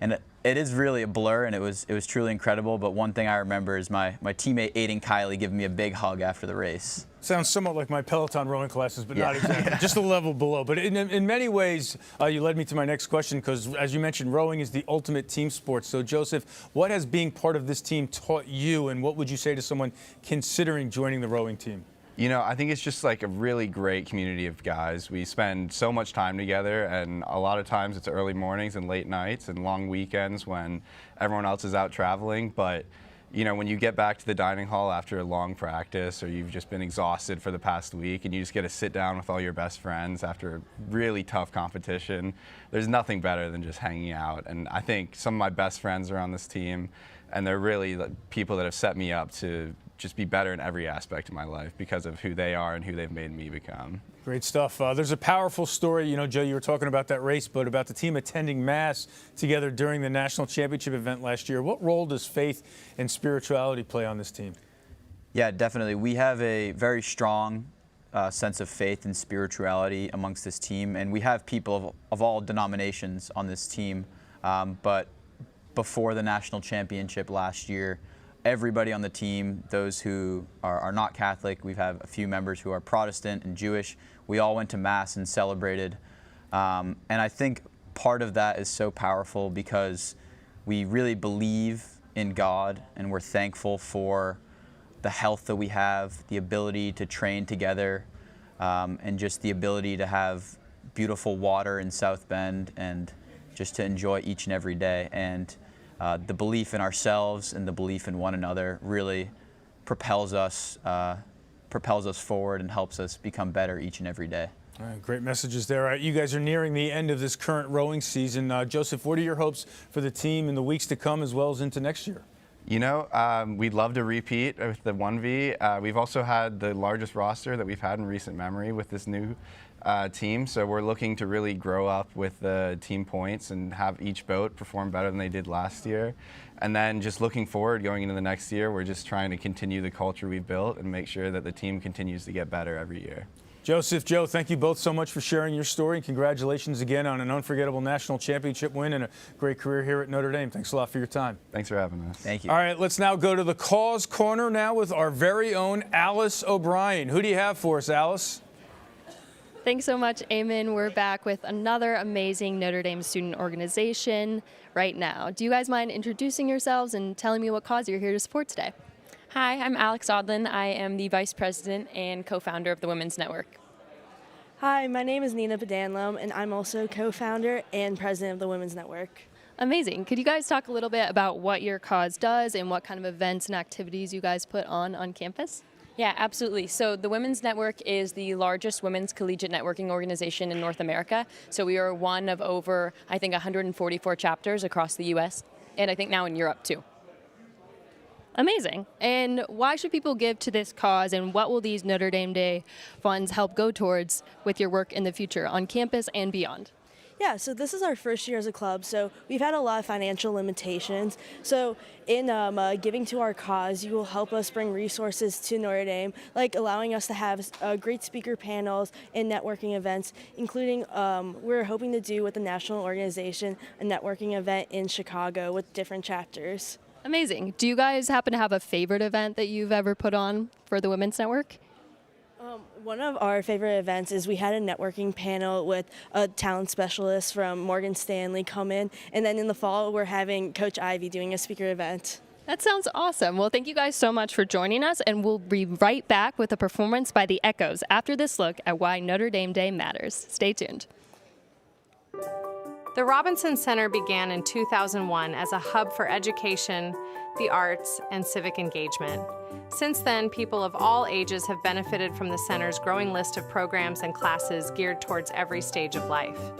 Robinson Community Learning Center is a place that really connects the University of Notre Dame to the city of South Bend. Not only are programs here on site, but we reach out to 14 different not-for-profits to provide parenting programs. We have preschools in 3 locations around the city. We are an outreach arm of the university, and we take that role very seriously. In 2024, the Robinson Center directly served over 890 community members, including more than 230 students from 47 area schools. This Notre Dame Day, when you make a gift to the Robinson Community Learning Center, you're empowering Notre Dame to be an even greater force for good in South Bend. That means more resources for parents, greater growth and enrichment for students, and for our seniors, greater engagement and a path towards lifelong learning. Thank you, Notre Dame family, for helping to invest in our community.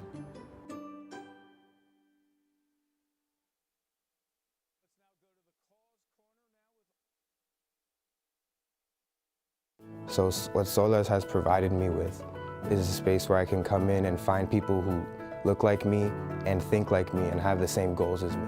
We help each other as a family and just become friends and make sure that each of us feels like we belong at Notre Dame. The Society of Latino Engineers and Scientists at Notre Dame, or SOLES, is a community of students striving for opportunity and seeking to contribute their unique voices to careers in STEM. As an international student from Colombia, I feel like every culture has a different way of approaching problems, and I think that's what I bring into STEM, a different angle and a different perspective to solve each situation. Whether funding trips to convention that provide invaluable opportunities for professional development, or enabling special events that further cultivate a sense of belonging under the Golden Dome, Notre Dame Day bolsters the SOLES mission to empower Latino and Hispanic students. Together, we will realize our full potential. I will be a design engineer. I will be a tech consultant. I will be a roller coaster ride engineer. Gracias por apoyar a nuestra comunidad y ayudarnos a mantenernos unidos. Thank you for supporting SOLES and making sure that our familia continues to stay strong.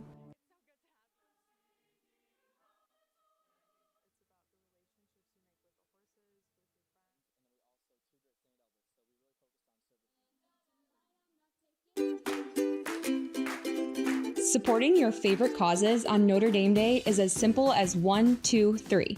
Navigate to notredameday.nd.edu and locate the Make a Gift button in the top right corner of your screen. Once there, you have the option to either search for a specific cause or explore our curated selection of impactful initiatives, such as financial aid or student experience. You can even search by category if you'd like. Once you've identified the cause close to your heart, click on Donate. Select your preferred contribution amount and add it to your basket. Want to support multiple causes? No worries, just repeat the process and add them to your basket. When you're ready, proceed to checkout by clicking on your gift basket and boom, you've successfully made your Notre Dame Day gift.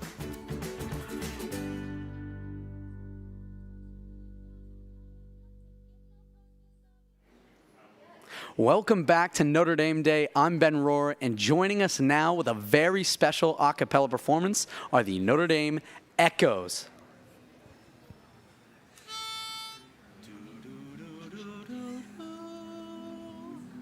One, two, three, four.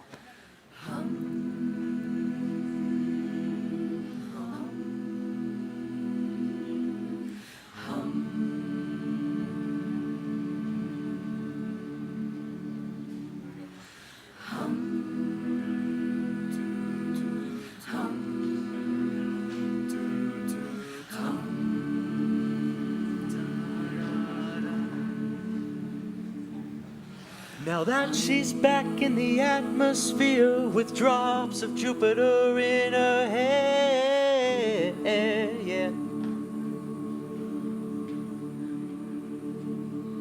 She acts like summer and walks like rain, reminds me that there's time to change, yeah.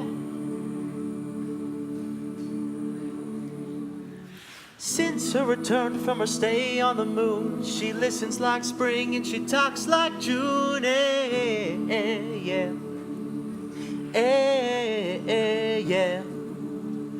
So tell me, did you sail across the sun? Did you make it to the Milky Way to see the light so faded and that heaven is overrated? Tell me, did you fall for a shooting star? One without a permanent scar, and did you miss me while you were looking for your yourself out there.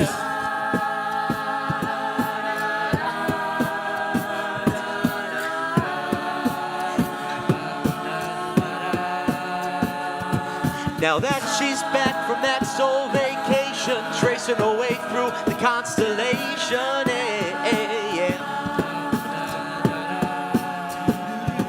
She checks out Mozart while she does Tabo, reminds me that there's room to grow,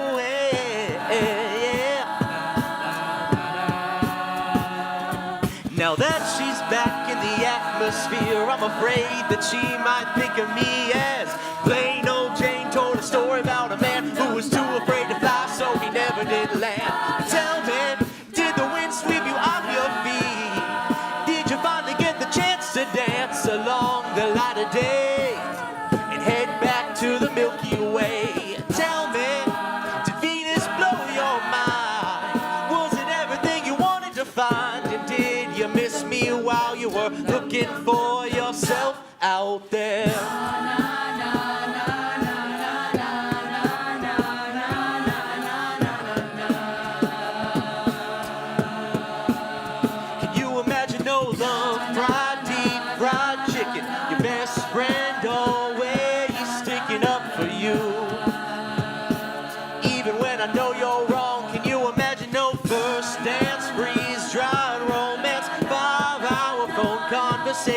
The best soy latte that you've ever had, and me.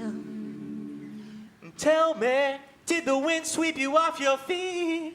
Did you finally get the chance to dance along the light of day and head back to the Milky Way? Tell me, did Venus blow your mind? Was it everything you wanted to find? And did you miss me while you were looking for yourself?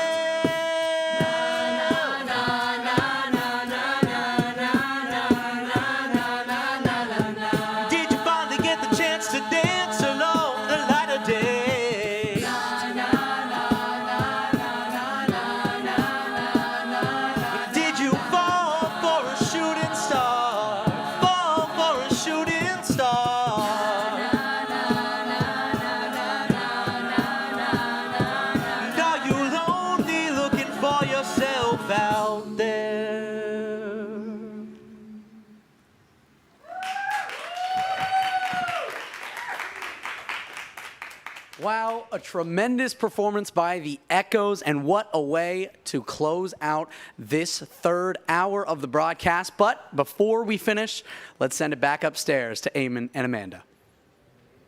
All right, thank you very much. And what an incredible hour here on Notre Dame Day, from our conversation with Carlos Macias about his service at DePaul Academy to an inspiring performance by the Notre Dame Folk Choir. This hour has been a beautiful showcase of what makes Notre Dame special.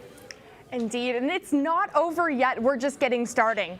Coming up next hour, we'll celebrate culture and creativity with a trio of performances, including the Hawaii Club, the French Choir, and Unchained Melodies. Plus, we'll hear from more members of the Notre Dame family who are making an impact both here on campus and far beyond it.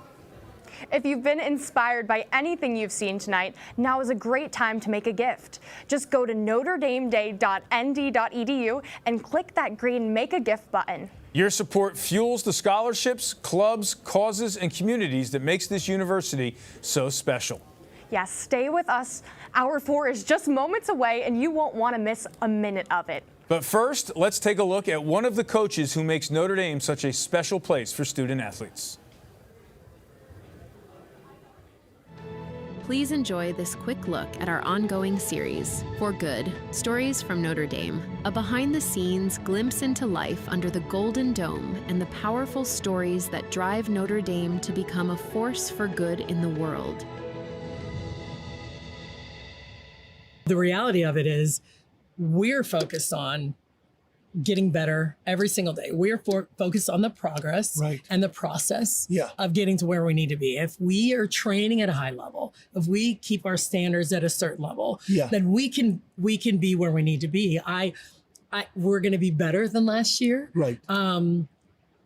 Talented. It's going to be a lot of fun to watch. You said you have a very highly recruited class that's coming in here. Can they really make an impact their first year? Does it take a little bit longer to develop them, or can I'm sure any great player can in the first year, but I mean, typically speaking. Right. Well, it depends. It really does depend. Yeah. So some are even more developed than others right now, or can provide more in the point scoring opportunities right now. Right. And some will have, it's the speed of the game. Yeah. That's the biggest jump. And it's probably with most sports. Right. How quickly can they adapt to the Yeah. speed of what's happening in front of them? Right. Are they physical enough? Yes. Are they talented enough? Yes. Yeah. But it'll take them a little time. And that's the thing. We'll be an interesting mix. We're going to be really young and really old. We've got a couple fifth years. Yeah. We've got some seniors that are going to play, and then some freshmen that are going to contribute. So it'll be interesting to see. Yeah. You know, how that plays out. Yeah. And but I am confident that we're going to be exciting to watch. Yeah. There's going to be some stuff that you haven't seen. You know, in years past. Right. You know, maybe a team like Louisville will walk in the gym and everyone in the crowd's like, "Wow, they're way bigger." Not anymore. Not anymore. We're big. That's fantastic. Yeah, we're big. We're physical. That's great. We just got to get it done. You know. That's great. So, you've also been building a really welcoming here in the Purcell Pavilion, and playing the same court. Well, they move in a different court here where the men's basketball and women's basketball team play, and you've been building a crowd, a base. How have you gone, aside from putting a better and better product each year out here, what have you done to build the crowd size? Well, I think there's a couple of things. It's the culture and the vibe of the program that started it. I'm telling you, the first year, we'd lose a match, you know, whatever, playing hard. The next weekend, we had more people. And we were just astounded. But everyone that talked to us was like, it's so much fun to watch. You guys, you draw people in. And I like that combination of we're never going to give up. Right. Ever. Right. We are working as hard as we can. We are all over the place, all over the ground, but we're having fun while we're doing it. And I think that kind of resonates with people. They're like, that was cool. I'm coming back. So there's that. And then just getting out in the community. You know, our student athletes do. They're out in the community, in the schools. That's what I love about Notre Dame. Yeah. You know, it's about family. It's about the community. And that's a big point of focus for us. And for myself, just speaking in front of people and just saying, hey, this is me. This is who we are. And this is where we're headed. So what were your crowd sizes like when you started, and where are you at now, and where do you hope to go to? Because the story of like Nebraska selling the women's volleyball team, selling out the 77,000 or something that they had to attend a game. The sport of volleyball, in particular women's volleyball, is picking up steam. I imagine the Olympics is only going to add to it. There's so much talent globally. Is this something we can expect to see this place sold out? Oh yeah, eventually. Yeah. Oh yeah. I am fully confident in that. It started as maybe under 1,000, just coming to check it out. And then it grew to a little bit more and a little bit more, where we have a few thousand. And if we can get this lower bowl full this year, I think that would be huge for us and keep going. But I think the more people we just get in the seats, I am biased because it's volleyball. It's so much fun to watch. People, newcomers are like, I had no idea. And you want to keep coming. We just need to get you in the door the first time.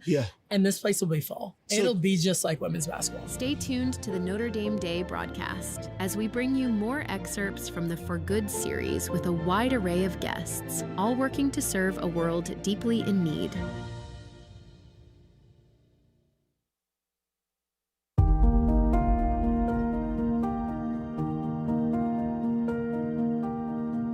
The University of Notre Dame asks, what would you fight for? Fighting for those with cystic fibrosis. To improve the lives of sick children. For breast cancer patients. To defend human rights. Боремося за культурну спадщину. We are the Fighting Irish!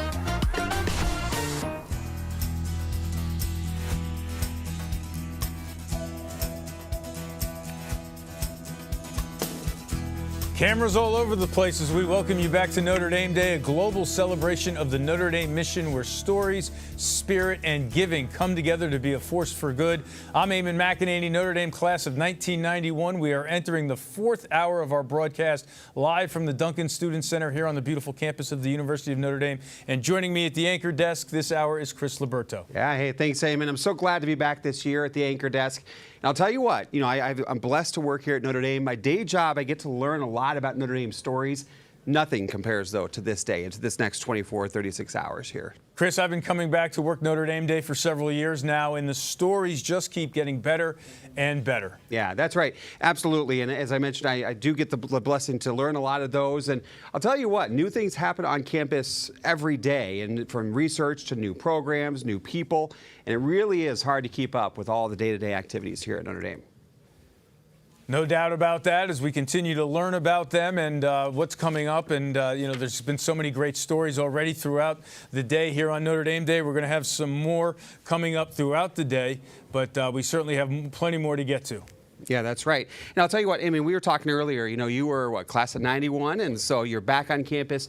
When you were here, though, obviously exciting times. Did you ever think you'd be back here at Notre Dame, doing this, many years later? I must say, back in 1991, the idea of a 24-hour telethon with virtual interviews was not on anyone's mind. So, no, the answer is no. Right, absolutely. Well, I tell you what, it's great to have you back. I know we were just talking a little bit. You've had the chance to connect with, your former coach, Kevin Corrigan. We'll talk some lacrosse stuff later on this evening.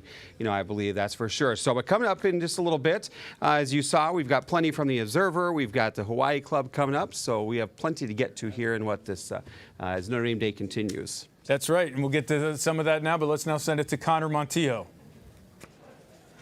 Thank you so much, Eamon. Welcome back down here, fundraising update. I wanted to take some time here at the top of the hour just to say a special thank you to the various members of the Notre Dame family who have given so much to help make Notre Dame Day possible. It is through their gifts that the Challenge Fund is possible, that helps to make those individual gifts have so much more of an impact here on Notre Dame Day. So I'd like to thank Cheryl Custer, Paul and Brenda Gilsinger, Jim Burgess and Elizabeth Mannon Burgess, Steve Strake in memory of his father George Strake Jr., Tony Carr, Bill and Marilyn Eckelkamp family, Dave and Lisa Bangert, Bob and Ashley Martin, Ken and Angie New, Paul Schmuckel, John and Terry Dunbar, and other generous benefactors who make this day possible. I know some of them are out there watching tonight, and I'm sure will be joining us tomorrow, but they make Notre Dame Day such an incredible event for the Notre Dame family, making it possible for small gifts to have a tremendous impact for clubs, causes, sports, and different areas that are important to the students here at Notre Dame and help further the Notre Dame mission.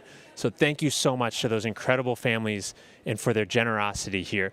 Now I'll swing over just a wonderful update that just happened in the last second as I was closing off. We just passed 20,000 gifts. We've got people celebrating in the background here, over 20,000 gifts. We love hearing it. And just up almost 800 causes benefited. Would love to get us over 800 causes here before we close out the broadcast at midnight tonight. So also approaching $2.2 million. I think that's something that we can also close here at the end of the evening as well. We've got so much excitement coming up, but let's check in on the leaderboard here just to see where we're at. I know I've told you a little bit about what's going on here. We've got a lot of familiar faces up here. St. Edward's making their traditional push here. The Rockne Athletics Fund making such a transformative impact for our student athletes here, making sure that throughout all the changes occurring in college athletics, that the student athlete experience here at Notre Dame is always undisputed and the best in the country. And, we've got so many wonderful things. The folk choir just performed here. So many great causes. Find one that you care about. And you know what? We've got a few more coming up that you can maybe make a gift to later this hour. We'll throw it back to you upstairs.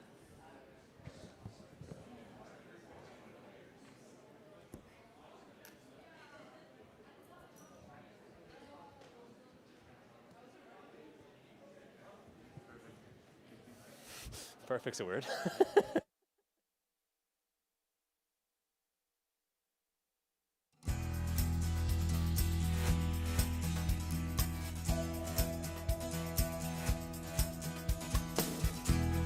The Asian American Association at Notre Dame provides an inclusive space where you're inspired, but you also inspire others.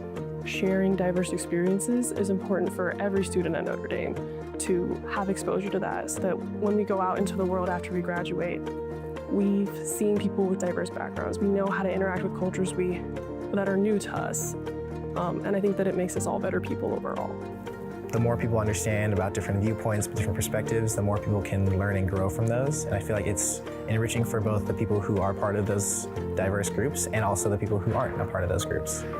Being able to get help from Notre Dame Day, we're able to kind of like allocate these different resources to our different events and projects throughout the year. One of the main things we did last semester is Asian Allure. We had all these different performances where each club gets to showcase things about their culture that they wanted to present to all of Notre Dame. So we had that as a 2-day performance, and basically everyone got to see a glimpse of what each culture means to each group. We hosted for the first time this year a big reception after the show, showcasing Asian foods from every culture that was involved in the show. And that was made possible because of the funds we got from ND Day last year, which is really exciting and something that we hope to continue this year. The Asian American Association, although Asian is in the name, like anyone can join. If you have an interest in learning about our culture and our histories, you can join. Like, it's a common misconception that you have to be Asian to join the Asian American Association, but that's not true at all. We're very much open to cultural engagement, so anyone is welcome. Thank you everyone for supporting AAA and their endeavors throughout the year. As a result, we've been able to raise a lot of events for everyone, and we're really appreciative of all that you guys do for us. Thank you. All of the things we do at Notre Dame, they're possible because of you. Thank you so much for supporting the Asian American Association of Notre Dame and for helping us continue to build our legacy here.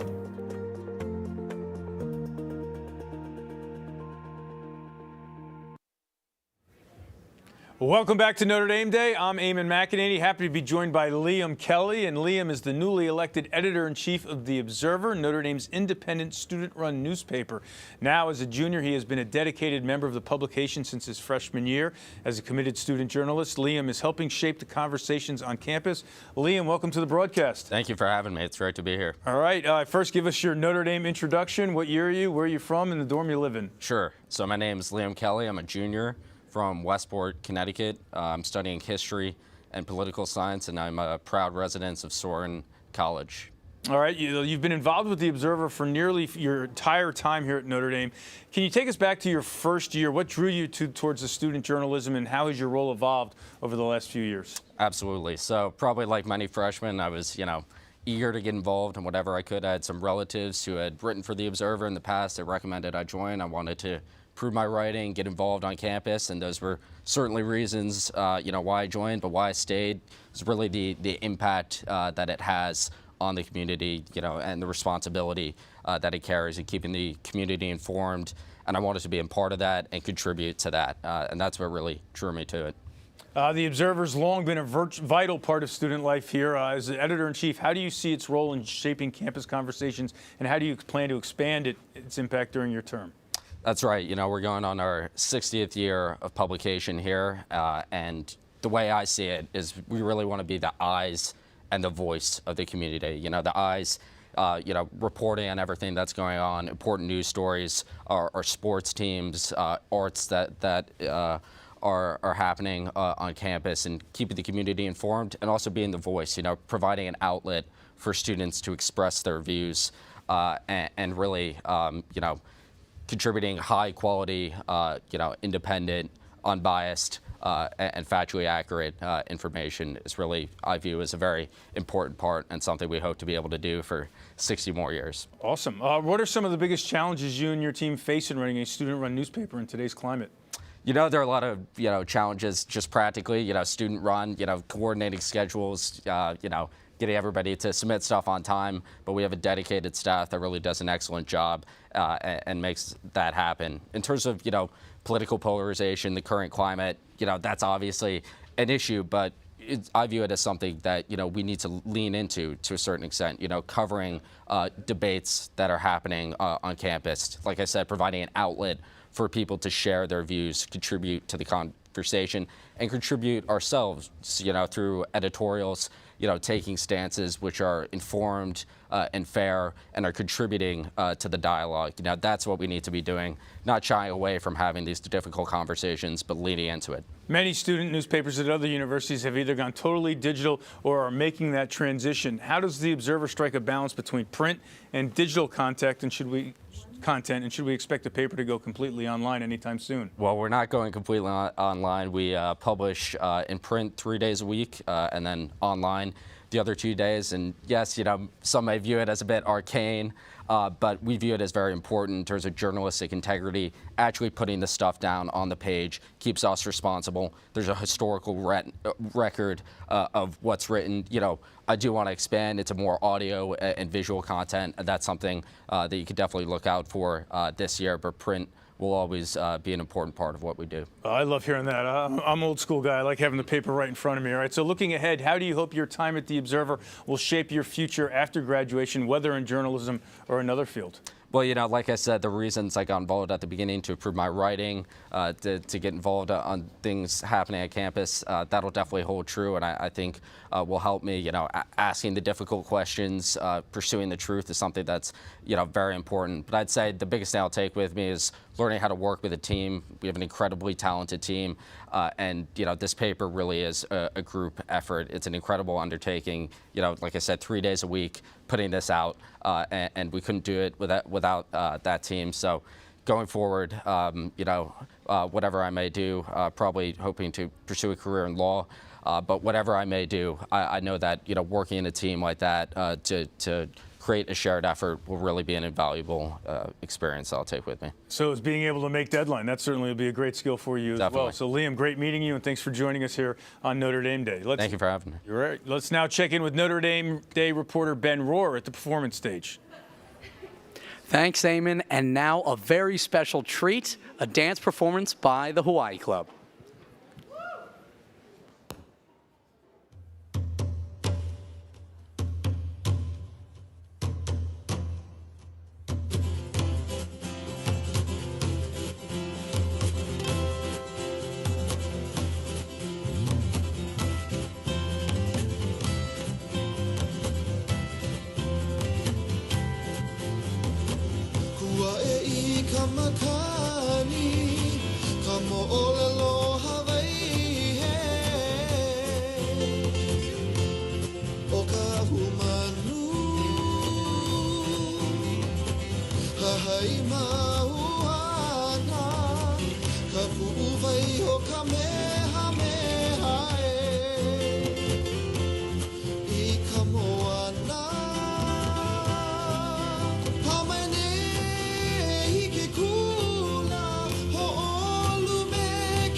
Thank you so much, everyone. Amazing. Now Notre Dame Day will continue after a quick look at some of the amazing things ND Day helps power.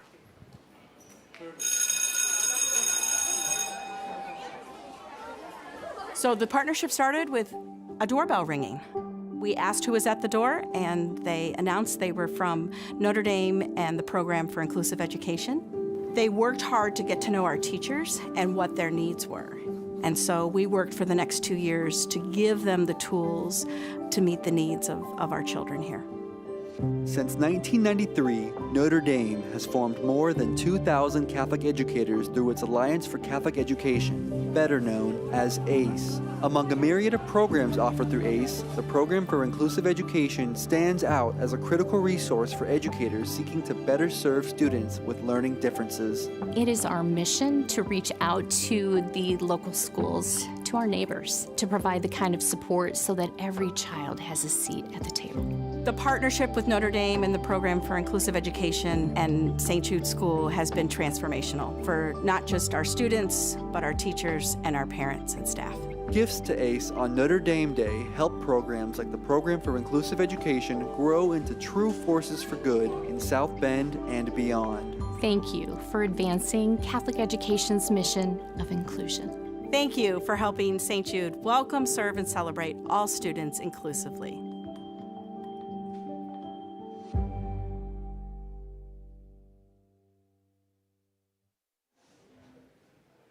Welcome back to Notre Dame Day. I'm Connor Montiel. I've got some giving updates for you, as well as some information about an incredible cause on campus here that needs your support. I have Dr. Sharon Stack here with me from the Harper Cancer Research Institute. Welcome to Notre Dame Day. Thanks so much for being here. Give me a little bit about your background and how long you've been here at Notre Dame. Sure. I've been here as the director of the Harper Cancer Research Institute for 13 years now. I have a medical school background before coming here at various cancer centers around the country and came here to support cancer research at Notre Dame. Wonderful. What makes cancer research at Notre Dame so special and such a passion of yours that you've been doing it for such a wonderful amount of time and serving Notre Dame and the broader world through your research? What we have here at Notre Dame is something really unique because we built the Harper Cancer Research Institute with collaboration as a foundational principle. So we bring interdisciplinary collaboration from science, engineering, arts and letters, College of Business, putting everybody together to solve those cancer problems that are really challenging. And what do those different minds help? Does it help you think in new ways? What's the kind of special sauce of having someone who's maybe not thought of as directly a cancer researcher having a presence in that research? What makes it so special?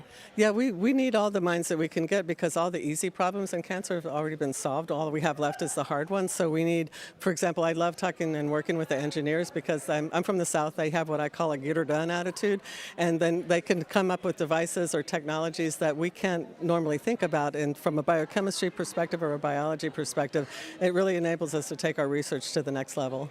That's wonderful. So tell me about what specifically is there a specific aspect of your fundraising push here on Notre Dame Day?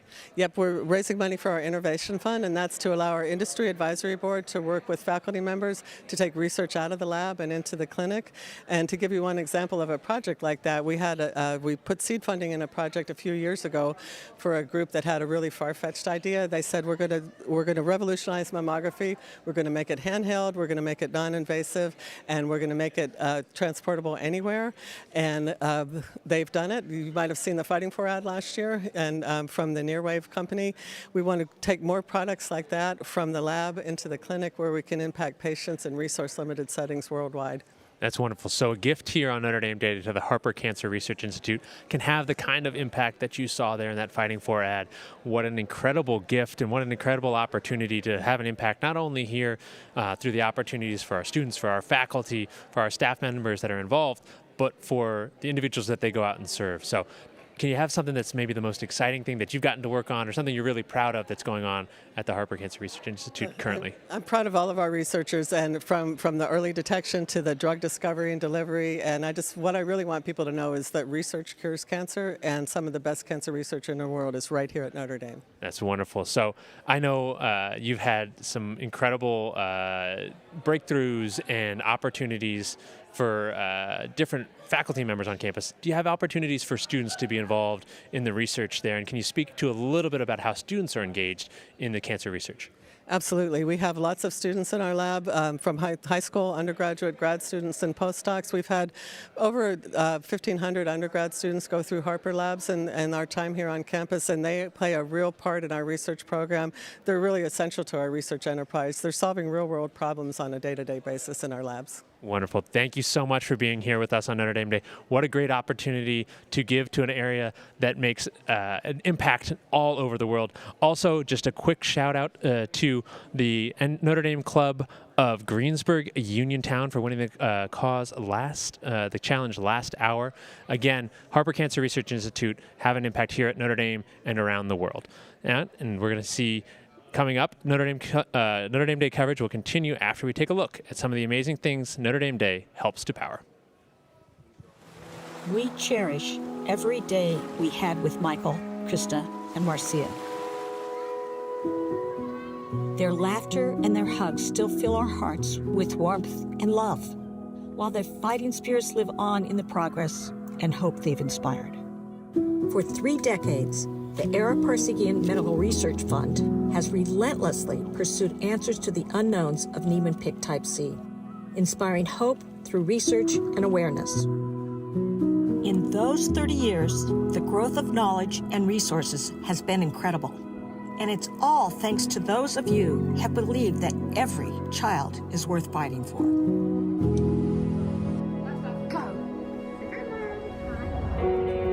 Since 1994, you have helped raise more than $60 million. Your selflessness helped discover a cause for the disease in 1997. Your generosity has grown the number of labs studying NPC to more than 100. Your belief is currently funding 21 NPC research projects around the world. And in 2024, your faith in our mission led to the first ever FDA-approved treatments for Niemann-Pick type C. A disease that once presented only decline now has medicines that offer children hope for a higher quality of life. We've come a long way in 30 years, but we still have a long way to go until we reach our ultimate goal, a cure. With your continued support, we will carry on the fighting spirit of Michael, Krista, Marcia, and every other child who has courageously battled this disease. Thank you for all of your years of giving on Notre Dame Day and beyond. Thank you for giving hundreds of families hope when they needed it most.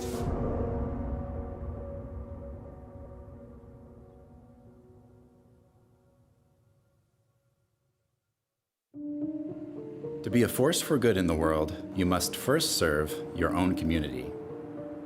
Notre Dame and South Bend are inextricably linked through a shared past, present, and future.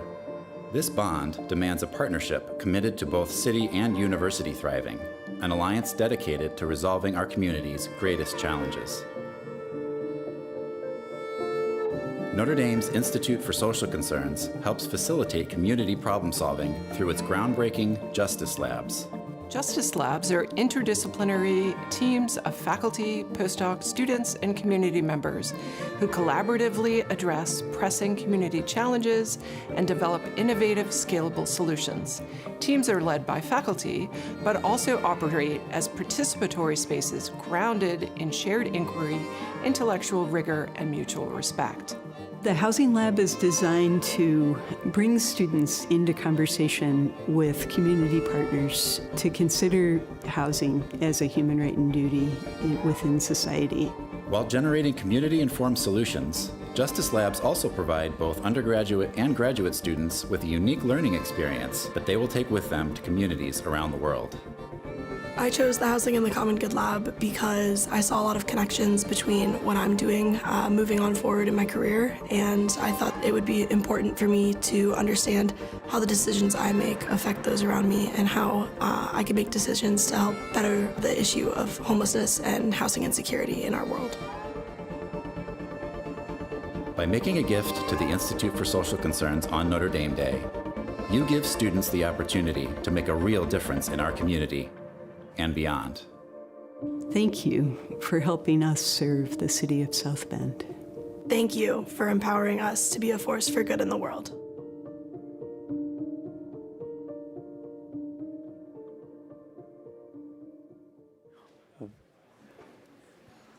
Welcome back to Notre Dame Day. I'm Ben Rohr, ready to perform for you now in their very first Notre Dame Day appearance is the French Choir.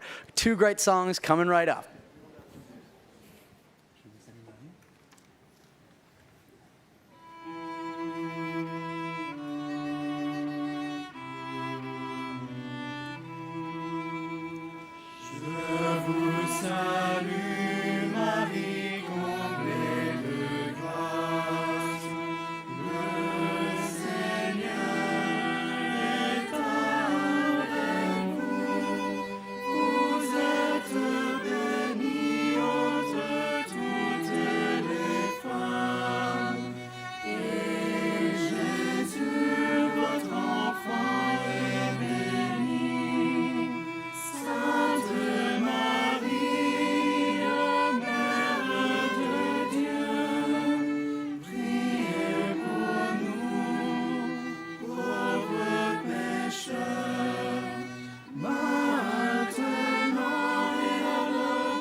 Sainte, que drapeau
What a treat. Notre Dame Day coverage will continue after we take a look at some of the amazing things Notre Dame Day helps to power.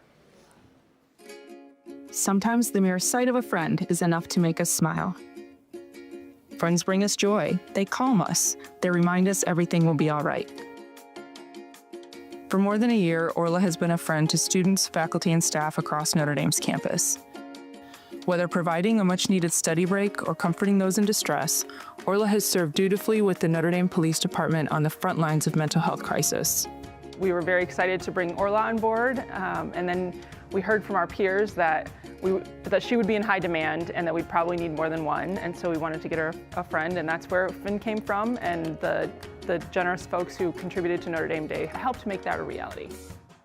Finn is new to the force, but he's a quick learner and always eager to make someone's day. Together, Orla and Finn make NDPD's Therapy Dog program a shining example in mental health care. Thank you for supporting mental health through Notre Dame Day. Thank you for giving Orla a friend of her own.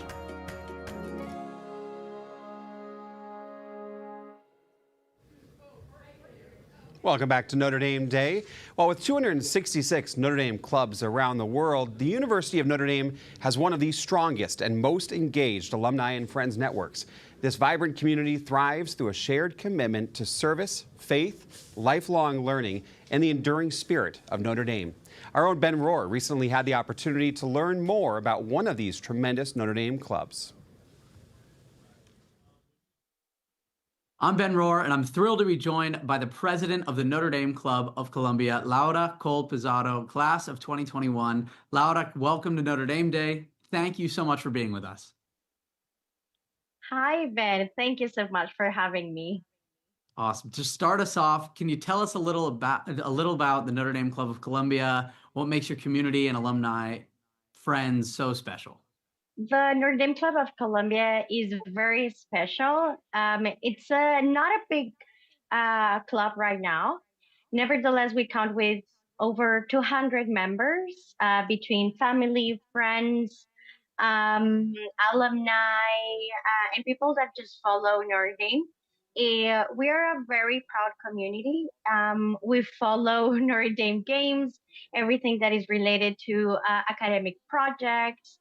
And right now, the leadership group, we count with over 10 people of an alumni leaders and parents also that provide and help with events and just to bring the community together. That's awesome. That's awesome. And I know your club recently helped build an emergency home for a local family. How did that project come about, and what was that experience like for you and your fellow club members? We were contacted by Chris Davis, who is a Notre Dame alum, and that is part of a foundation that sponsors some projects here in Colombia. We were contacted by him. He invited us. First, we helped building a soccer field in an outskirt neighborhood in Bogota. And from there, we have been in contact. I mean, they sponsored the project with the foundation called Techo.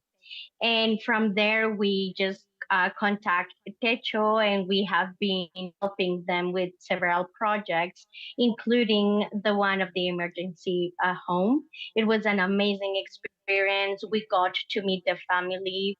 The family helped also building this emergency house, and it was beautiful. It was beautiful, and we were also connected with the community because the community was also helping with this project. Super cool. And you've also contributed to creating a vibrant new community center. What do you hope this space will mean for the families who use it? I mean, it's really special because this community center is located outside from a neighborhood called Usme that is really on the outside of the city. This community, it's really poor. They don't have an electricity system, water, or any type of like community system overall. And and they really, I mean, this project was so special. One of the people helping from the community is a teacher. So she was really helping and trying to do the best for us to build the community center. And of course, it's very important for that specific community. They told us that it will count over 20 children, so it would help 20 children just to have access to education, and to do different activities. And they have like a small library. But of course, it's physically demanding. So we were helping building the base of the community center, and only doing that. I mean, we're not experts, so it was really, really demanding. It was tough, but it was amazing. We met other Notre Dame alums there actually that were from the United States, that were part of the foundation that was sponsoring the project. So it was a beautiful experience also, and as I say, very, very taxing. Yeah, I'm sure. That's amazing. So in addition to these hands-on projects, your club has also participated in fundraising efforts for a local cause. Can you tell us a bit about this partnership and why this cause is so important to you and your members? Yeah, I mean, the fundraising was for a foundation called Fundación Cardio Infantil that helps children with heart disease. Um, so in December of 2023 and December of 2024, we said we should do something for the community on Christmas. On 2023, we gathered shoes and bought shoes for a very isolated community in the north of the country. And in 2024, we came up with the idea to help Fundación Cardio Infantil. We knew from one of our members that the chapel of the foundation was sponsored and built by a Notre Dame alum. So we said we need to support him. We did a mass first, and we did a visit of the foundation. We visited the children. Well, we could not take pictures of that, of course, for the children privacy. And we collected over, I mean, in dollars, it was over $500 for the foundation as a Christmas gift for the children. That's so cool. And then for alumni and friends watching from all over the world, what would you say to those thinking about getting involved or establishing their own Notre Dame club? I mean, that they should do it now. That they should start now, that just try to contact other Notre Dame alums and friends. What I've seen from the community in Colombia is that we're so proud of Notre Dame's mission. Laura, thank you so much for joining us and for everything you and the Notre Dame Club of Columbia are doing to serve families, build community, and bring hope to those who need it most. You are a true reflection of Notre Dame's mission to be a global force for good. Thank you. Go Irish. Thank you. Thank you, Ben. Go Irish. Thanks, Ben. Always so great to hear how Notre Dame alumni and friends are making a difference in their own communities across the globe. Well, now let's check in with Notre Dame Day reporter Alice O'Brien. She's in the Cause Corner. Alice? Because you're here.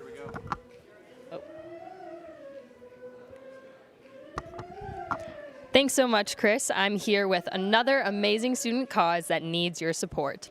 Do you mind introducing yourself and telling us what organization you're here with today? Absolutely. Thank you so much for having us. My name is Alejandrina, and I'm the president of the graduate student from Latin America.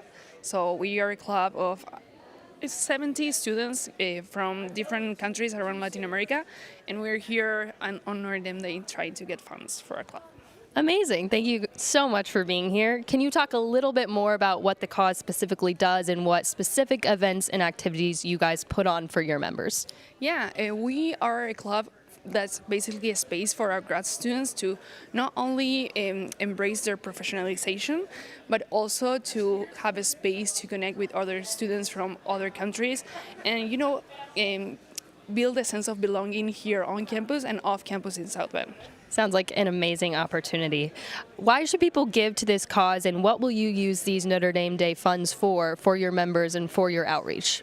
Well, we have been doing professional development events, such as alumni panels as grad students alumni, and we also had some outreach events like Harrison Elementary School here in South Bend. We went with all the grad students to talk to the kids and, show them we are in grad school and you can make it here as well. We also have a lot of social events for our members here, and we are a little bit of a family because all of our members are internationals and we're here in the U.S. alone without our families. So we create community for them before they come to campus and while they're on campus, and hopefully after we leave campus as well. Amazing. Well, thank you so much for joining us today. Don't go anywhere. Notre Dame Day will return very shortly. Stick with us. I was 7 years old when my father was diagnosed with pancreatic cancer. Every year, a cancer diagnosis upends reality for millions of families. For the children who witness these battles and their fallout, the world can seem a lonely place. I'm not really understanding kind of fully the gravity of the situation. Camp Kesem, Notre Dame is one of over 120 collegiate chapters of Kesem National, a nonprofit committed to ensuring no child faces this struggle alone. Here, Notre Dame answers her founder's call to be a force for good every summer, giving over 80 campers between the ages of 6 and 18 the chance to just be kids again. For a week, these kids are not their parents' diagnosis. They are just kids. They get to have a silly name. They're in a silly unit.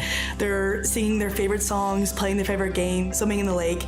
They don't have to worry about something that has changed their life forever.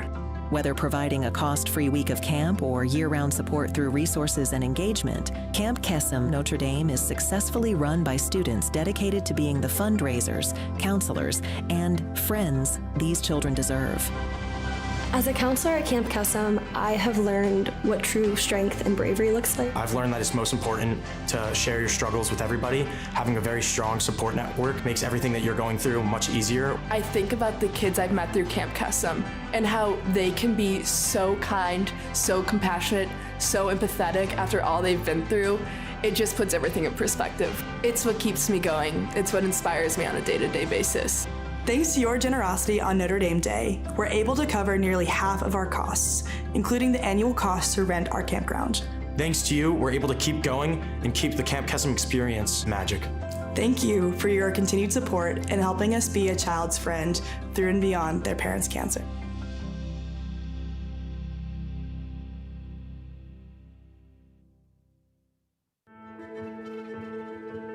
At the University of Notre Dame, amidst the rigorous academics, a unique team thrives. Bound by a shared passion, it's more than just a club, it's a family. It's about so much more than just the horses. It's about bonding as a group. It's about the relationships you make with the horses, with your friends. We have team outings and stuff like that where we all get to spend time together away from the barn. It's really just all about making friends in college that will last for life with a common interest. Beyond the camaraderie, the bond with these incredible animals offers a vital outlet for the pressures of college life. Horses are such a therapeutic animal that with the stress of classes and everything, I knew I wanted to be around them still, even though I'm not at home. Most importantly, when I'm riding, I'm not thinking about anything that's going on outside of that riding, and I think everybody needs an activity where you can do that. For so many of us on the team, that's always been horses. Whether you've been riding for years or just starting out, the team welcomes all levels, fostering growth and confidence. We like to be able to accept as many members as we can. We welcome both people who have been riding their whole lives and people who are just beginning to ride in college. Thankfully, the team has been very kind to let me kind of learn along the way. The team really just feels like one big unit, which I really love. But this incredible experience wouldn't be possible without vital support. Notre Dame Day is a huge part of how we can support our team. Horses are naturally just a very expensive animal to take care of, and we really could not take care of all the horses on the team without the extra support from Notre Dame Day. Your generosity on Notre Dame Day ensures that our horses can continue to be happy and healthy members of the Notre Dame family. Thank you for investing in our team. Thank you for supporting our passion.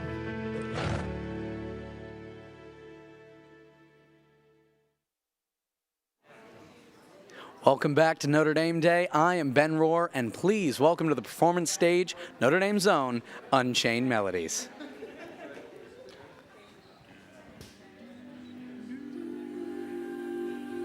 One, two, three. I don't understand you, but I've tried since day one. It's like playing an endless game of catch up on the courses that we've run. And I've had this hope for so long now, since I held you in my arms that day.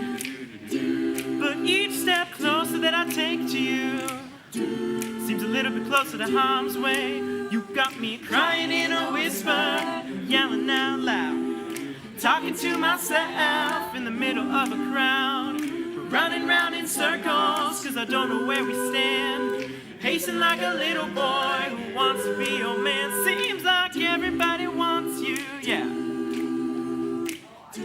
You're an easy girl to fall for fast, and I keep worrying that our first night, it might also be our last. And it stings every time I see you, girl, when you meet another guy's eyes. Is all we built this love upon? Nothing but smoke, mirrors and lies. You got me crying in a whisper, yelling out loud, talking to myself in the middle of a crowd, running round in circles cause I don't know where we stand, pacing like a little boy who wants to be a man. Oh, easy girl. But I keep hoping that this night won't be our last. And though you need a lot, I could be your flock of one. But if you mess it up, that's it, I'm done. Crying in a whisper and yelling out loud, talking to myself in the middle of a crowd, running round in circles cause I don't know where we stand, pacing like a little boy who wants to be your man. Crying in a whisper. See, I don't wanna just walk away now, but it hurts seeing you with another guy every day. Running round in circles. I gotta stop playing this silly game, pacing like a little boy, cause every time I see you I'm driving myself insane. Oh yeah. Ooh, talking to myself.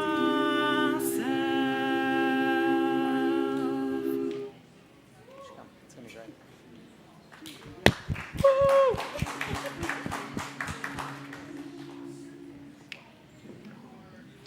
Sing your way home at the close of the day. Sing your way home, drive the shadow.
to Eamon and Chris in the studio. Thanks, Ben. We have come to the end of another hour of Notre Dame Day. This last hour has been filled with beautiful music and inspiring stories, all of which are made possible by your donations that empower the unsurpassed Notre Dame experience. That's right, and you too can participate in Notre Dame Day on the Notre Dame Day website. Click on the green Make a Gift button, choose a cause, and then complete the giving process. Of course, we are thankful for any consideration here on Notre Dame Day. And please make that gift. The good news is that Notre Dame Day is just getting started. We have one more hour of broadcast tonight, and then we'll be back tomorrow at 10 a.m. until 1 p.m. Eastern Daylight Time, and again tomorrow night from 6:42 to midnight Eastern Daylight Time. Yep, and next hour we will be treated to some Irish dancing as well as folk ballet on the performance stage and get a firsthand look at a custom off-road vehicle designed and built by Notre Dame's own Baha Satim. Notre Dame Day will return after these messages. Please enjoy this quick look at our ongoing series, For Good, Stories from Notre Dame, a behind-the-scenes glimpse into life under the Golden Dome and the powerful stories that drive Notre Dame to become a force for good in the world. We have to major in high school students. Yeah. That's the Notre Dame experience. That helps with the culture of a team. And it helps in the development of the student athlete. You're not going to see these drastic turnovers where a team has a brand new identity from year to year because all of a sudden there's 40, 50, 60 strangers showing up. You know, Notre Dame is always going to be primarily based on, hey, you came from a high school from any part of the country or the world because we have so many international student athletes. You came to Notre Dame, you became part of this campus. You made friends on your team and friends in your dorm and friends in your major. Yeah. And that adds to the culture of the campus. That adds to the culture of the university. But we're not going to put our head in the sand. Right, right. And we're going to be incredibly opportunistic and strategic about the transfer student athletes that we need. Right. And if you look at our programs, we've had great success with that. Yeah. Think about Riley Leonard, for an example. Right. You know, we had that great win against Georgia in the Sugar Bowl, and there were 5 to 6 transfer student athletes that had an unbelievable impact on just that game. Right. And student athletes that didn't just transfer in here and have an impact on the football team on the field, but had a great cultural impact, fit in with the team, became a part of the team, became a part of the larger Notre Dame community. Yeah. So we're going to be opportunistic, we're going to be strategic, but we're always going to major in the maturation of the high school student athlete coming into Notre Dame and leaving Notre Dame better athletically, better academically, better spiritually, and hopefully, if we do our job, a better person, a more complete person than when he or she entered here. Okay, let me ask you something very unconventional. So look into the camera for a second, and I want you to respond to any alum, parent, friend, fan whose head is spinning right now with all this change in college athletics, worried that we're going to lose the soul of Notre Dame in this process of trying to keep up.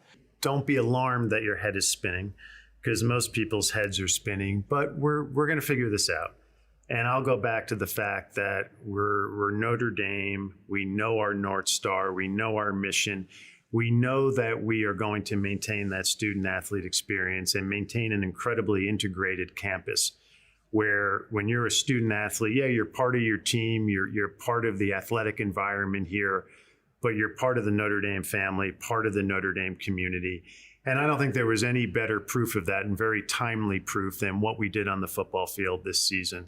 Overcoming adversity, sticking together, wonderful representatives of what this university is. And I would tell you that I'm always motivated and inspired by any single conversation I have with a Notre Dame student athlete.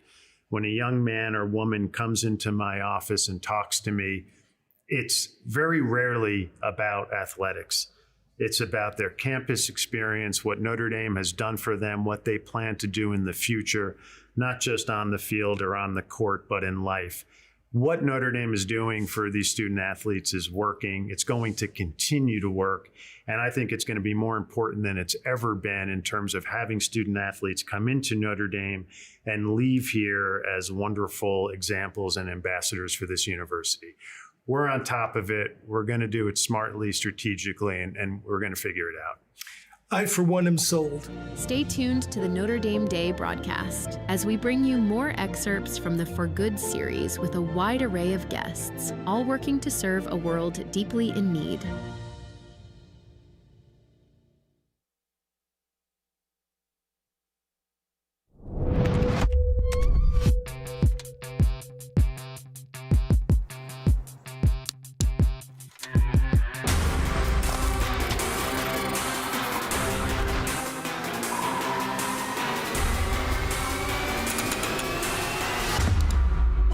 Never done that before.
Welcome back to Notre Dame Day 2025, a global celebration of the Notre Dame mission where stories, spirit, and giving come together to be a force for good. I'm Eamon McEnany. And I'm Chris Liberto. We're coming to you live from the Duncan Student Center here on the beautiful campus of Our Ladies University as we head into the final hour. That's right, the final hour of tonight's Notre Dame Day broadcast. That's right, and what a first night it has been, from the opening notes of the Glee Club to the inspiring stories of Notre Dame students and student athletes. Notre Dame Day 2025 has once again brought out the very best of the Notre Dame experience and showcased the spirit of this special place. Yeah, we've met students building rockets worthy of NASA, faculty members bringing faith and scholarship to life in the classroom, and clubs making a meaningful impact on communities around the world. Tonight's broadcast has reminded us why we're proud to be a part of the Notre Dame family.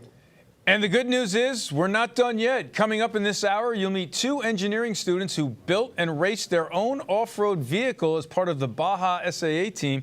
We'll also hear from a student who created his own internship experience working on an active campus construction site. Yeah, we'll also highlight the work of the Notre Dame Club of Ventura County, California, a community that's been making an incredible impact through service, faith, and fellowship. And we'll feature a mesmerizing Irish dance performance coming up. Looking forward to that. But more than any single story or performance, Notre Dame Day is about bringing together the Notre Dame family to celebrate and support this university we all love. Yeah, if you haven't yet, please make a gift and consider doing so right now. Visit notredameday.nd.edu and click on that green button. It's the Make a Gift button online. Your contribution, big or small, helps fuel student experiences, supports research excellence, and powers programs that make a difference both on campus and far beyond. Yeah, this may be the last broadcast hour of day one, but we're just getting started. Our live broadcast will return tomorrow morning at 10 a.m. Eastern with even more Notre Dame stories to share. So stick around. We've got a full hour of celebration still to come. Let's send it over to Connor Montijo for a fundraising update. Thanks so much, Eamon. Last hour of the broadcast here this evening. I've got my Mendoza College of Business shirt on. I traded in the Stanford Hall quarter zip.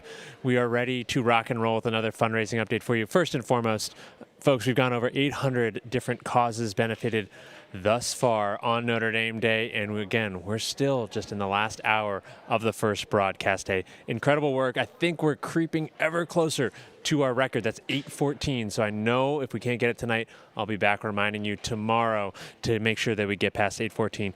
Challenge of the hour this hour, $500 $5 to any cause. The cause with the most gifts in the next hour before midnight tonight is going to get a $500 bonus. So if you've been waiting, now's an opportunity to pounce, make a gift to whatever cause you care about most. Also want to take a quick look here at some of our causes in the We Are All ND category here. It's the cause that was up for the bonus last hour. You can see a variety of different causes here on campus. Just wanted to highlight the NBA veterans, 95% to goal, almost to that $15,000 goal, 232 gifts. Mendoza Women in Business, over 3/4 of the way there. They're just under their $3,000 goal. And Mariachi ND, we've seen them featured in some of the snippets here on the broadcast this evening, 90% to goal. This is their best year yet. I can tell you they have been so impressive in their dedication to fundraising here on Notre Dame Day. If you haven't found a cause that you care about, that you want to help make a difference, Mariachi ND is one that is really stepping up and could use your support here on Notre Dame Day. Excited for what is to come in this hour. And again, we're not done. We've got another hour tonight and then back at you tomorrow. But until then, back to you, Eamon. All right, Connor, thanks. The University of Notre Dame is home to one of the strongest and most engaged networks of alumni and friends, with 266 Notre Dame clubs across the country and around the world. This vibrant community thrives through a shared commitment to service, faith, lifelong learning, and the enduring spirit of Notre Dame. Our own Notre Dame Day reporter Jake Irons recently had the opportunity to learn more about one of these tremendous Notre Dame clubs. I'm Jake Irons and thrilled to be joined by the president of the Notre Dame Club of Ventura County, California, Lou Mages. Lou, thank you and welcome to Notre Dame Day. Thanks for being with us. Thank you for inviting me. The club is excited. To start us off, can you tell us a little bit about the Notre Dame Club of Ventura County and what makes your club community so unique? We have a small club and we're kind of in the shadow of Los Angeles, and we do a lot of collaboration with them, and therefore they're able to use some of our facility, like the national parks and the indigenous peoples museums and things like that, and missions that we have out here. So when we have a special event, a lot of them join us. And then, of course, we join them, too, for other functions as well. So we're kind of a small club. We like doing a lot of service work, especially with the communities. And you talk about that service part. One service element you guys have really taken a part of is a longstanding partnership with an organization called Family to Family, and has been involved in their Sunday breakfast program for many years. How did that relationship begin, and what did those events entail for you guys? Yeah, our member, he was the president at the time, Joe Stroman, was actively involved in getting this put together back in the mid '80s, and he had to do a lot of legal work putting it together, and got about 20 different church organizations from all denominations put it together, and they've been doing this for all of that time. And as they developed, they assigned churches to do a particular Sunday function, and he realized that there was some months that had a fifth Sunday in it. So he says, I'm going to get the Notre Dame Club to do that one. So that's how they got involved. That's awesome. You always got to remember the calendar months. You've also partnered with the San Buenaventura Mission and other local groups on a Thanksgiving tradition. Can you tell us a little bit about this program and what makes it so meaningful for your club? Again, collaboration with the Holy Cross Elementary School and with the mission itself, the congregation of the mission. They put it together. They collect food, and they assemble all the baskets with the help of some 40 volunteers from the Notre Dame Club. put it all together, and then they distribute that to about 50 families identified by the Catholic Charities organization here in Ventura. So it is quite an accomplishment for a small group putting all this together, and then we collaborate with all the people as well. Your club is clearly dedicated to serving those in need. What drives this commitment to service year after year for your club? Of just seeing the need. It's even though it's kind of an affluent area in some ways, we do have a lot of agriculture workers here. Half of the county is agriculture, so we have a lot of people that are marginalized. They need the help, and the Catholic Charities is one of the organizations that helps put that together and identify the need and where it should go. What would you say to fellow Notre Dame alumni, parents, and friends who are thinking about getting more involved with their own local clubs? Reach out to the local organizations already there and say, what can we do to help? And believe me, they'll put you to work, and it's really a rewarding experience as well. You know, it's great to see, you know, when you bring a basket to a family at Thanksgiving, all of a sudden, you know, their eyes are wide open, just in such appreciation of what we do. So reach out and go for it. Thank you so much, Lou, for joining us and everything you and the Notre Dame Club of Ventura County are doing to serve your community. Small but mighty, your work is shining example of what it means to be a force for good in the world. Go Irish. Thanks so much, Lou. Thank you very much. Thank you, Jake. Now let's join Shannon Lipscomb, who's standing by at the performance stage. Thanks so much, Eamon. I'm thrilled to introduce the Notre Dame and St. Mary's Irish dance team, who are set to perform for us now. Dancers, take it away.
Well, thank you so much, ladies. That was an incredible performance. We are so lucky to have had you join us today. Now let's take a look at some of the amazing things powered by Notre Dame Day. We cherish every day we had with Michael, Krista, and Marcia. Their laughter and their hugs still fill our hearts with warmth and love, while their fighting spirits live on in the progress and hope they've inspired. For 3 decades, the Era Parsegian Medical Research Fund has relentlessly pursued answers to the unknowns of Niemann-Pick type C, inspiring hope through research and awareness. In those 30 years, the growth of knowledge and resources has been incredible. And it's all thanks to those of you who have believed that every child is worth fighting for.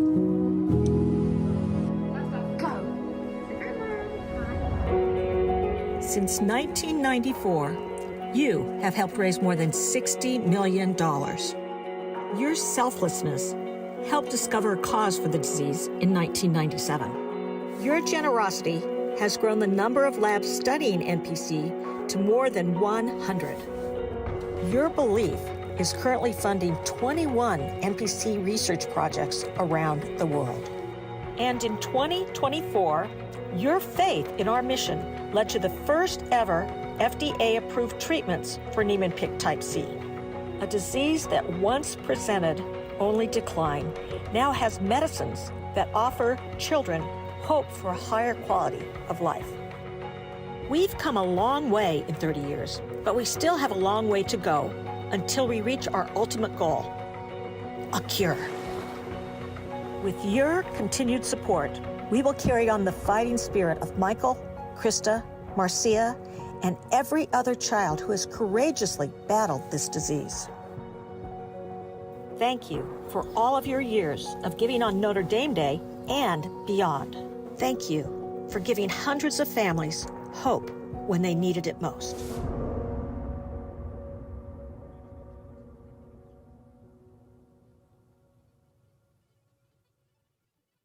The Asian American Association at Notre Dame provides an inclusive space where you're inspired, but you also inspire others. Sharing diverse experiences is important for every student at Notre Dame to have exposure to that, so that when we go out into the world after we graduate, we've seen people with diverse backgrounds. We know how to interact with cultures that are new to us. And I think that it makes us all better people overall. The more people understand about different viewpoints, different perspectives, the more people can learn and grow from those. And I feel like it's enriching for both the people who are part of those diverse groups and also the people who aren't a part of those groups. Being able to get help from Notre Dame Day, we're able to kind of like allocate these different resources to our different events and projects throughout the year. One of the main things we did last semester is Asian Allure. We had all these different performances where each club gets to showcase things about their culture that they wanted to present to all of Notre Dame. So we had that as a 2-day performance, and basically everyone got to see a glimpse of what each culture means to each group. We hosted for the first time this year a big reception after the show, showcasing Asian foods from every culture that was involved in the show. And that was made possible because of the funds we got from ND Day last year, which is really exciting and something that we hope to continue this year. The Asian American Association, although Asian is in the name, like anyone can join. If you have an interest in learning about our culture and our histories, you can join. Like, it's a common misconception that you have to be Asian to join the Asian American Association, but that's not true at all. We're very much open to cultural engagement, so anyone is welcome. Thank you everyone for supporting AAA and their endeavors throughout the year. As a result, we've been able to raise a lot of events for everyone, and we're really appreciative of all that you guys do for us. Thank you. All of the things we do at Notre Dame, they're possible because of you. Thank you so much for supporting the Asian American Association of Notre Dame and for helping us continue to build our legacy here.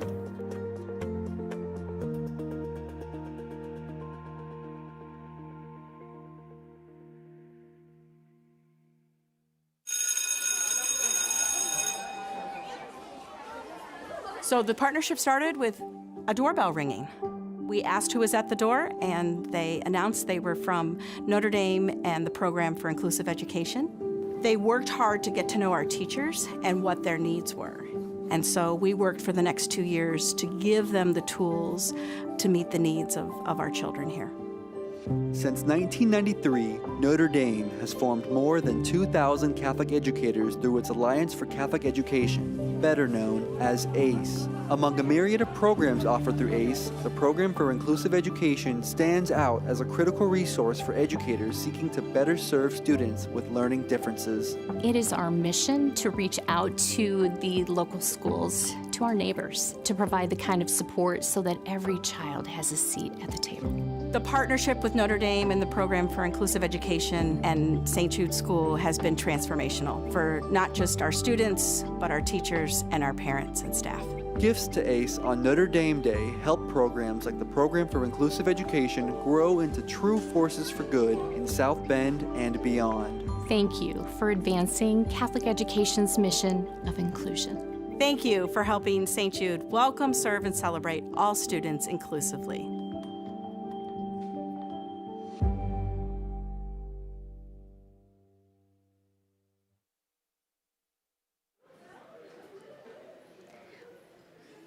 Welcome back to Notre Dame Day. I'm so lucky to be joined now by a Notre Dame team called Notre Dame Baja SAE that builds, designs, and races off-road vehicles just like the one next to me here. First, we'll start off chatting with President Mick Marcacci and Vice President Austin Murphy. Guys, we'd love to know what you're studying, how you got involved with this, and kind of your interest in the Baja team. Yeah, absolutely. I'm a senior mechanical engineer. I started at Baja from a lot of time in my mechanical engineering classes, and I met a lot of friends there who were a part of the Baja team, and that's how I became part of the Baja team. Yeah, I'm a junior mechanical engineering and theology major. Joined the team my freshman year. I wanted a place where I could go build stuff. That's why I became an engineer. And we have the best build shop on campus. So I kind of fell in love with the guys, fell in love with the project, and have been there ever since. Well, it sounds like you know exactly what you're talking about. We'd love to learn a little bit more about this vehicle here. So what can this car do, and how did your team build it from scratch? Yeah, absolutely. So it has 14 inches of suspension, and it's able to go around 35 miles per hour. That allows us to go over jumps, go through mud bogs, or even carry a trailer. Yeah, so every part of the car is designed and built by students. We do all of the welding in our weld shop down in the basement of Fitzpatrick. We bend all of the tubes, and we kind of train everyone to do this from freshman year. So most people come into the club never having touched a welder before. Some of them haven't turned a wrench before, but we teach you out every part of our manufacturing process, and we turn out engineers who are really good at designing and building products. And we know you actually take your vehicles to competition. So can you tell us a little bit about what the Baja competition looks like and what kind of challenges there are?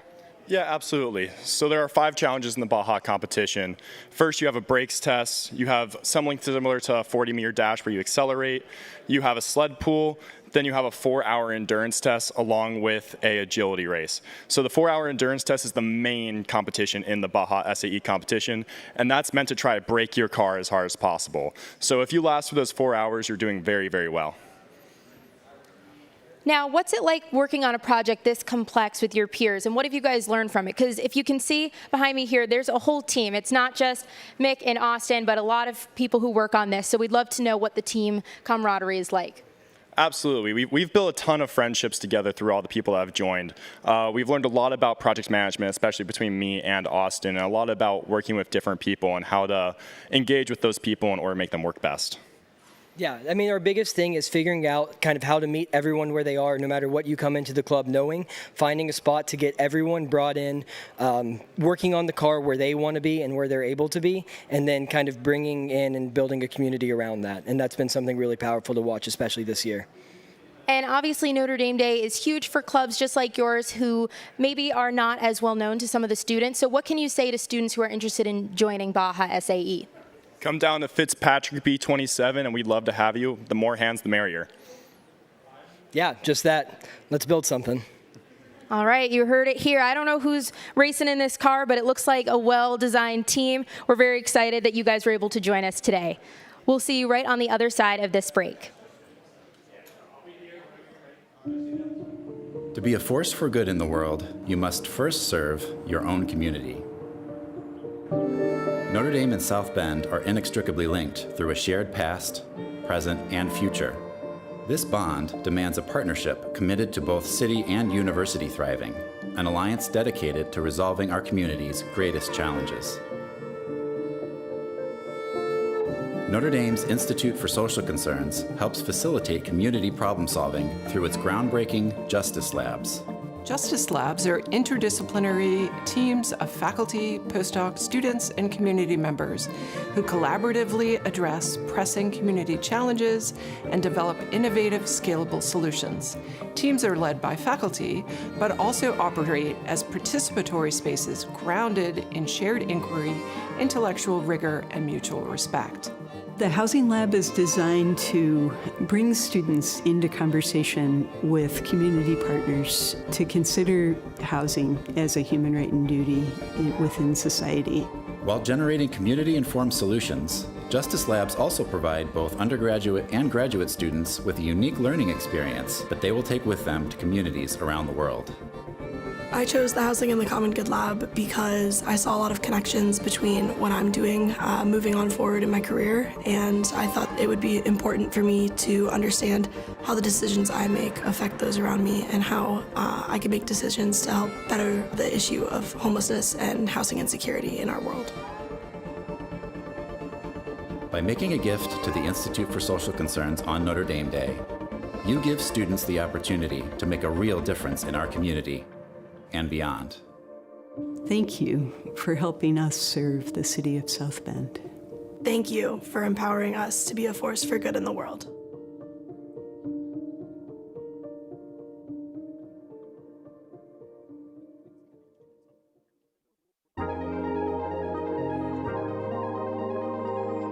I kind of want to go into this because one of the main goals of entertainment is to make people happy. That is something that I'm really passionate about. I want to be able to make people happy. The Themed Entertainment Association of Notre Dame allows students to nurture their creative spark as they prepare to enter an industry that is built on imagination. The themed entertainment industry encompasses a wide variety of events, from theme parks, museums, zoos, aquariums, escape rooms. Anything that you can add a story to falls underneath themed entertainment. Sharing common goals and a unique spirit, these students unite for encouragement and collaboration. Together, they sharpen their skills, seek opportunity, and challenge each other to create increasingly unique and entertaining events that engage, entertain, and inspire the community at large.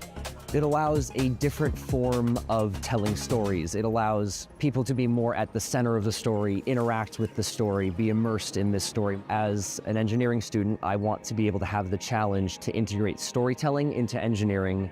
It is creating something that people will have an emotional response to. Notre Dame Day is vital to all that we do and makes our annual LEGO Kingdom event both possible and free for all. From 8 a.m. to midnight in the Duncan Student Center, we welcome participants of all ages to build a LEGO theme park, giving kids a memorable experience and encouraging adults to unleash their inner child. Thank you for helping our creative spark ignite a career. Thank you for your continued generosity on Notre Dame Day and beyond.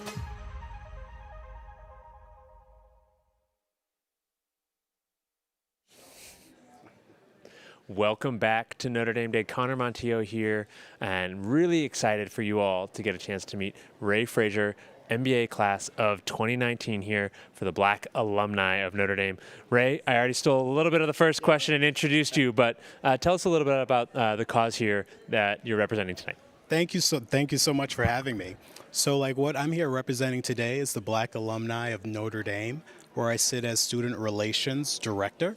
And what we're raising funds for today is our programming fund, which helps us reestablish and strengthen student experiences both on campus while they're current students, but also when they turn alumni, and strengthening that network as well, and also bringing in prospective students so that they can feel a part of the Notre Dame family overall.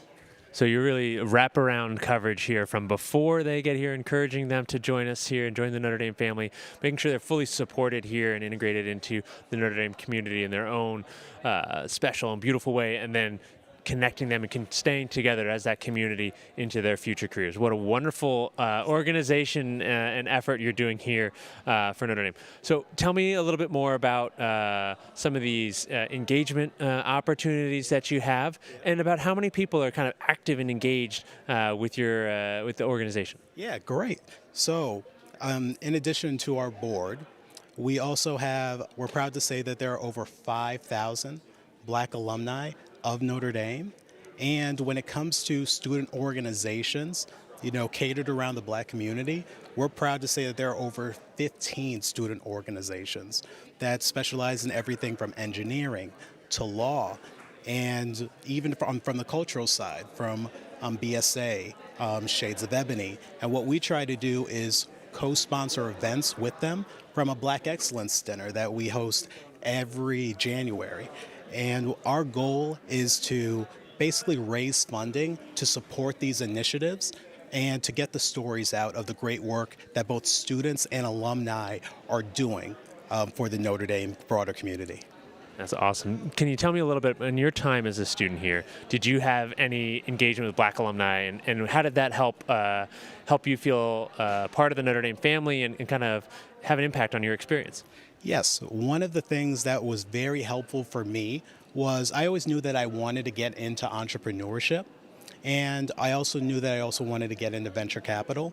When I was here as part of Notre Dame, I was able to go on treks both to San Francisco to meet with alums that looked like me, that were a part of this network and were having success in the field that I was dreaming about being a part of. And now, even in my day job, I'm able to work for one of our great alums who's also been a mentor to me in my career. So I think from day one, Notre Dame has helped not only provide the structured framework from the classroom setting, but also the intangibles by providing great mentors along the way. And what we want to do now is pay it forward to more students coming forward after us. That's wonderful. It sounds like you're now getting the opportunity to be what others were for you when you were a student, which is, I'm sure, really fulfilling and kind of a full circle moment for you. Absolutely, absolutely. Very thankful for it. Tell me a little bit about your engagement of prospective students. Obviously, that's a really important aspect of making sure we have the best and brightest here at Notre Dame, and making sure, like you said, you can engage with people who look like you and make sure that there's an opportunity to see themselves here at Notre Dame through the experiences of others. Can you tell me a little bit about that aspect of the Black alumni? Yes, one of the things that we try to do is, one, get on the phones with these newly admitted students, get on the phones with their families to answer the questions about what life is like on Notre Dame and sharing our personal experiences. One of the things that I was excited to be a part of this past year was the rally event here on campus, which was amazing. By the way, our admissions team did a phenomenal job. And just being able to have those organic, real conversations with families from the West Coast, East Coast, and all coming to Notre Dame and being excited to be here, I found it so rewarding, and I'm looking forward to being a part of it going forward, even to going beyond and trying to get into the classrooms of these local high school students as well who are also thinking about Notre Dame. That's wonderful. It's truly that rally is something special. It's a great opportunity to showcase the best of Notre Dame to the future of Notre Dame. So it's really cool. I'm glad that you've been able to be involved in it. You're talking about West Coast, East Coast, everyone kind of coming here. You're from the East Coast. I grew up in Arizona. Both of us found our way here, and we're still here after we graduated, which is pretty cool, in no small part to the wonderful support and alumni around. So what has made you stay here in South Bend and stay involved and kind of become a leader in the Black alumni here? Well, I'd say one of the things that was important to me was, one, I love what's being built here in the South Bend community. I love the leadership that Notre Dame has taken, but also I was able to find, when it comes to getting those next steps in my career, that leadership, that mentorship that's helped me excel. And I also, what made me want to get involved was, how do I pay it forward? How do I take advantage of the great opportunities that were given to me, but also make sure that there are abundance more opportunities for students that are coming behind me? And that's why we're here today, because if we can raise additional funding, we find that we can not only take our programming to another level, but also strengthen and enhance the impact that we've already been able to have. At this point, we've already given over $2 million since our founding back at 40 years ago by Father Hesburgh, who chartered our organization. We've given over $2 million to over 350 students, and we want to do double that. We want to grow those numbers. That's incredible. Well, I can't say it any better than Ray just did. Thank you so much for being a part of Notre Dame Day and for being a part of the Notre Dame family, being a leader in the Black Alumni Association here. Now, thanks so much for being here. Let's take a look at some other amazing things that are powered by Notre Dame. Character, culture, community. Notre Dame Lacrosse embodies the golden standard of Our Lady's University. On the field, they execute, they are disciplined, they are champions. But it's off the field where the team makes its biggest impact. Our work doesn't just stay within the walls of this locker room. Our work extends beyond that out into the community, and whether that's helping people through the Boys and Girls Club or through Fighting Irish Fight for Life, or the various things that we do. We do whatever we can to kind of help the community and extend it beyond the walls of our lotto. Every year, the Notre Dame lacrosse team commits themselves to serving the common good by giving back to their community. It's a chance for us to do a good thing for somebody else who is less fortunate than us, and to really take something from it and learn a lot about ourselves that we might not have been given the chance to learn. For 5 decades, the Boys and Girls Club of St. Joseph County has been a place for kids to grow, to learn, and to realize their full potential. Sharing the club's mission to positively impact the community, Notre Dame men's lacrosse regularly volunteers their time and talent to help better serve the boys and girls of Michiana. There's a kid at the Boys and Girls Club called Jaden. Every time I went over there, he was kind of the kid I stuck by. He was just a quiet kid, loved sports, and kind of stuck to himself, and I kind of attached onto him, and he's been in my locker ever since we drew a picture together, so that was pretty cool. With your support on Notre Dame Day, we're able to collectively be a force for good in our community, advancing the university mission and living up to our 3 pillars. Thank you for fueling our service. Thank you for empowering us to be champions in our community.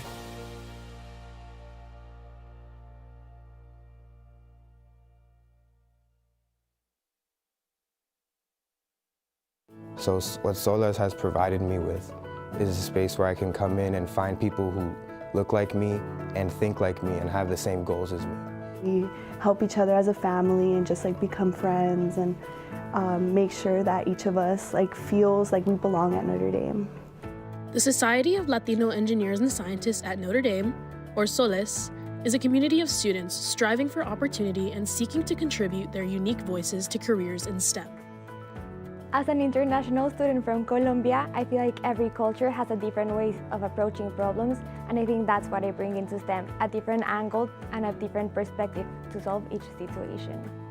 Whether funding trips to convention that provide invaluable opportunities for professional development, or enabling special events that further cultivate a sense of belonging under the Golden Dome, Notre Dame Day bolsters the SOLES mission to empower Latino and Hispanic students.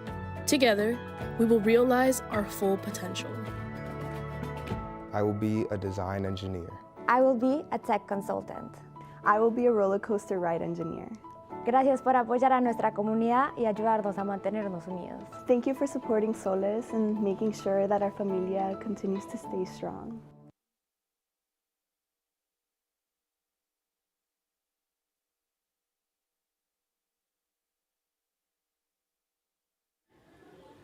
Welcome back to Notre Dame Day. I'm Chris Liberto. Regardless of their chosen discipline or anticipated career path, experiential learning is vital to helping students translate classroom lessons into real-life application. Notre Dame student Harry Peluso has taken that type of learning to a whole new level by taking the initiative to set up his very own internship this academic year with the engineering firm Shields Sexton. Now that's important because they are building the newest athletic facility on campus, Shields Family Hall. And joining us now is Harry, taking time out of his busy Notre Dame schedule. Harry, thanks for coming on and stopping by Notre Dame Day. Yeah, thanks for having me. It's a pleasure to be here. You bet. Hey, I've been looking forward to this conversation. Let's talk a little bit about your Notre Dame journey. You know, I guess obviously the Notre Dame introduction, if you will. Dorm, and what year you graduating? For sure. So I'm a senior civil engineering student with a Japanese minor. I lived in Keogh Hall, but I'm off campus now, and went to an all-boys Catholic high school, so kind of fed into that pipeline coming here. Awesome, awesome. So what inspired you to take really such a hands-on approach, right, with your civil engineering degree, and really how did the idea about this internship come together? So I've always loved sports, and for me, I have interests outside of just civil engineering. I've studied abroad 3 times. I worked in Fighting Irish media, but I was always interested in being more of a hands-on learner, a very visual learner. So I was reaching out to people working on different projects on campus throughout the years, and it took a while, but I got to know the right people and things lined up so I could make that opportunity happen for myself. Yeah, and I was looking, you actually created your own course syllabus. So what was that process like? And really, how did you coordinate with the College of Engineering? How did that all come to be? So this is the first time like an internship for credits ever happened on campus. I was pitching it kind of similar to be research for credit, but I had to develop my own course outline, like learning objectives, goals and deliverables, and things like that. So it was an iterative process, 'cause I've never done that. I've always been the student versus the professor creating that. But working with my advisor was definitely helpful, and kind of just being hands-on throughout the whole thing. Yeah, absolutely. And now walk us through, right? I don't have an engineering background, but a typical morning, on the construction site, tell us what that's like. What kind of responsibilities do you have on a typical day? Well, it's definitely changes, because I was only working there 10 hours a week versus full-time employees. So it kind of depended on what they had, but I got to get my hands in everything from the administrative side and setting up overall scheduling to doing kind of the nitty-gritty work and some of the submittals and requests for information, which are like technical terms, but a lot of paperwork and going through Excel sheets to keep track of stuff. And then on the structural engineering side, like going on the job site, taking measurements of beams and working with the structural engineers to verify different measurements and calculations. Yeah, that's great. Truly a great experience. Now, what sorts of things have you learned, through the internship, and, what have you learned maybe that you could pass on to other students in a similar place that you are? Definitely, I think it's when people say trying to get into your career, it's more about who you know versus what you know. So just not being afraid to put yourself out there and create opportunities for yourself.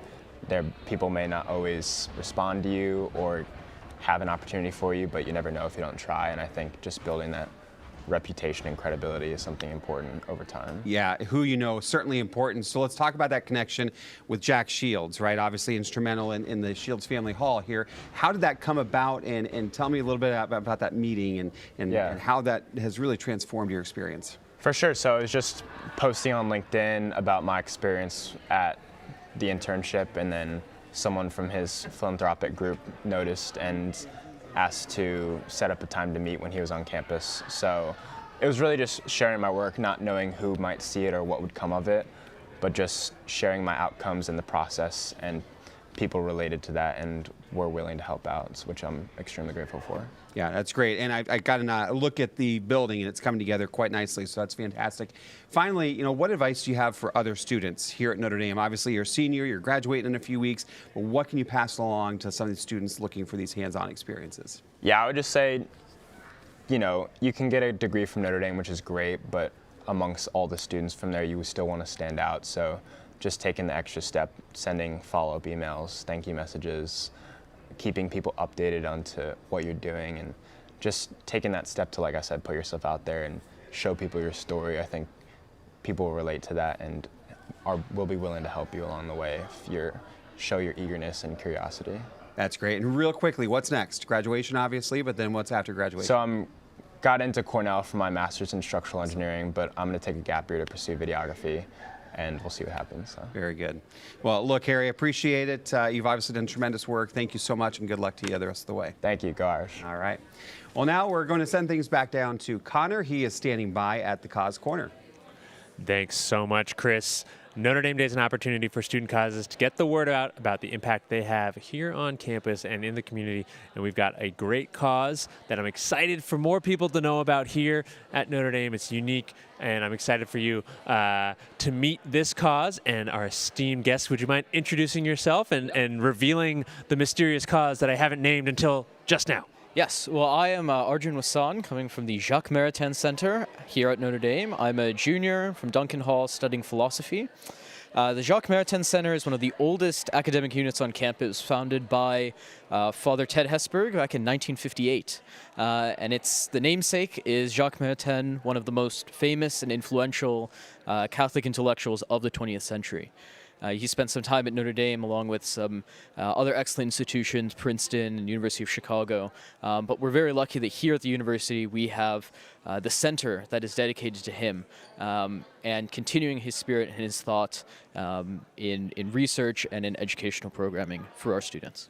So that's awesome. Tell me a little bit about this Fellows program that you're new and a part of, and kind of that's what the impact of these gifts on Notre Dame Day are going towards. Yeah, exactly. So the Fellows program, this is the inaugural year of the undergraduate and graduate fellows program of the Jacques Maritain Center. The idea is to bring the best and brightest of students from all disciplines, not just philosophy or theology, but really anyone who has these interdisciplinary intellectual interests, and bring them together in an environment that really fosters the highest levels of scholarship and of learning, again, in the Catholic intellectual tradition, but also broader across the entire spectrum of the history of philosophy, and even engaging in the spirit of Maritain with the arts, music, and so on. That's wonderful. So everything you just described, that's so cool and core, kind of what the mission of an intellectual Notre Dame experience is truly about. Thanks so much for being here. Joined us in the middle of writing a 25-page paper before finals, so thanks for being with us. Really appreciate it. And we're going to throw it to another powerful impact story about Notre Dame Day. The joy of climbing is that failure is inevitable. At some point, everybody gets stuck. Everybody slips. Everybody falls. I would say rock climbing is almost mostly failure. I think part of the fun of the sport is getting on a route and projecting it and working on it maybe 10, 15, 50 times until you get it right. And that acceptance of failure and perseverance through it, and the success that you feel at the end when you finally send the route, is probably one of the best parts of climbing. The Notre Dame Climbing Club is a community of students dedicated to this process, to improving themselves in mind, body, and spirit. Together, climbers of all skill levels create an encouraging environment, sharing wisdom and pushing each other past comfort zones. Thanks to Notre Dame Day, the climbing club was able to travel to Kentucky's world-renowned destination for rock climbing, Red River Gorge. The beauty, the challenge, the camaraderie.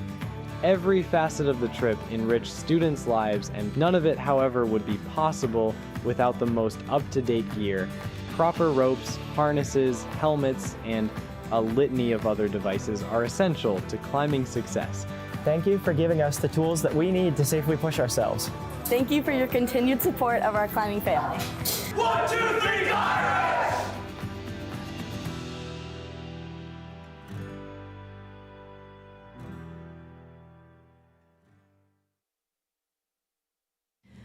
To everyone in the Notre Dame community who so generously welcomed me and made Notre Dame a second home to me, thank you.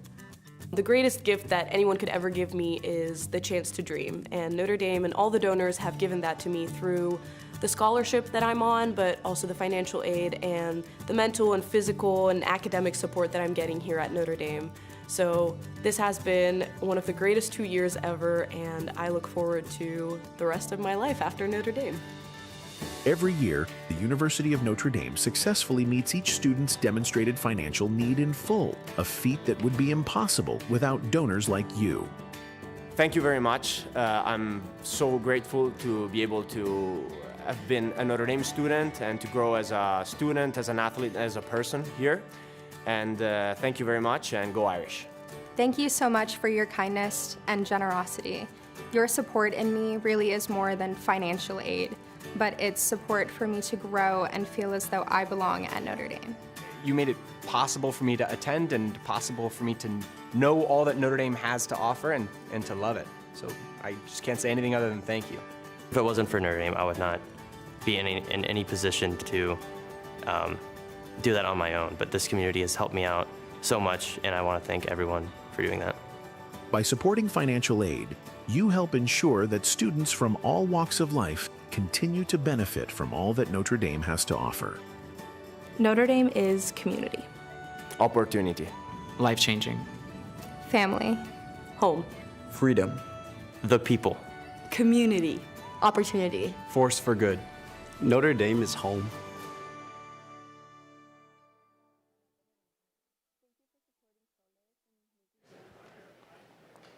Welcome back to Notre Dame Day 2025. I'm Shannon Lipscomb, and I'm very excited to welcome the talented dancers of Notre Dame's Ballet Folklorico Azul y Oro to the main stage.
That's right. Give this wonderful group another round of applause. How incredible.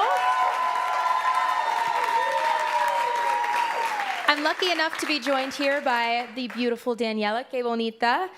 We'd love to know how this group impacts you, and tell us about all these wonderful people that you just danced with today. So we are Notre Dame's Ballet Folklorico Azul y Oro. We are a Mexican traditional dance group that shares our culture with the entire Notre Dame campus.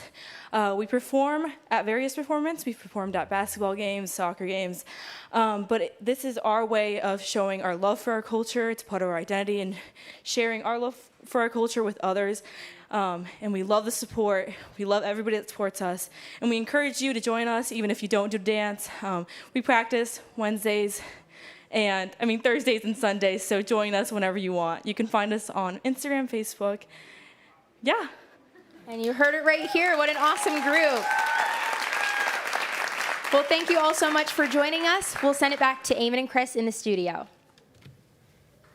Boy, truly an incredible way to close out the first evening of Notre Dame Day 2025. That's right. It's been inspiring from the start, from the engineering talent on display in the Baja SAA team to a student who designed his own internship experience to alumni clubs making a meaningful impact in their communities. This hour really captured what makes Notre Dame different. Yeah, and if there's really one word that comes to mind tonight, it's excellence in the classroom, on the field, as well as in the community. And that pursuit of excellence is part of what brought me to Notre Dame in the first place. Yeah, you know, we were talking earlier, a 91 grad of Notre Dame here. So, you know, as we wrap up, talk about some of the experiences. I mean, you really are kind of this true testament of kind of a Notre Dame guy going on to do great things. And talk about your experiences and how that shaped you, Eamon.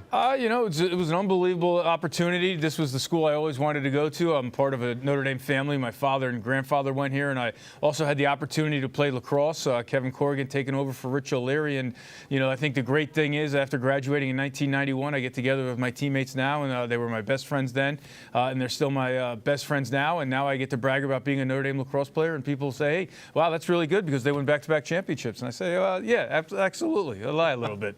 And, you know, we talked a little bit about your X or Twitter account, right? And tell me a little bit as we wrap up about kind of this nonprofit that you're doing, you know, in the New York area. Yeah, so it's called City Lax. I'm the CEO of it. It's a nonprofit that was started 20 years ago that creates and funds lacrosse programs at New York City public schools and underserved communities. And as a lacrosse fan who grew up in New York City, it's amazing for me to be part of something that gives these students an opportunity to play a sport that I love and see how it can create opportunities for them the way it created opportunities for me. So I have a passion for it. We have our gala coming up next week, and you know, it's really something that's important to me. That's tremendous. We talk a lot about for good at Notre Dame, and you're a testament and doing some good work out in New York, so appreciate it. Oh, thank you very much. I appreciate that. And we invite you to participate in Notre Dame Day by making a gift. Just visit notredameday.nd.edu and click the green Make a Gift button. That's right. Your gift, whatever the size, helps support Notre Dame students, research, clubs, athletics, the arts, all of it. You can help make Notre Dame's mission very possible. And while this may be the final hour of our live broadcast tonight, Notre Dame Day isn't over yet. That's right. We'll be back here tomorrow morning, live, beginning at 10 a.m. Eastern Time with plenty more stories, some surprises, as well as many performances. Remember, you can still make a gift anytime between now and then on the Notre Dame Day website. And please join us again tomorrow for another celebration of all things Notre Dame. That's right. Thanks for spending your evening with us, and have a great rest of the night or morning. That's right. We'll see you back here tomorrow morning at 10 a.m. Eastern. Until then, go Irish.